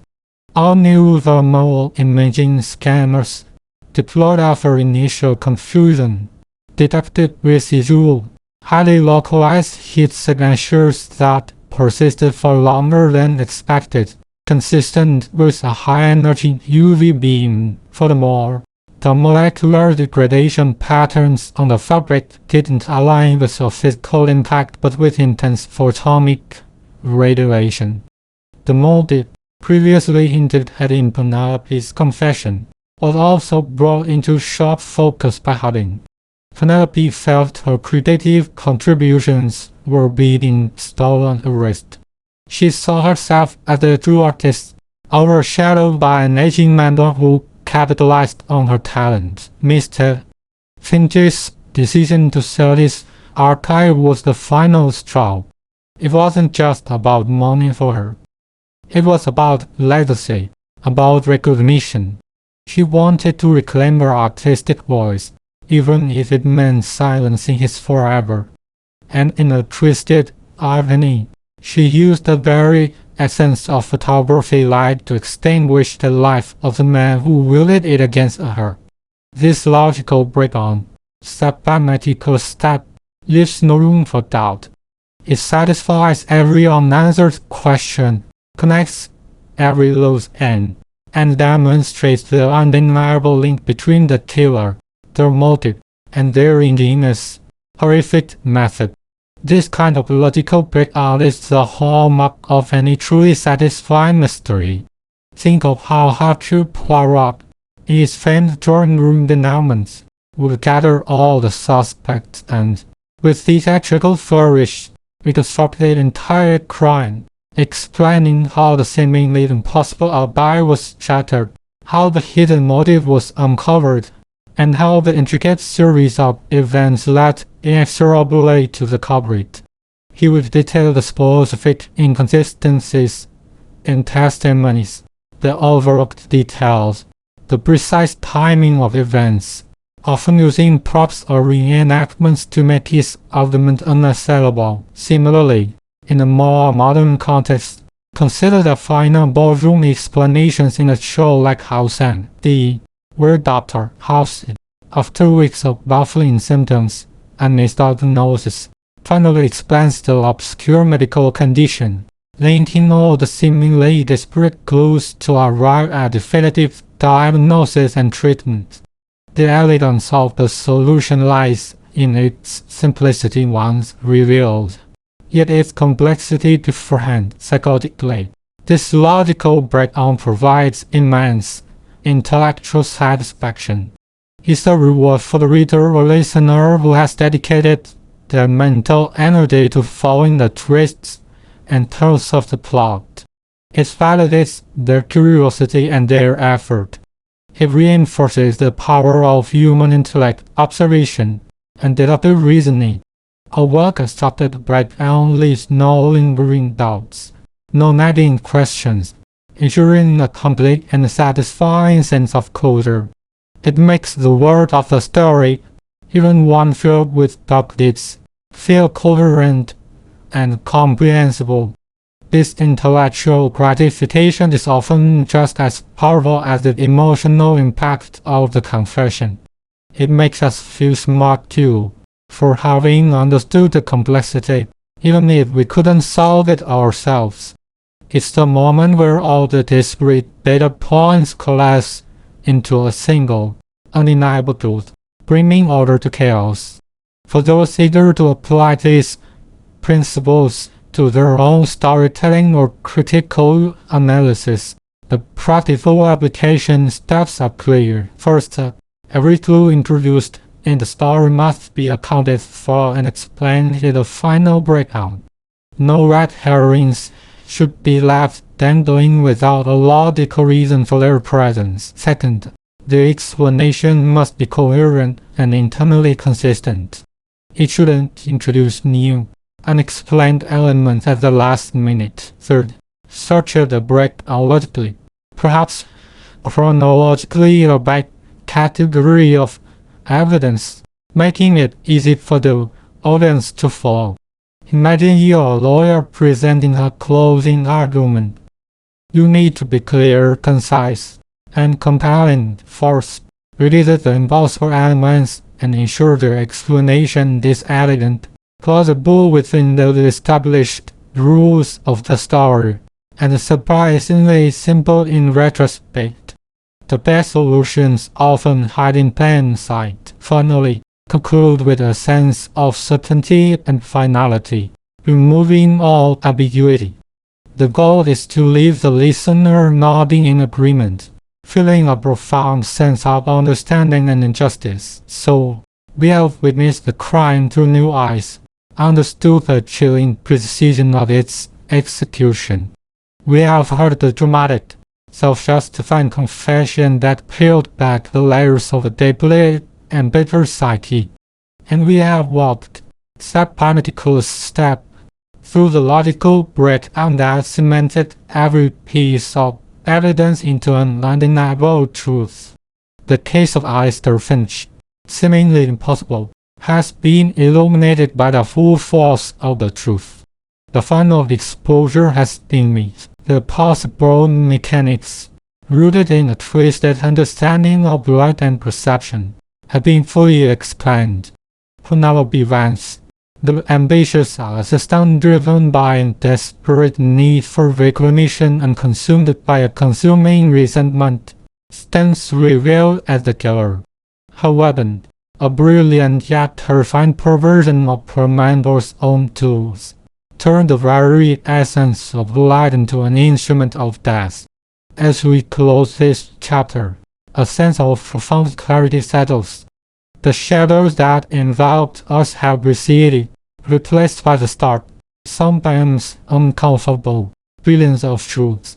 We are left with the lingering echoes of motive, the chilling ingenuity of method, and the stark reminder that even in the most familiar of places, among those we think we know best, the capacity for darkness can reside, waiting for its moment to be exposed. The case is closed, the camera's lens now clean, but that image it captured, the indelible truth of human malevolence and the relentless pursuit of justice, will remain. In our next and final chapter, we will reflect on the aftermath, the consequences of this exposure, and what enduring lessons we can draw from a case in Tamar. Join me then for the concluding reflections on this extraordinary journey into the heart of a mystery. Main Chapter 7: The Aftermath of Truth. Welcome back to Case in Tamar, dear listeners. As we embark upon Main Chapter 7, The Aftermath of Truth, we arrive at a pivotal juncture in our narrative journey. This chapter isn't merely about concluding a story.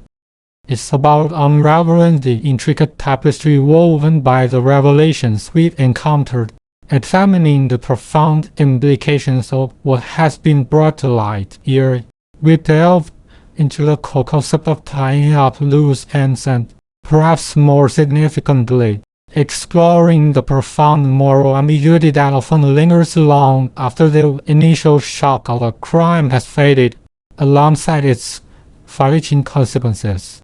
Think for a moment about the stories that truly resonate with you, the ones that stay with you long after you turn the final page or heard the last word.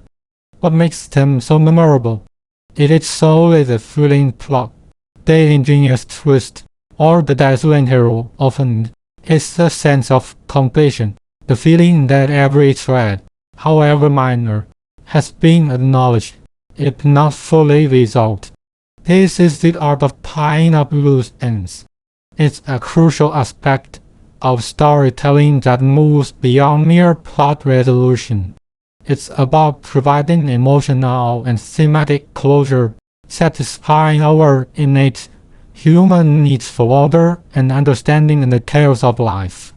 When the story leaves too many questions unanswered, not as a deliberate artistic choice of thoughtful ambiguity, but rather as a forgotten detail, it can leave us feeling adrift, as if a piece of the puzzle is missing. We, As observers, invest our time and emotions into these narratives, and a satisfying conclusion respects that investment. But beyond the mechanics of plot, this chapter also invites us into the complex realm of moral ambiguity. Rarely is life, or indeed crime, a clear-cut binary of good versus evil. The truth, when it finally emerges from the shadows, is often multifaceted, shaded in myriad hues of gray. Encasing camera, as in many compelling tales, the revelation of a central crime's truth doesn't simply label one person as villain and another as hero. Instead, it frequently exposes the intricate web of motivations, pressures, personal histories, and systemic failures that contribute to the tragic outcome. Perhaps the perpetrator, while undeniably responsible for their actions, was also a victim of circumstances, or driven by a warped sense of justice. Perhaps the victims, while deserving of our sympathy, were not entirely blameless in the events that unfolded, their own choices inadvertently setting the stage for their fate. This isn't to absolve anyone of responsibility, but rather to acknowledge the often uncomfortable reality that human behavior is rarely simple. Understanding this more complexity challenges our preconceived notions of justice and blameworthiness, compelling us to look beyond the surface and consider the deeper currents that shape human destiny. It asks us to confront the uncomfortable truth that sometimes, even with all the facts laid bare, the lines between right and wrong remain blurred, demanding a more nuanced interpretation of what it means to be truly accountable. Now, let's explore this intricate landscape through 3 key points, each designed to illuminate the profound ripples of truth. Our first key point focuses on the legal and social consequences for the surviving characters. When the truth of a significant crime, like the one at the heart of Case in Camera, finally sees the light of day, it doesn't merely conclude a mystery. It ignites a cascade of repercussions that touch every surviving individual involved, often irreversibly altering the trajectory of their lives. For those directly implicated, the legal consequences can be swift and severe. We are talking about the cold, hard realities of the justice system, potential prison sentences, the imposition of hefty fines, protracted legal battles, the burden of parole of probation, and, perhaps most painfully, the permanent stain on one's reputation. Consider the antagonists of our story. Even if their motivations were complex, the law, in its practical application, must address their actions. And what of any accomplices, or those who, perhaps out of fear or misguided loyalty, chose to cover up the truth? The complicity, once over, brings its own set of legal entanglements and punishments, designed to uphold the integrity of the law. Beyond the formal decrees of the courtroom, however, lies an equally potent and often more enduring force: social consequences. Imagine the character, once held in high regard, now facing ostracization from their community, the loss of trust from friends and family, and the relentless scrutiny of public opinion and media. How does one rebuild a life when their name is synonymous with a scandal or betrayal? How do families cope with the fallout, struggling to reconcile the person they thought they knew with the damning revelations that have emerged? The social fabric around these individuals fries, sometimes irreparably. Even those who were merely witnesses or indirectly affected might find their lives dramatically changed, forced to confront uncomfortable truths about people they once respected. or about the vulnerabilities within their own social structures. These consequences highlight the profound interconnectedness of human lives and the powerful, sometimes devastating, impact of reputation and social standing. To illustrate this, let's consider a real-world storytelling example, the iconic film The Shawshank Redemption. While primarily a story of hope and perseverance, it brilliantly portrays the stark legal and social consequences. Andy Dufresne is unjustly imprisoned, suffering decades of legal deprivation and social isolation. His fight for justice, though protracted, eventually leads to the exposure of Warden Norton's corruption. Norton, upon realizing his crimes are uncovered, faces imminent legal charges, arrest, trial, imprisonment. But before the law can formally act, he chooses to end his own life, a dramatic and tragic representation of the crushing weight of impending legal and social ruin. The psychological analysis here is deeply compelling. We, as humans, possess an innate craving for order and a profound sense of justice. When we witness the depiction of consequences, whether deserved or not, it allows us to process the fictional world's fairness and, by extension, reflects our own anxieties and hopes regarding justice in the real world. It provides a powerful sense of catharsis, a feeling that wrongs have been righted, and it prompts us to reflect on the nature of punishment versus the potential for rehabilitation. We ask ourselves, is the law truly just? Do people get what they deserve? How will I react in such a situation? This engagement with consequences is fundamental to our understanding of morality and societal norms. So, how can we apply this understanding in our own lives? As listeners and critical thinkers, we can take practical application steps to better engage with these themes. Firstly, when we encounter stories, whether fictional or reported in the news, we can practice active reflection. Instead of passively consuming the narrative, pause and consider, what are the immediate legal ramifications being depicted or discussed? What are the long-term social impacts on individuals and communities? Secondly, we can strive for empathy.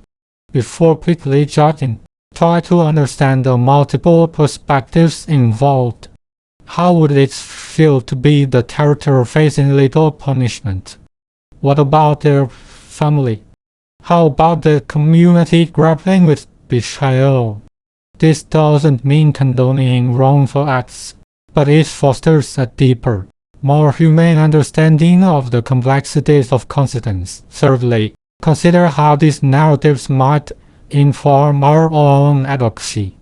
If we believe the legal system falls short of pure justice, how can we, as informed citizens, advocate for restorative justice practices that focus not just on punishment, but on healing and reintegration?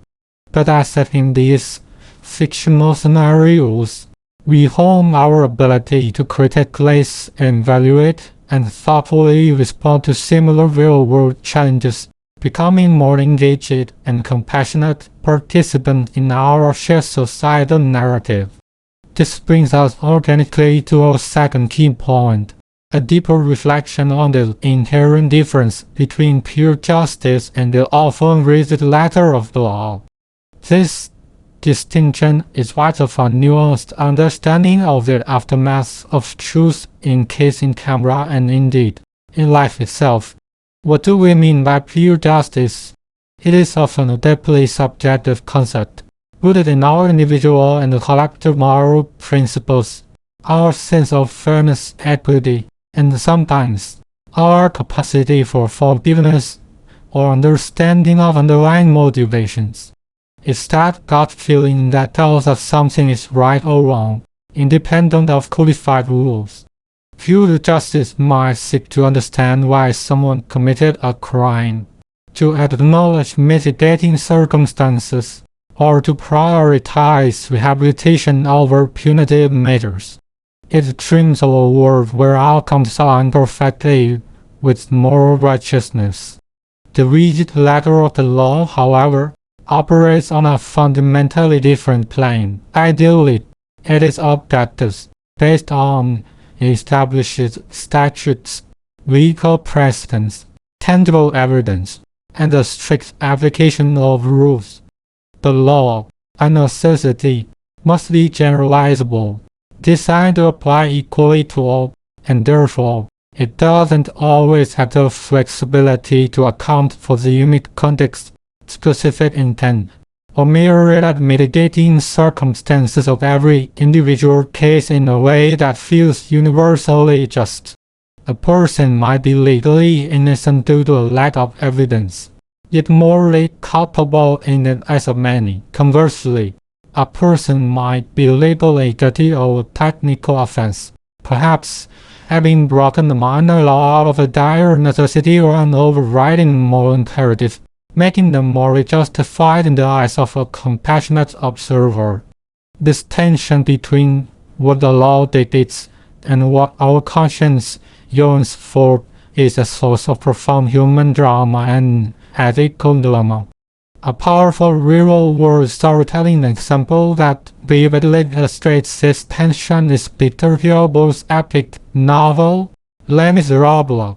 The protagonist, Jean Valjean, steals a loaf of bread to feed his starving sister's child and is subsequently pursued relentlessly for decades by Inspector Javert. Valjean's initial act, while labeling a crime, is morally understandable, even justifiable, given its desperate circumstances. The law, as personified by Javert, is rigid and unforgiving, seeing only the crime, never the context. Javert represents the absolute letter of the law, believing that justice is served only through strict adherence to the code, with no room for mercy or understanding of human suffering. Valjean, however, embarks on a moral quest for redemption, becoming a benevolent figure, sacrificing himself for others. He continually comes into conflict with Javert's unyielding legalistic pursuit. The story masterfully highlights how Valjean, while technically a fugitive and a former convict, achieves a higher form of moral justice through his actions, far beyond what the legal system could ever offer him, while Javert's rigid adherence to the law ultimately leads to his own moral and existential crisis. Psychologically, this dichotomy between pure justice and the letter of the law is incredibly significant because it fundamentally challenges our often black and white thinking. It forces us to engage in critical introspection, to empathize with complex characters, and to critically analyze the very systems we rely upon for order. It makes us question whether justice is truly being served when legal outcomes diverge from our moral compass. This internal conflict mirrors the dilemmas we face in our own lives when confronted with situations where strict rules might lead to unfair or uncompassionate outcomes. It's a powerful driver for social change, pushing societies to continually refine and reform their legal frameworks to better align with evolving ethical standards. We are, after all, moral beings, and our sense of fairness is deeply ingrained. When a story can tap into this tension, it resonates on a profound level, inviting us to grapple with difficult questions that have no easy answers. So, how do we practically apply this understanding? The practical application steps for the listener involve cultivating a more nuanced perspective on ethical decisions, both personal and societal. Firstly, When you encounter a situation where the letter of the law seems to clash with your sense of pure justice, pause and perform an ethical analysis. What are the legal facts? What are the moral implications? Where do they diverge? And why? This exercise in critical thinking strengthens your ethical reasoning. Secondly, consider engaging in constructive dialogue about legal reform. If a storyline or real-world event highlights a legal loophole or an overly rigid application of a rule that leads to injustice, how might the law be modified to better serve the broader principles of fairness and equity? This involves understanding that laws are human constructs, capable of evolution and improvement. Thirdly, practice greater compassion and discernment in how you judge others, and indeed yourself. Recognize that intent, context, and external pressures often play a significant role in actions, even those that appear clearly wrong on the surface. While accountability is crucial, an understanding of the journey, not just the destination, allows for a more humane and comprehensive perspective. By wrestling with these distinctions in our narratives, we prepare ourselves to navigate the ambiguities of our own lives with greater wisdom and empathy, contributing to a more just and understanding world. And now, as we draw towards the inevitable conclusion of Case in Camera, we arrive at our third, and perhaps most emotionally resonant, key point, bringing the main narrative arc to a highly satisfying and emotional close. This is where all the threads, legal and moral, tangible and psychological, converge into a tapestry of finality. A satisfying close is not necessarily a happy one, for truth often carries its own melancholic weight, but it must be complete. It means that the significant character arcs have been resolved, or at least left with a thoughtful, meaningful ambiguity that invites continued reflection rather than frustration. The core themes explored throughout the book should feel fully developed and illuminated. It's about providing a sense of earned conclusion, a feeling that the journey has reached its proper destination, even if that destination is bittersweet. An emotional close, by its very definition, must evoke strong feelings. It could be relief at justice served, profound sadness for what was lost, quiet hope for the future, or deep sense of reflective contemplation on the human condition. It's about the lingering resonance that stays with you, the emotional echo that reverberates long after the final words have been read or heard. For Case in Camera, this involves several crucial elements. What has become our protagonist? Have they found a new sense of purpose, a renewed commitment to justice, or perhaps a hard-won peace after their arduous quest for truth? What transformation have they undergone, and what new understanding do they carry forward? This is the moment where their personal journey finds its final resting place, or its launch for a new beginning. Then there are the final fates of all the major characters. Do they find redemption, or are they irrevocably marked by their actions? Do they face their comeuppance, or do they somehow find a path towards reconciliation or healing? The ending allows us to see where everyone lands, often solidifying the legacy within the story. And what about any lingering questions? These aren't plot holes, but rather deliberate thematic ambiguities that invite the reader to continue pondering the deeper meanings of the story. Perhaps the resolution of the crime opens up new philosophical dilemmas, or questions about the nature of humanity that remain open-ended. Ultimately, the ending must reinforce the core messages of the book, imbuing the entire narrative with a sense of thematic resonance that makes the journey worthwhile and memorable. Consider a powerful real-world storytelling example Tolkien's The Lord of the Rings. The main narrative arc, the destruction of the One Ring and the defeat of Sauron, is undeniably concluded, but the ending is far from simply happy. Frodo, the protagonist, achieves his monumental task, yet he is forever scarred by his experience, unable to fully integrate back into the Shire.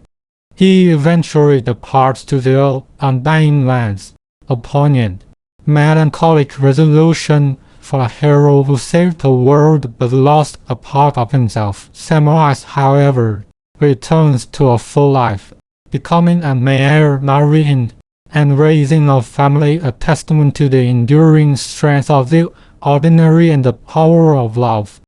The world is saved, but the personal costs are deeply felt. The thematic resonance is profound. The courage of the small, the corrupting influence of power, the bittersweet nature of victory, and the importance of holding on to hope.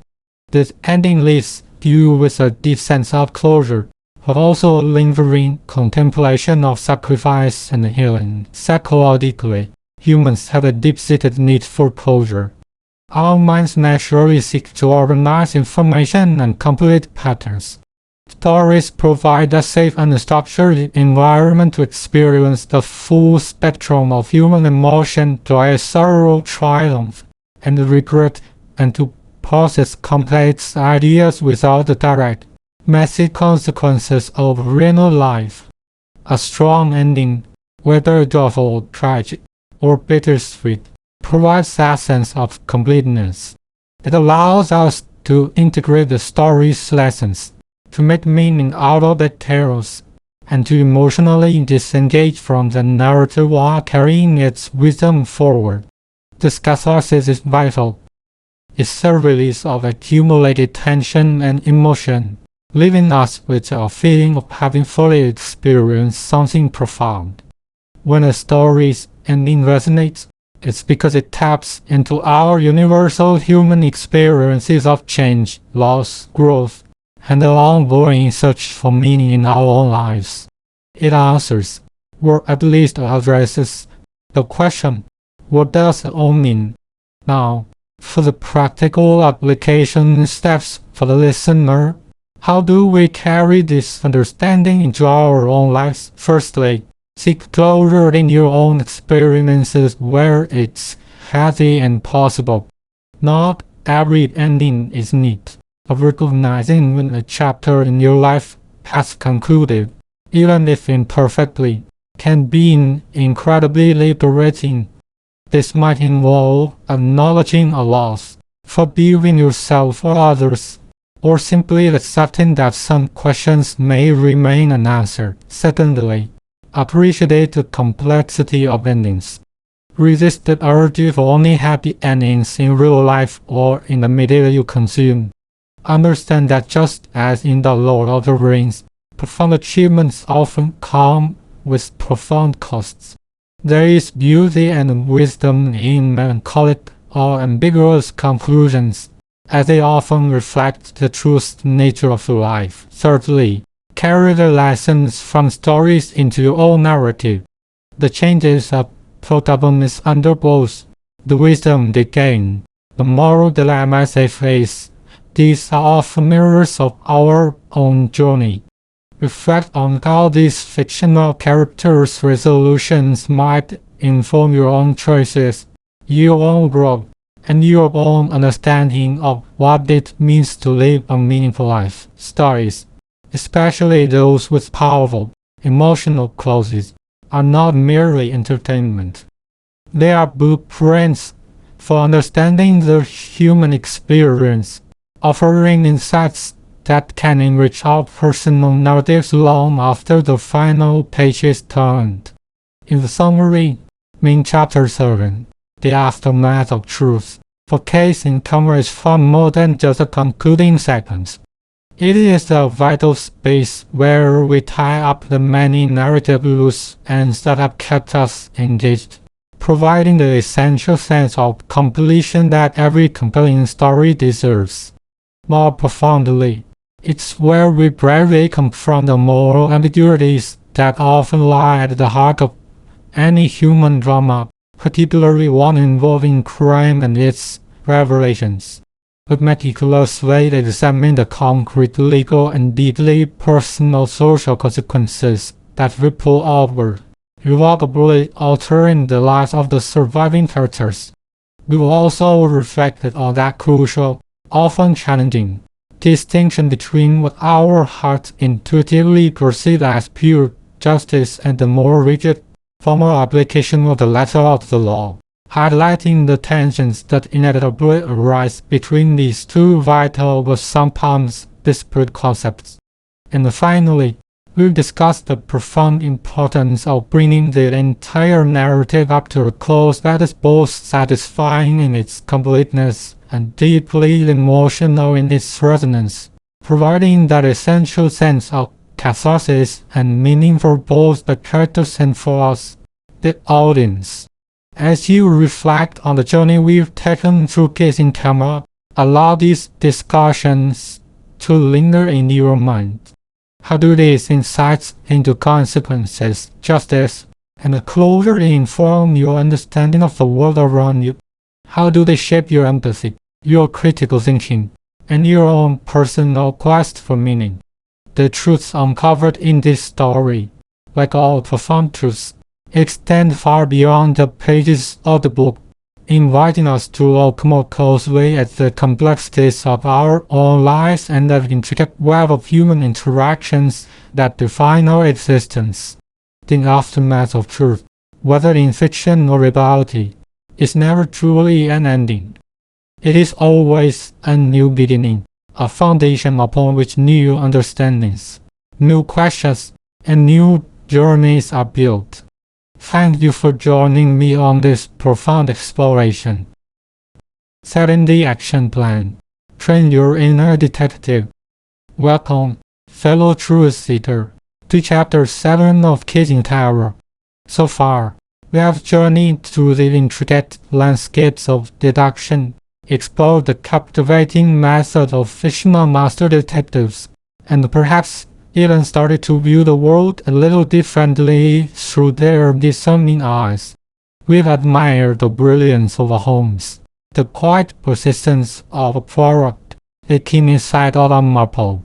But now, it's time to move beyond the pages of fiction, beyond the comfort of the armchair, and into the vibrant, messy, and endlessly fascinating laboratory of your own life. This chapter isn't just about understanding the principles. It's about embodying them, about making them an intrinsic part of who you are and how you interact with the world around you. Our mission for the next 7 days, and indeed for the rest of your life, is to transition you from being a passive admirer of deductive reasoning into an active practitioner. We are born to train your inner detective, challenging you to sharpen your senses, refine your analytical skills, and ultimately elevate your cognitive prowess in a way that will profoundly impact every facet of your existence. Think of this as your personal detective academy, a week-long intensive course designed to rewire your perceptions and equip you with tools that are far more valuable than any magnifying glass or tweed jacket. We're talking about enhancing your ability to observe, to question, to connect disparate pieces of information, and to arrive at logical conclusions that might otherwise remain hidden beneath the surface of everyday events. Why is this so crucial, you might ask? In a world saturated with information, misinformation, and fleeting attention spans, the capacity for genuine critical thought and astute observation has never been more vital. It empowers you to navigate complex situations with clarity, to discern truth from fabrication, to understand motivations that aren't explicitly stated, and to solve problems with an efficiency that will truly set you apart. This isn't just about solving grand mysteries. It's about mastering the many mysteries of daily life, from understanding why a conversation took an unexpected turn, to deciphering the real implications of a news headline, to troubleshooting a persistent personal challenge. Each day of this 7-day action plan builds upon the last, progressively pushing you to engage with your environment and your thoughts in increasingly sophisticated ways. Are you ready to step into your role as a real-world investigator, turning every moment into an opportunity for discovery and every interaction into a potential clue? Let's begin to unlock the incredible detective potential that lies dormant within you. Our journey commences with a fundamental cornerstone of any effective investigation: observation and detail retention. For days 1 and 2, your mission, should you choose to accept it, is to practice active observation and detail retention during your daily commute. Now, for many of us, the commute is a period of autopilot, a liminal space where our minds wander, our eyes glaze over, and our bodies mechanically transport us from one location to another. We might listen to podcasts, scroll through social media, or simply stare blankly out the window, effectively creating a sensory deprivation chamber in the midst of a bustling world. This week, we are going to radically transform that experience. Let me paint a picture for you, a real-world scenario that highlights the power of this practice. Imagine Sarah, a marketing professional who used to drive her own bus ride to work. It was always the same, the familiar, humble, the same faces she never really noticed. The mental list making for the day ahead. One Tuesday morning, following a colleague's suggestion about being more present, she decided to try something different. Instead of burying her head in her phone, she cautiously chose to focus on the man who sat across from her every day. He was always meticulously dressed in a neat, if slightly worn suit, always carried a slim leather briefcase, and always had a well-worn paperback book open on his lap. But Sarah had never truly seen him. This particular morning, she began to notice the details. The subtle tremor in his right hand as he turned a page, the tiny ink stain on the cuff of his pristine white shirt, the way he always seemed to pause at the same exact paragraph before looking up, almost as if checking his watch, though he never actually wore one. She also noted the specific genre of his books. They were invariably historical biographies, specifically about lesser-known political figures. A few days later, she observed him speaking to another passenger, a woman he seemed to know. His voice was soft, his words precise, and she overheard him mention the library and research. Putting these small observations together, Sarah began to form the hypothesis. Perhaps this man wasn't just a commuter.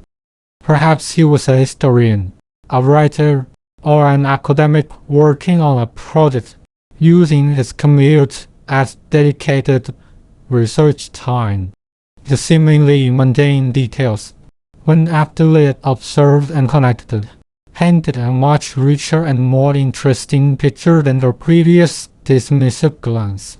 It transformed her commute from a dull obligation into a mini investigation, a personal case in camera. From a psychological perspective, why does this practice matter so profoundly? What Sarah had been doing before was a classic example of inattentional blindness, a phenomenon where we fail to perceive objects or events that are plainly visible because our attention is focused elsewhere.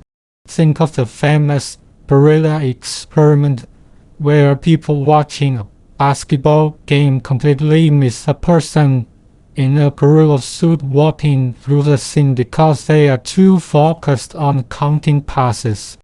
Our brains are incredibly efficient but also incredibly selective. They filter out vast amounts of sensory information, prioritizing what they deem important, often based on our immediate goals or established routines. When you're on autopilot during your commute, your brain assumes there is nothing new or threatening, so it conserves energy by ignoring the rich tapestry of details unfolding around you.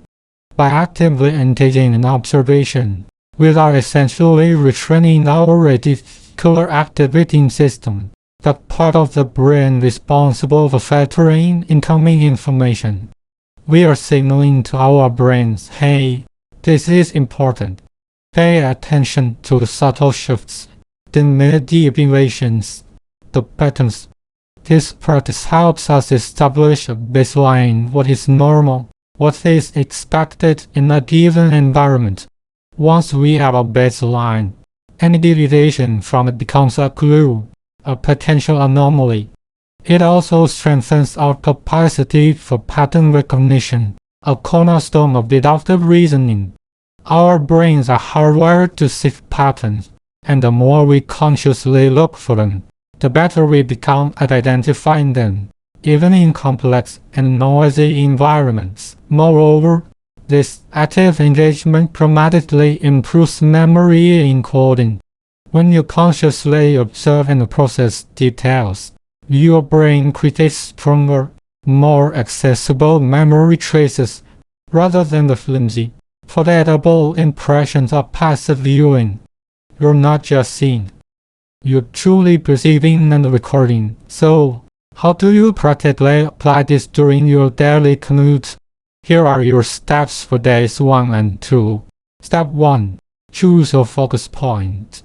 Each morning and evening, select a specific element of your commute to focus on.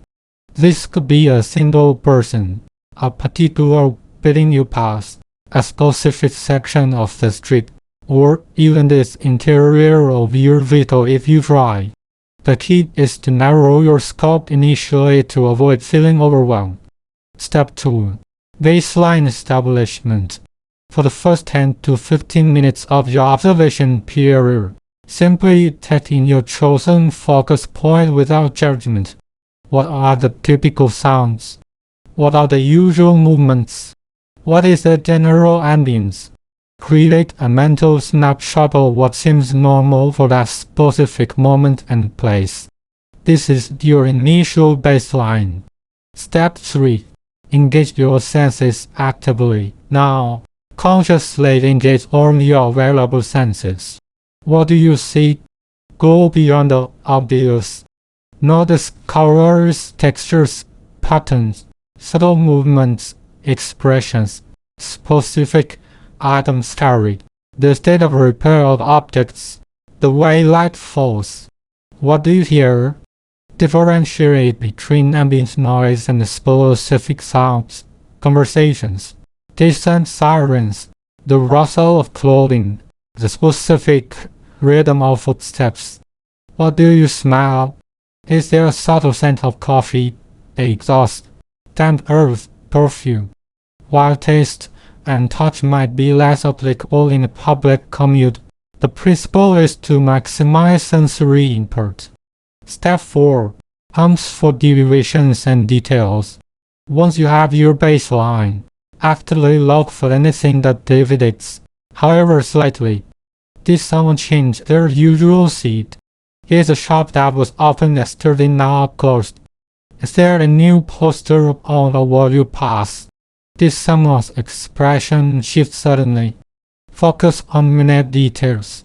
If you're observing a person, notice their footwear, the way they hold their bag, the number of rings on their fingers, the condition of their hair, any subtle gestures they make, the specific items they might be carrying or consuming. Challenge yourself to identify at least 5 new details about your chosen focus point each day that you had never noticed before. Step 5. Mental snapshot and recall. At the end of your observation period, mentally replay what you saw. Try to recall as many details as possible without immediately looking again. Can you describe the person you observed with enough detail that someone could pick them out of the lineup? Can you accurately describe the storefront you passed, right down to the color of the awning or the specific items in the window display? This mental recall exercise actively strengthens memory pathways. Step 6. Document optional, but recommended. If feasible, jot down a few notes in a small notebook or on your phone immediately after your commute. Don't worry about perfect prose, just keywords and phrases that capture your observations. This externalization further solidifies memory and allows you to track your progress and insights over time. Repeat this process for both your morning and evening commutes on days 1 and 2. By consistently applying these steps, you will begin to dismantle the mental autopilot that has long governed your commute, transforming it into a fertile ground for developing your observational prowess and laying a crucial foundation for the more advanced detective skills we will explore next. Are you ready to truly see the world unfolding before you? Now that you've honed your observational skills and started to appreciate the wealth of detail in your immediate environment, we're going to elevate your inner detective's toolkit to encompass critical analysis for days 3 to 5. Your challenge is to analyze conversations and news stories to spot logical fallacies and hidden motives. This phase moves beyond merely what is being said or presented to how it's being communicated and why. It's about looking past the obvious narrative and dissecting the underlying structure of arguments, discerning the subtle machinations of persuasion, and identifying when rhetoric is being deployed to mislead or obscure. Let's delve into a real-world example to illustrate this. Consider Mr. Henderson, a respected community leader, speaking at a town hall meeting about a proposed new factory.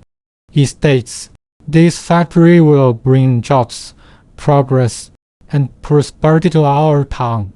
Only those who wish to see our community stagnate and fall behind would oppose such a vital development." On the surface, it sounds like a compelling argument for progress.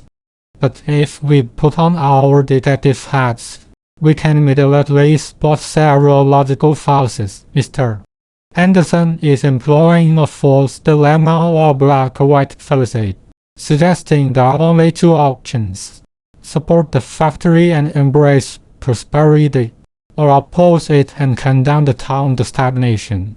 He neatly sidesteps the possibility of other solutions for economic growth or the potential negative impacts of the factory, such as environmental concerns, increased traffic, or strain on local resources. Furthermore, he subtly uses an ad hominem attack not directly against an individual, but against anyone who would oppose the factory, implying they are short-sighted and detrimental to the community's well-being. He also uses an appeal to emotion, evoking fear of stagnation and desire for prosperity, rather than presenting a purely logical argument based on factual cost-benefit analysis. A seasoned detective listening to this wouldn't just hear the words, but hear the strategy behind the words, immediately questioning the unstated assumptions and the subtly manipulative framing. They would then naturally wonder, what specific data is he omitting? What alternative solutions is he not presenting? What are his personal motives for pushing this specific agenda, perhaps related to land ownership or political ambition? The narrative of jobs and prosperity might be a smokescreen for other interests. From a psychological standpoint, why is their ability to spot logical fallacies and hidden motives so critical? Our brains are wired for narrative. We love stories, and we tend to accept them at face value, especially if they align with our existing beliefs. This is known as confirmation bias. We often default to System 1 thinking, which is fast, intuitive, and emotional, rather than System 2 thinking, which is slow, analytical, and logical. When someone crafts an argument riddled with fallacies, they are often appealing directly to our System 1, bypassing our critical faculties. They exploit our emotional responses, our desire for simplicity, or our innate trust in authority figures. Understanding logical fallacies empowers us to consciously engage System 2. It gives us a framework to deconstruct arguments, to identify the reasoning goes awry, and to expose the underlying weaknesses in the persuasive attempt. It protects us from being manipulated by clever rhetoric in advertising, political discourse, news reporting, and even personal relationships. Moreover, identifying hidden motives requires us to move beyond empathy and understanding someone's feelings to true psychological insight, understanding someone's underlying intentions and drivers. It's about asking, what does this person think? Or what are they trying to avoid? This isn't about cynicism. It's about developing a sophisticated understanding of human behavior, recognizing that people often have multiple, sometimes conflicting motivations. This skill fosters a profound sense of discernment, allowing you to make more informed decisions and engage with the world on a deeper, more truthful level.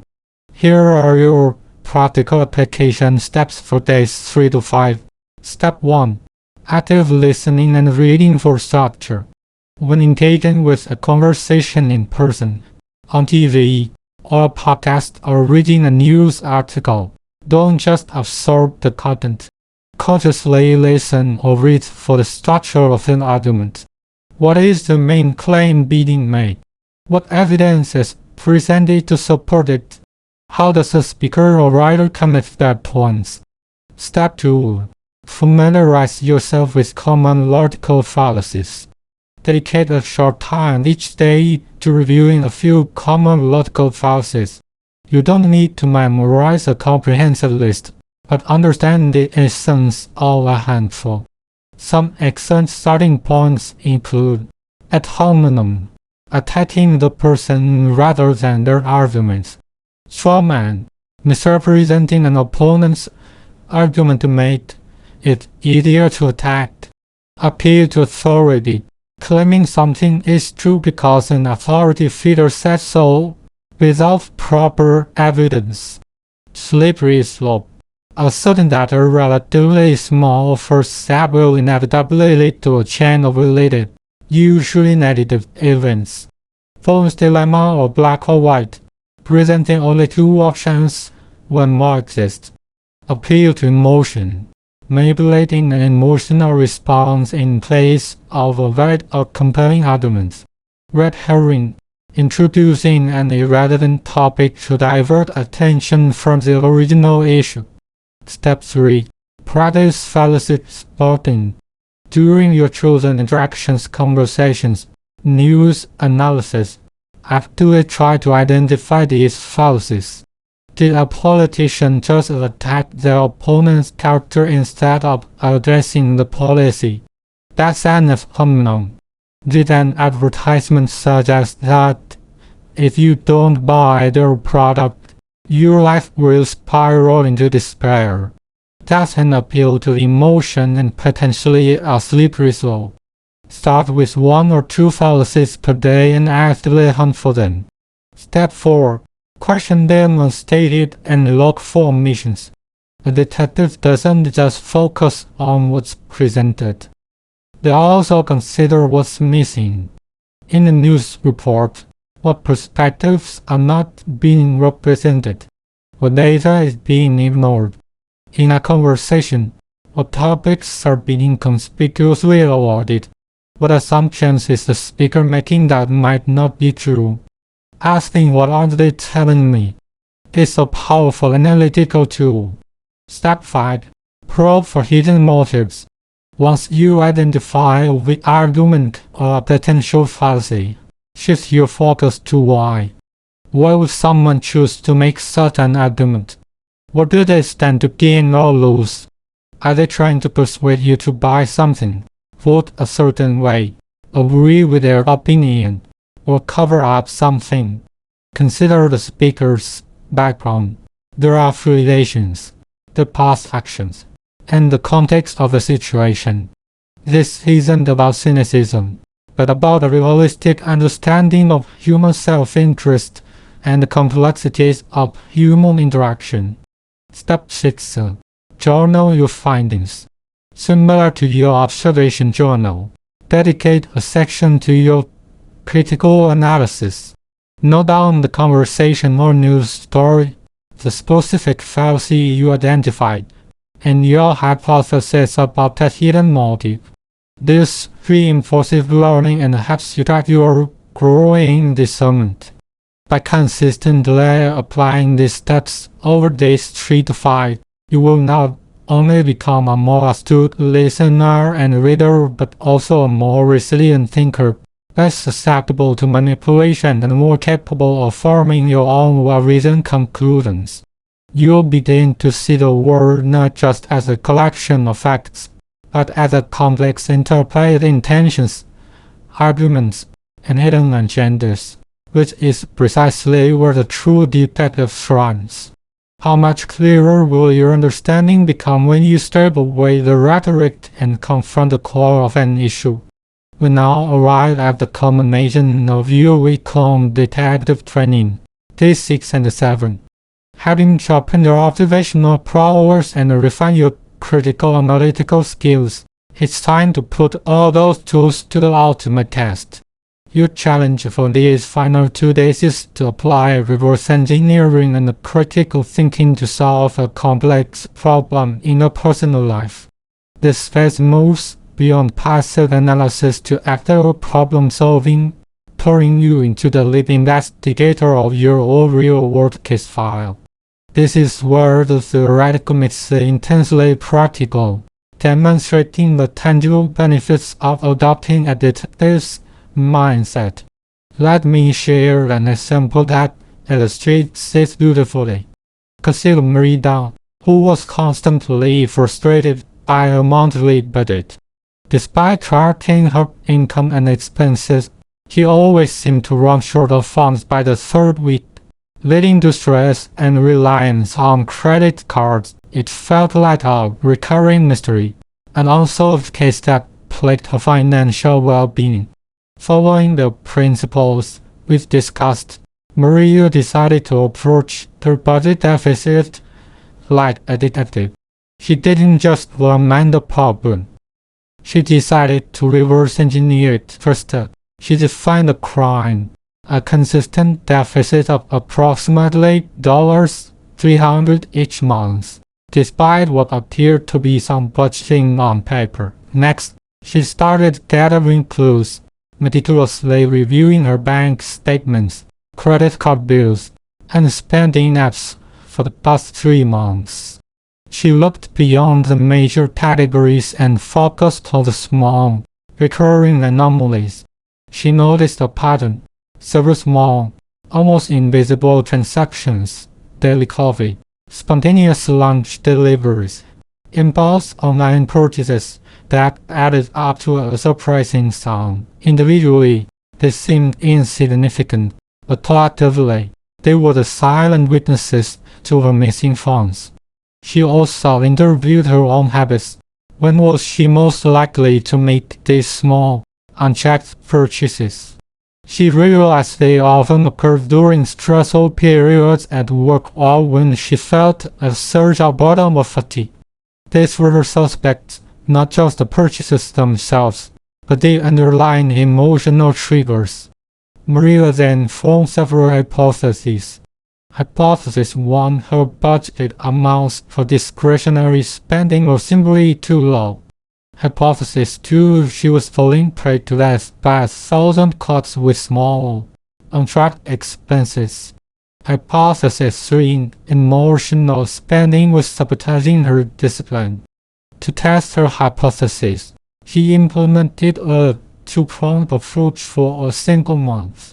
He increased her fund money budget slightly, testing hypothesis 1. More critically, she decided to visually track every single discretionary purchase, no matter how small, in a dedicated note on her phone, along with a brief note on her mood at the time. Testing hypotheses 2 and 3. The evidence from this test was conclusive.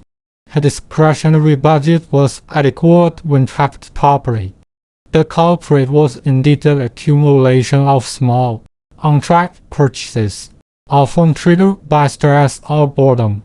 The total of these invisible expenses perfectly accounted for her typical $300 deficit. With the mystery solved, Maria could then implement a targeted solution. She set a daily micro-spending limit and developed alternative coping mechanisms for stress and boredom that didn't involve impulsive purchases. A financial mystery was solved, not through brute force budgeting, but through meticulous detective work, reverse engineering the problem from its symptoms back to its root causes psychologically. Why is this systematic, detective-like approach to personal problems so effective?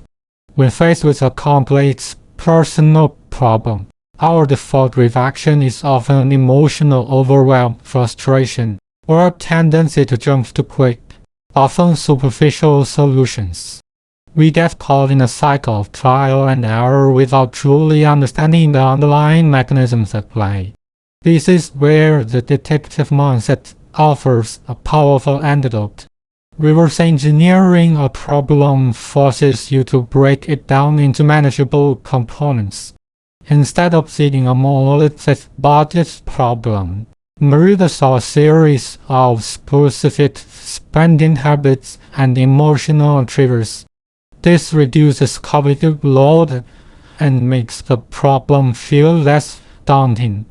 It also combats confirmation bias, as you are actively seeking evidence that might disprove your initial assumptions, rather than just confirming them. You are encouraged to remain objective, to treat your personal life like a neutral case file, stripping away the emotional baggage that often clouds judgment. This systematic approach cultivates a growth mindset, teaching that problems are not insurmountable obstacles but rather puzzles to be solved. Each step, from defining the problem to gathering clues and testing hypotheses, builds your self-efficacy and problem-solving confidence. It transforms you from a victim of circumstance into an empowered agent of change, capable of dissecting complexity and orchestrating effective solutions in any area of your life. Here are your practical application steps for day 6 and 7. Step 1. Identify your personal case file. Choose one specific, recurring complex problem in your personal life that you struggle to solve.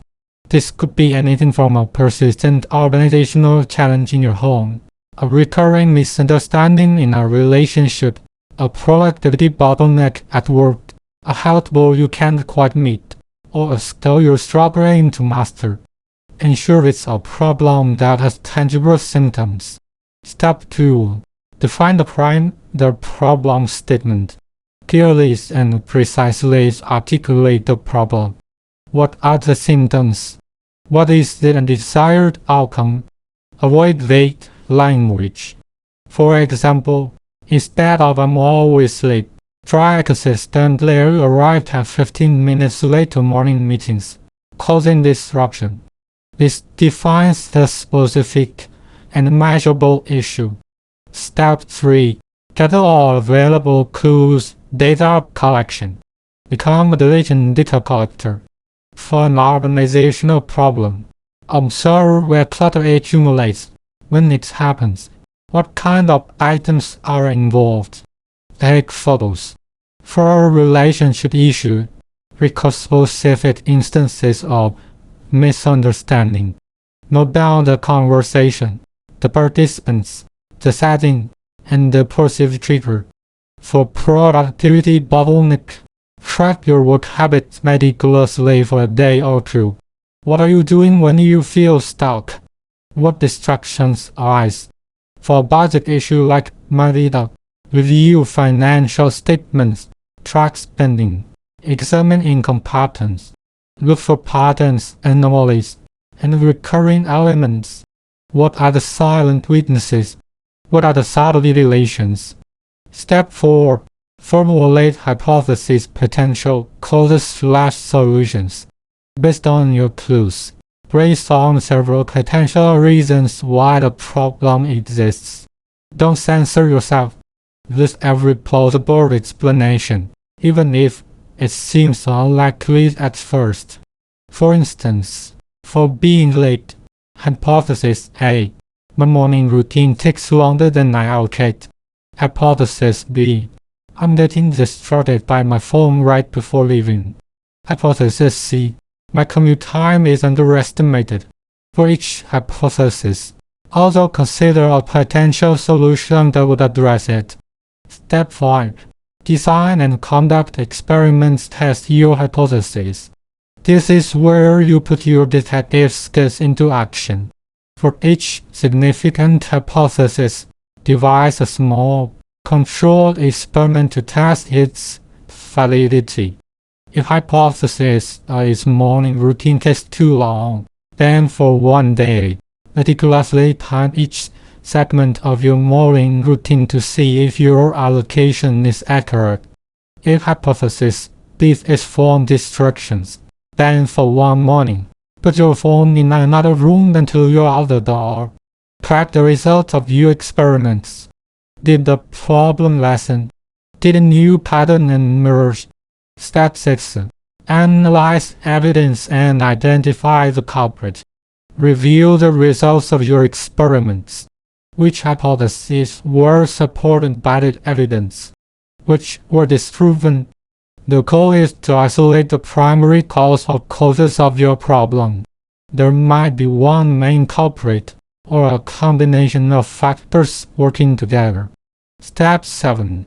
Implement solution and monitor.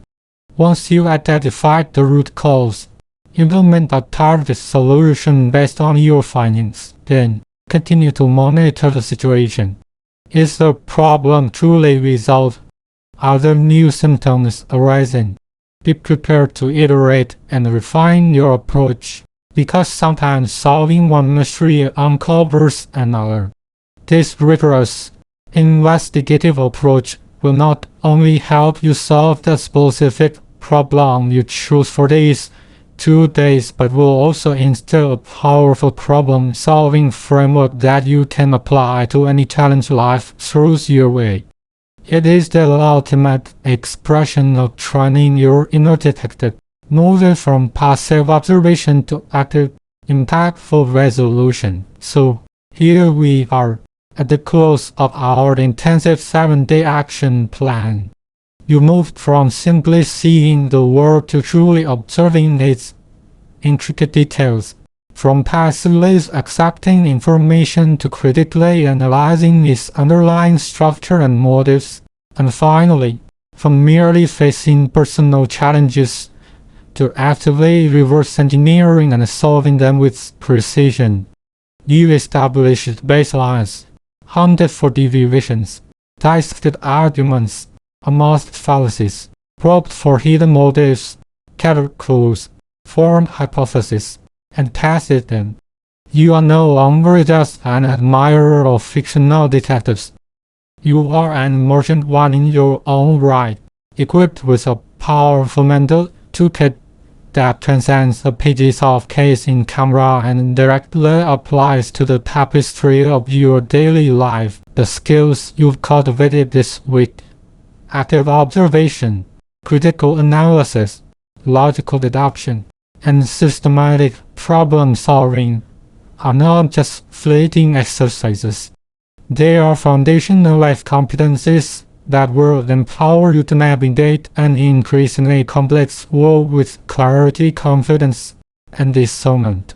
They will allow you to make better decisions, understand people more deeply, resolve conflicts more effectively, and innovate more creatively. Remember, this is not a destination, but a journey. The 7-day plan is merely the ignition, sparking the flame of your inner detective. Continue to practice these skills every day. Make observation a habit, critical questioning a reflex, and problem-solving a systematic pursuit. The world is a grand, unfolding mystery, and now you possess the tools to truly investigate it. As we conclude this chapter, reflect on the changes you've already experienced. How much more aware are you? How much more questioning? How much more confident in your ability to understand what lies beneath the surface?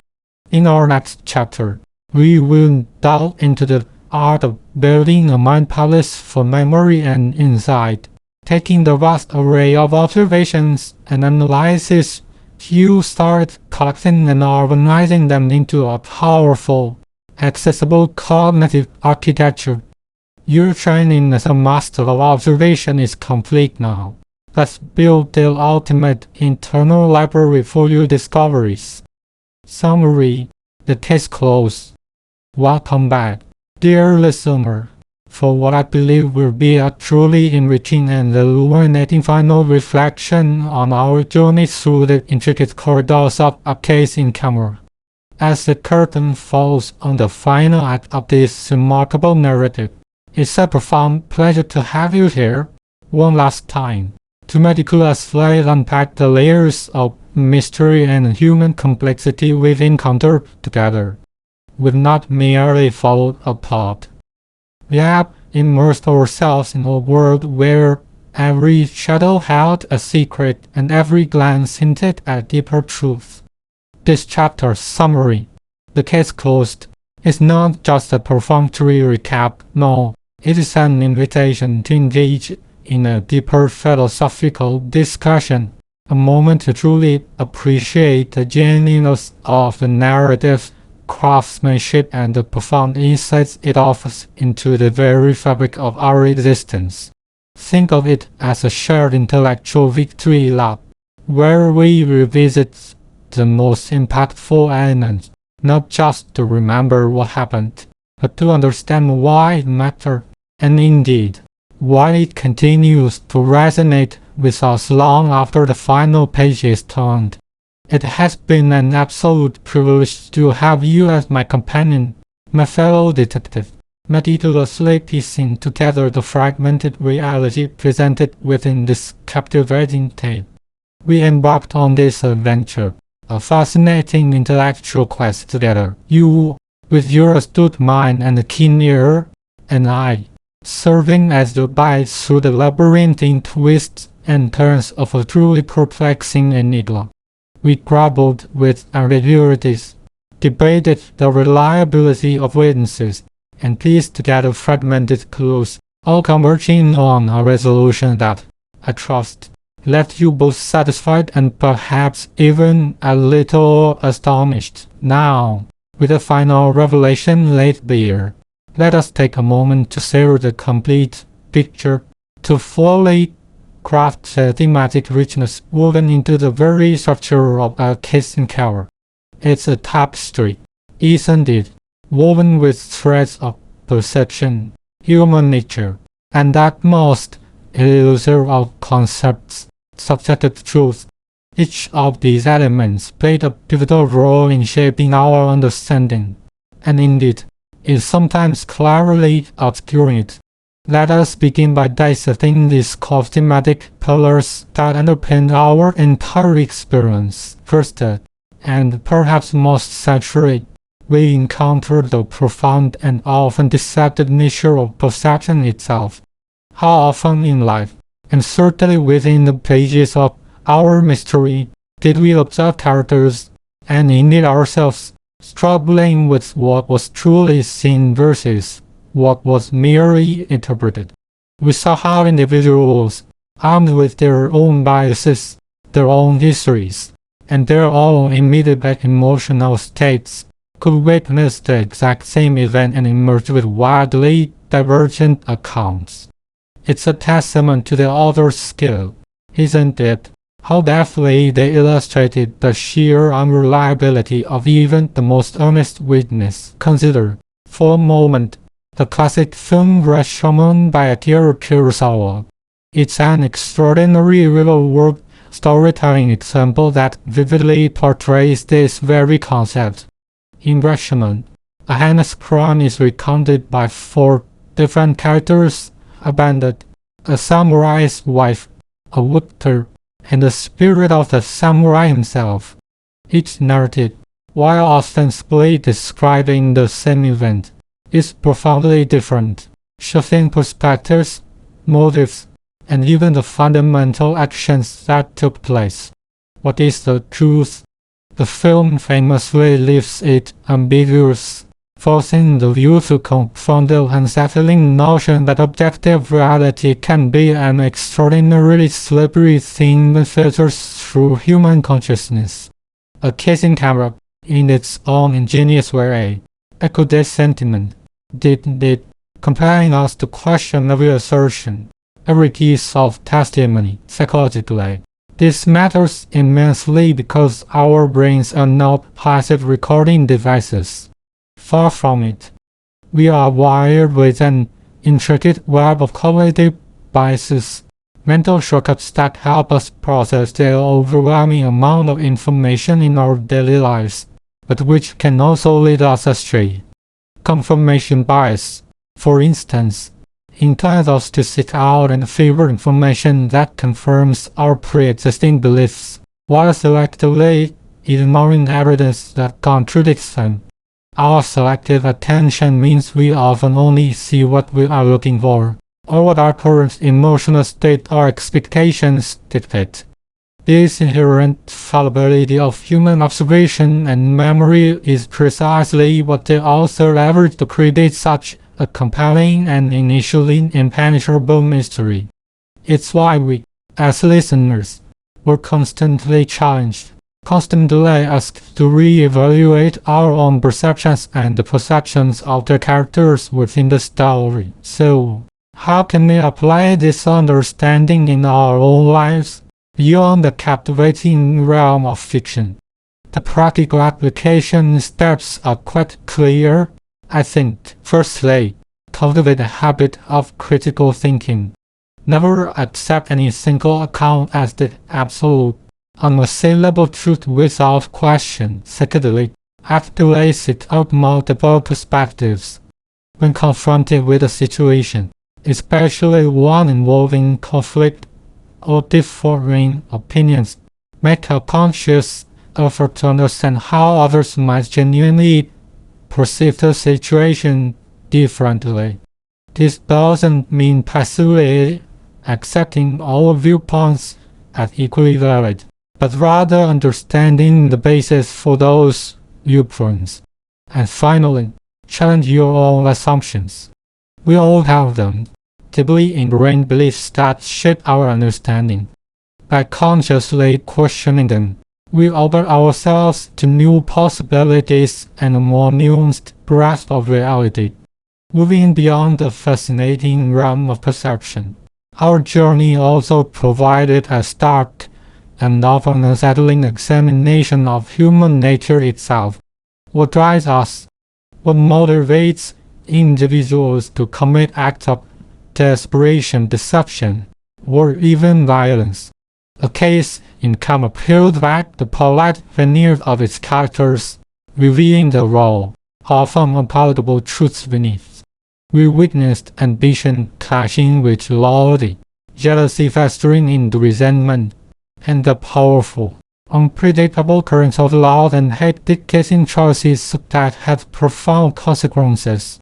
The book brilliantly showcases the full spectrum of human motivations, from the most base and self-serving to the surprisingly noble, even if misguided. Think of the tragic heroes and villains in classic literature as a potent real-world storytelling example. Consider Macbeth, driven by ambition and prophetic whispers to commit unspeakable acts, yet tormented by his conscience. Or Jay Gatsby, whose entire vibrant existence is built on the grand illusion, fueled by a desperate, unwavering love for a past that can never be recaptured. These characters, while extreme, mirror the complexities we see in everyday life. We witness betrayals, grand gestures of sacrifice, petty rivalries, and the profound acts of kindness. Human nature, in all its messy, glorious, and sometimes terrifying complexity, was on full display throughout the case encounter, wasn't it?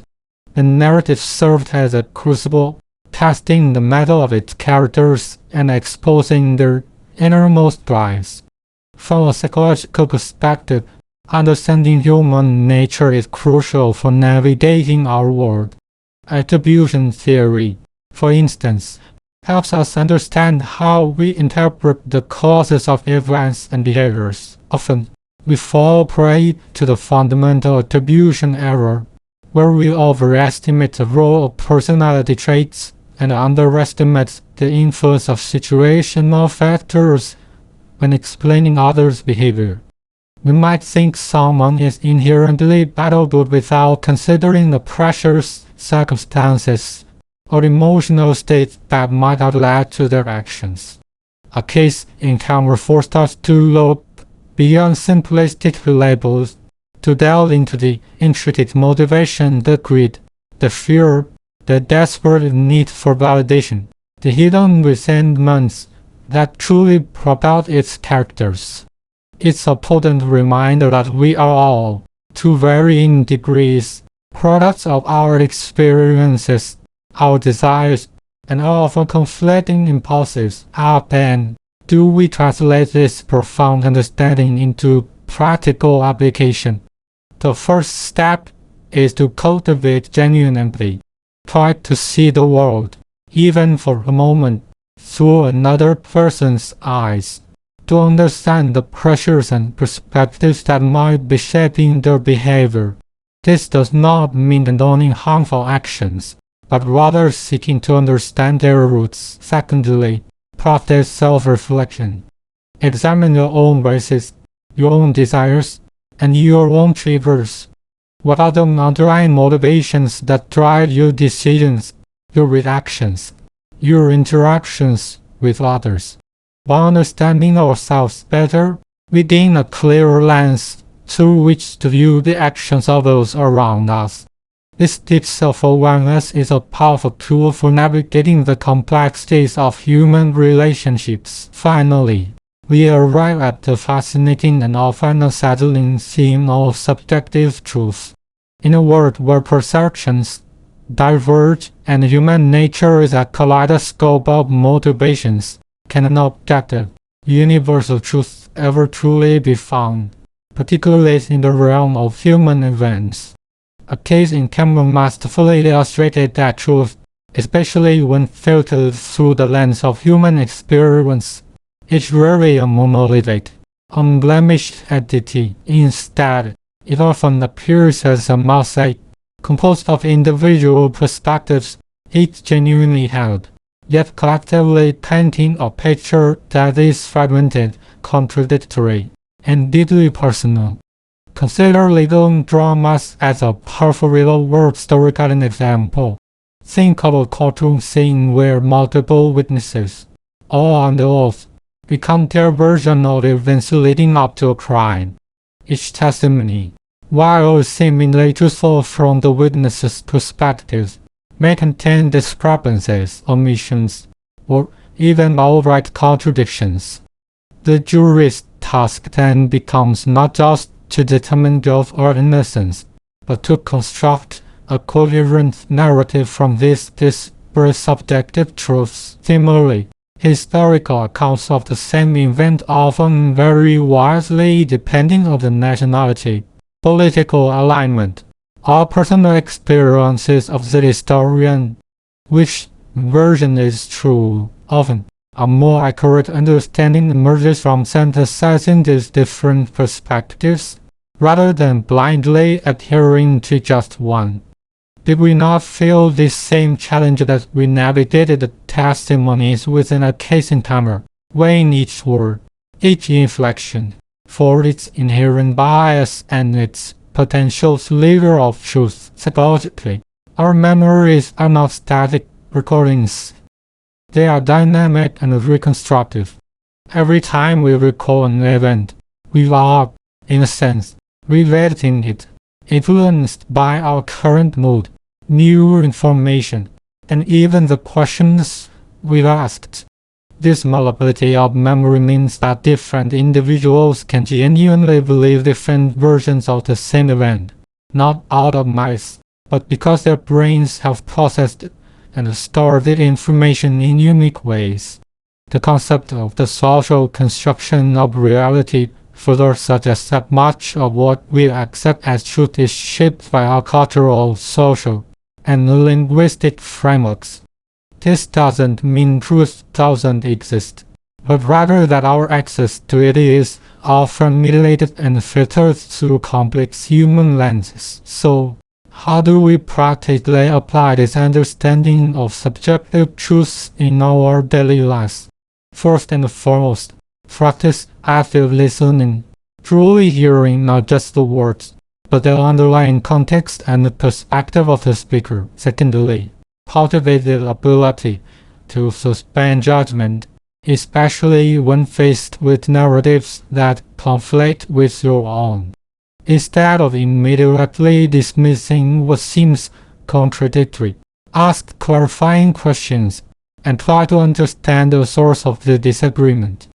And finally, recognize the inherent limits of your own truth. Acknowledge that your perspective, while valid, is not the only valid one, and that a richer, more comprehensive understanding of any situation often requires integrating multiple, sometimes conflicting viewpoints. This fosters intellectual humility and opens the door to genuine understanding. Now, let us turn our attention to the sheer brilliance of the locked-room solution that served as the architectural marvel at the heart of a case in camera. While it would be a disservice to reveal its intricate details and thus diminish the thrill of a potential reread or recommendation to a friend, we can certainly appreciate the masterful elegance with which it was conceived and executed. The author didn't merely present a puzzle. They presented an impossibility, a seemingly unreachable scenario that defied conventional logic and challenged every assumption we had about how the crime could have been committed. This is a hallmark of truly great locked-room mysteries. Single Edgar Allan Poe's The Murders in the Rue Morgue, often considered the progenitor of the genre, where a gruesome double murder occurs inside a sealed room on the third story, with no apparent entry or exit. Or consider many of Agatha Christie's ingenious solutions, where the impossible crime is ultimately revealed to be terrifyingly simple, once the layers of its direction are peeled away. The beauty of a case in camera's resolution lies precisely in this paradox. The impossible becomes logical, the complex unravels into elegant simplicity. The solution was, in its essence, always present, subtly woven into the fabric of the narrative, disguised not by obscurity but often by its very obviousness, a trick of playing such that we, the little detectives, often overlooked in our pursuit of more convoluted explanations. Psychologically, Our brains are often predisposed to overcomplicate things, especially when faced with a perplexing problem. We search for elaborate schemes, hidden passages, and highly intricate mechanisms, precisely because the problem seems so intractable.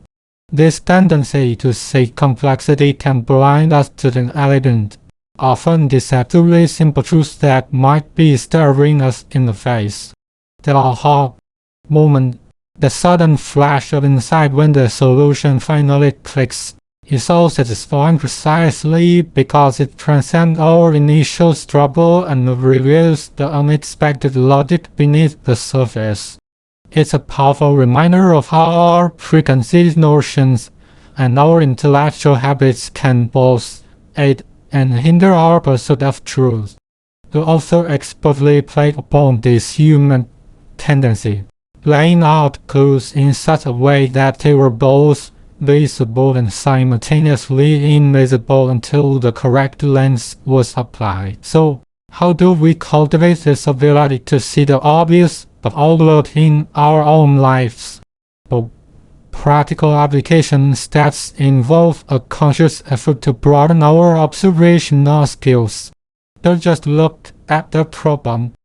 Observe its periphery, its context, and its most fundamental components. Challenge your preconceived notions about what is possible or impossible. Often, the solution to a seemingly intractable problem lies in redefining the problem itself or questioning the assumptions that frame it. Embrace simplicity. Before diving into complex solutions, always ask if there's a simpler, more direct explanation. The world is full of intricate puzzles, and the ability to discern the elegant truth from the complex illusion is a truly invaluable skill, honed by engaging with mysteries such as this one. And now, as we draw near to our final farewell within this particular narrative, I must extend my deepest, most heartfelt gratitude to you, my dear listener. It has been an absolute pleasure, an intellectual privilege, to have you dedicate your precious time and your formidable intellect to solving this mystery alongside me. You are not merely a passive recipient of the story. You are an active participant, a fellow investigator, a critical thinker engaging with every twist and turn, every red herring, and every subtle clue. Consider for a moment the profound connection that can form between the narrator and the listener, or indeed, between an author and a reader. It is a unique storytelling example of shared experience, where the act of consuming a narrative becomes a collaborative journey. When a narrator occasionally breaks the fourth wall, addressing the audience directly in a play or a novel, is an acknowledgement of this shared space, this unique partnership. You will, by choosing to listen, by committing to the intricacies of a case in camera, have been an integral part of its unfolding, and for that, I am truly thankful. Psychologically, this connection matters because humans are social creatures who thrive on shared experiences and validation. Knowing that your effort, your engagement, and your investment in the story are acknowledged and appreciated fosters a sense of belonging and intellectual camaraderie. It transforms the act of listening from a solitary pursuit into a shared adventure, enriching the overall experience and solidifying the impact of the narrative. Your dedication made this journey all the more rewarding for both of us. So, for practical application, let this experience reinforce the importance of community and intellectual pursuits. Seek out discussions, book clubs, or even online forums where you can share your thoughts, your interpretations, and your aha moments with others. The joy of shared discovery, of debating nuances, and exploring different perspectives is a powerful enhancer of understanding and appreciation. Continue to engage with stories, mysteries, and challenging narratives not just as entertainment, but as opportunities for intellectual growth and shared exploration. As we conclude this summary of A Case in Camera, I hope you feel a profound sense of satisfaction, not just in having witnessed the resolution of a clever mystery, but in having engaged with themes that resonate far beyond the confines of the story itself. This book was more than just a whodunit. It was a mirror reflecting the complexities of human perception, the intricate dance of human nature, and the ever-elusive quest for truth. It has been a journey of discovery, a testament to the power of observation, critical thinking, and empathy. May the insights gleaned from A Case in Camera continue to illuminate your understanding of the world around you, prompting you to look deeper, question more intently, and appreciate the nuanced layers of reality. Thank you once again for your unwavering attention, your keen intellect, and your wonderful companionship throughout this captivating adventure. Our case is now truly closed, but the echoes of its lessons, I trust, will remain with you for a very long time indeed. CTDs, John the Detective Bureau.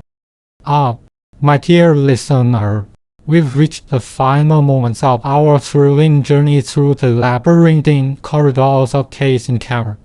What a ride it has been, hasn't it? From the very first perplexing clue to the breathtaking reveal, we've navigated red herrings, scrutinized alibis, and perhaps even just allowed as the truth, like a spotlight on a hidden stage, illuminated the killer.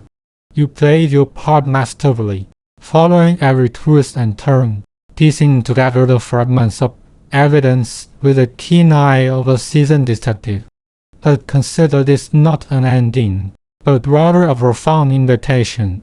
An invitation to officially join the ranks of our esteemed Detective Bureau. This isn't just about closing a book.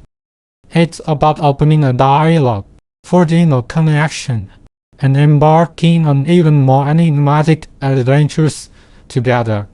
Your engagement, your insights, your very presence as a discerning listener are the lifeblood of our craft, and we genuinely believe that the best mysteries are those shared, discussed, and re-evaluated within a vibrant community of fellow enthusiasts. So, before you store away your mental mad refined plus and deductive reasoning skills, let's talk about how you can deepen this experience and become an even more integral part of our growing fellowship of mysteries hours. What new secrets await your discovery? And how can your unique perspective shape the future of our thrilling narratives? First and foremost, as you reflect upon the intricate tapestry of Case in Camera, we humbly ask for a moment of your time to share your thoughts, your revelations, and most importantly, your favorite plot twist with the wider world. Imagine, if you will, being a renowned art critic after witnessing a groundbreaking exhibition. Your critique isn't just about personal preference.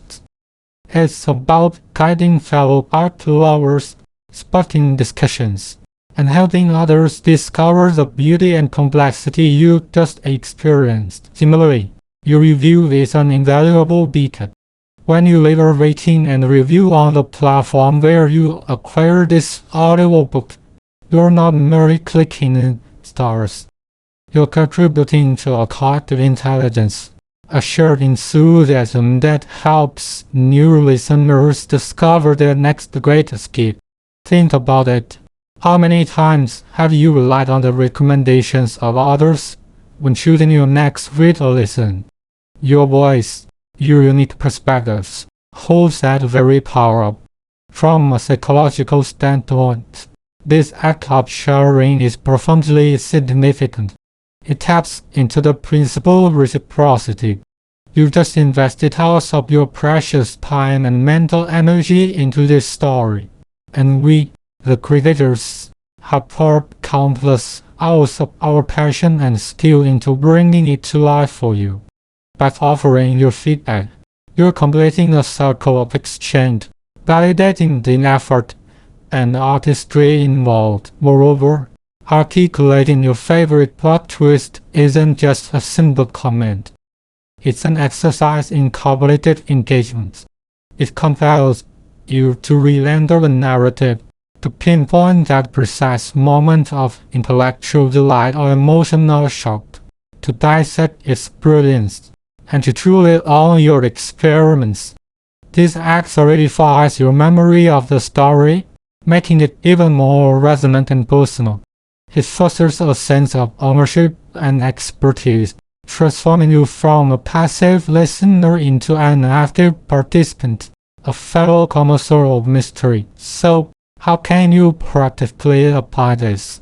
It's wonderfully straightforward.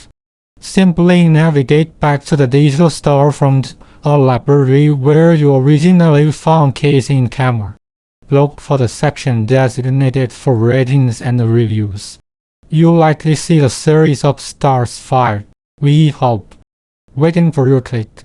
Beyond that, there'll be a text box. This is your personal dispatch from the field, your opportunity to tell us and potential new listeners what captivated you most. Was it this ingenious setup of the locked room, the unexpected identity of the culprit, the subtle clues you initially missed but now marvel at, or perhaps the truly mind-bending revelation that made you exclaim, aha? Don't hesitate to be specific. Your detailed insights are not just appreciated, they are cherished. They help us understand what truly resonates, guiding our future endeavors and painting a clearer picture for anyone else searching for the next captivating listen. Consider it your first official report to the Detective Bureau, chronicling your key discovery. Now, having successfully completed your first case with us, are you perhaps finding yourself yearning for another intellectual challenge?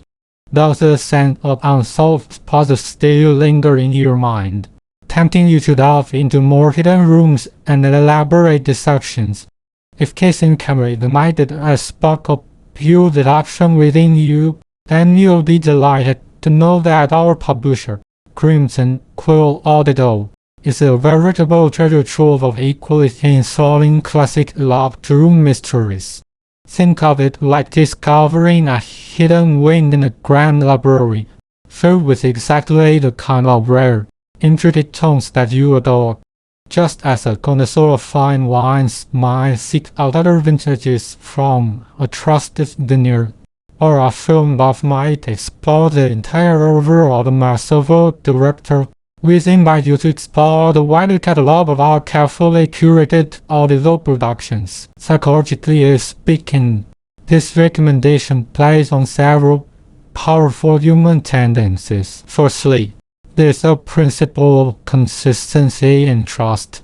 You just experience a high-quality, engaging audio work from Crimson Quill Audio. This positive experience establishes a sense of trust in our brand and our commitment to excellence within the mystery genre. You're more likely to believe that if we delivered on Case in Camera, we can deliver again. Secondly, it caters to the natural human desire for more of a good thing. If you enjoy the intellectual stimulation and the satisfying conclusion of this particular locked-true mystery, your brain is already primed to seek out similar patterns of enjoyment and challenge. It's an efficient mental shortcut. If I liked this, I'll probably like that, especially if it comes from the same reliable source. This isn't just about selling more audiobooks. It's about fostering a deeper, ongoing relationship with listeners who share our passion for intricate, intelligent storytelling. It's about building a consistent reading habit within a genre you love. guided by a publisher you can rely on. So, for your next practical step in becoming a fully integrated member of our detective bureau, we encourage you to perform a simple search. Head back to your preferred Audible platform, whether that's Audible, Libby, Kobo, or any other, and simply type in Crimson Quill Audible into the search bar. You'll be presented with our entire library, a veritable labyrinth of delights waiting to be unraveled. Alternatively, many platforms have browse by publisher or classic mystery sections where you can filter specifically for our titles. Keep an eye out for other ingenious tales of impossible crimes, cunning detectives, and the most unexpected of perpetrators. Perhaps you'll discover the silent witness, an atmospheric tale set in a remote lighthouse, or the emerald cipher, where a coded message hides the secret to a seemingly impossible theft.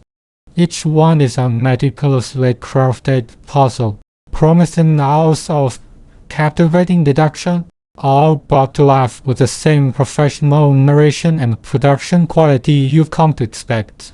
Consider this your briefing on the next potential cases awaiting your keen investigative mind. Now, for those of you who appreciate the intricate details, the hidden layers, and even the delightful imperfections that bring a story to life, we have an exclusive dispatch for you. Something extra to enrich your case and camera experience long after the final chapter fades. We're talking about bonus content, the kind of insider access that truly deepens your connection to the world we've built. Have you ever wondered about the precise layout of the manor where the crime occurred, or wished you had a visual aid to track the suspect's movements? Or perhaps, after hearing the polished narration, you've ever had a fleeting thought about what might happen when a tongue-tied narrator and unexpected sound effects throws a wrench into a recording session?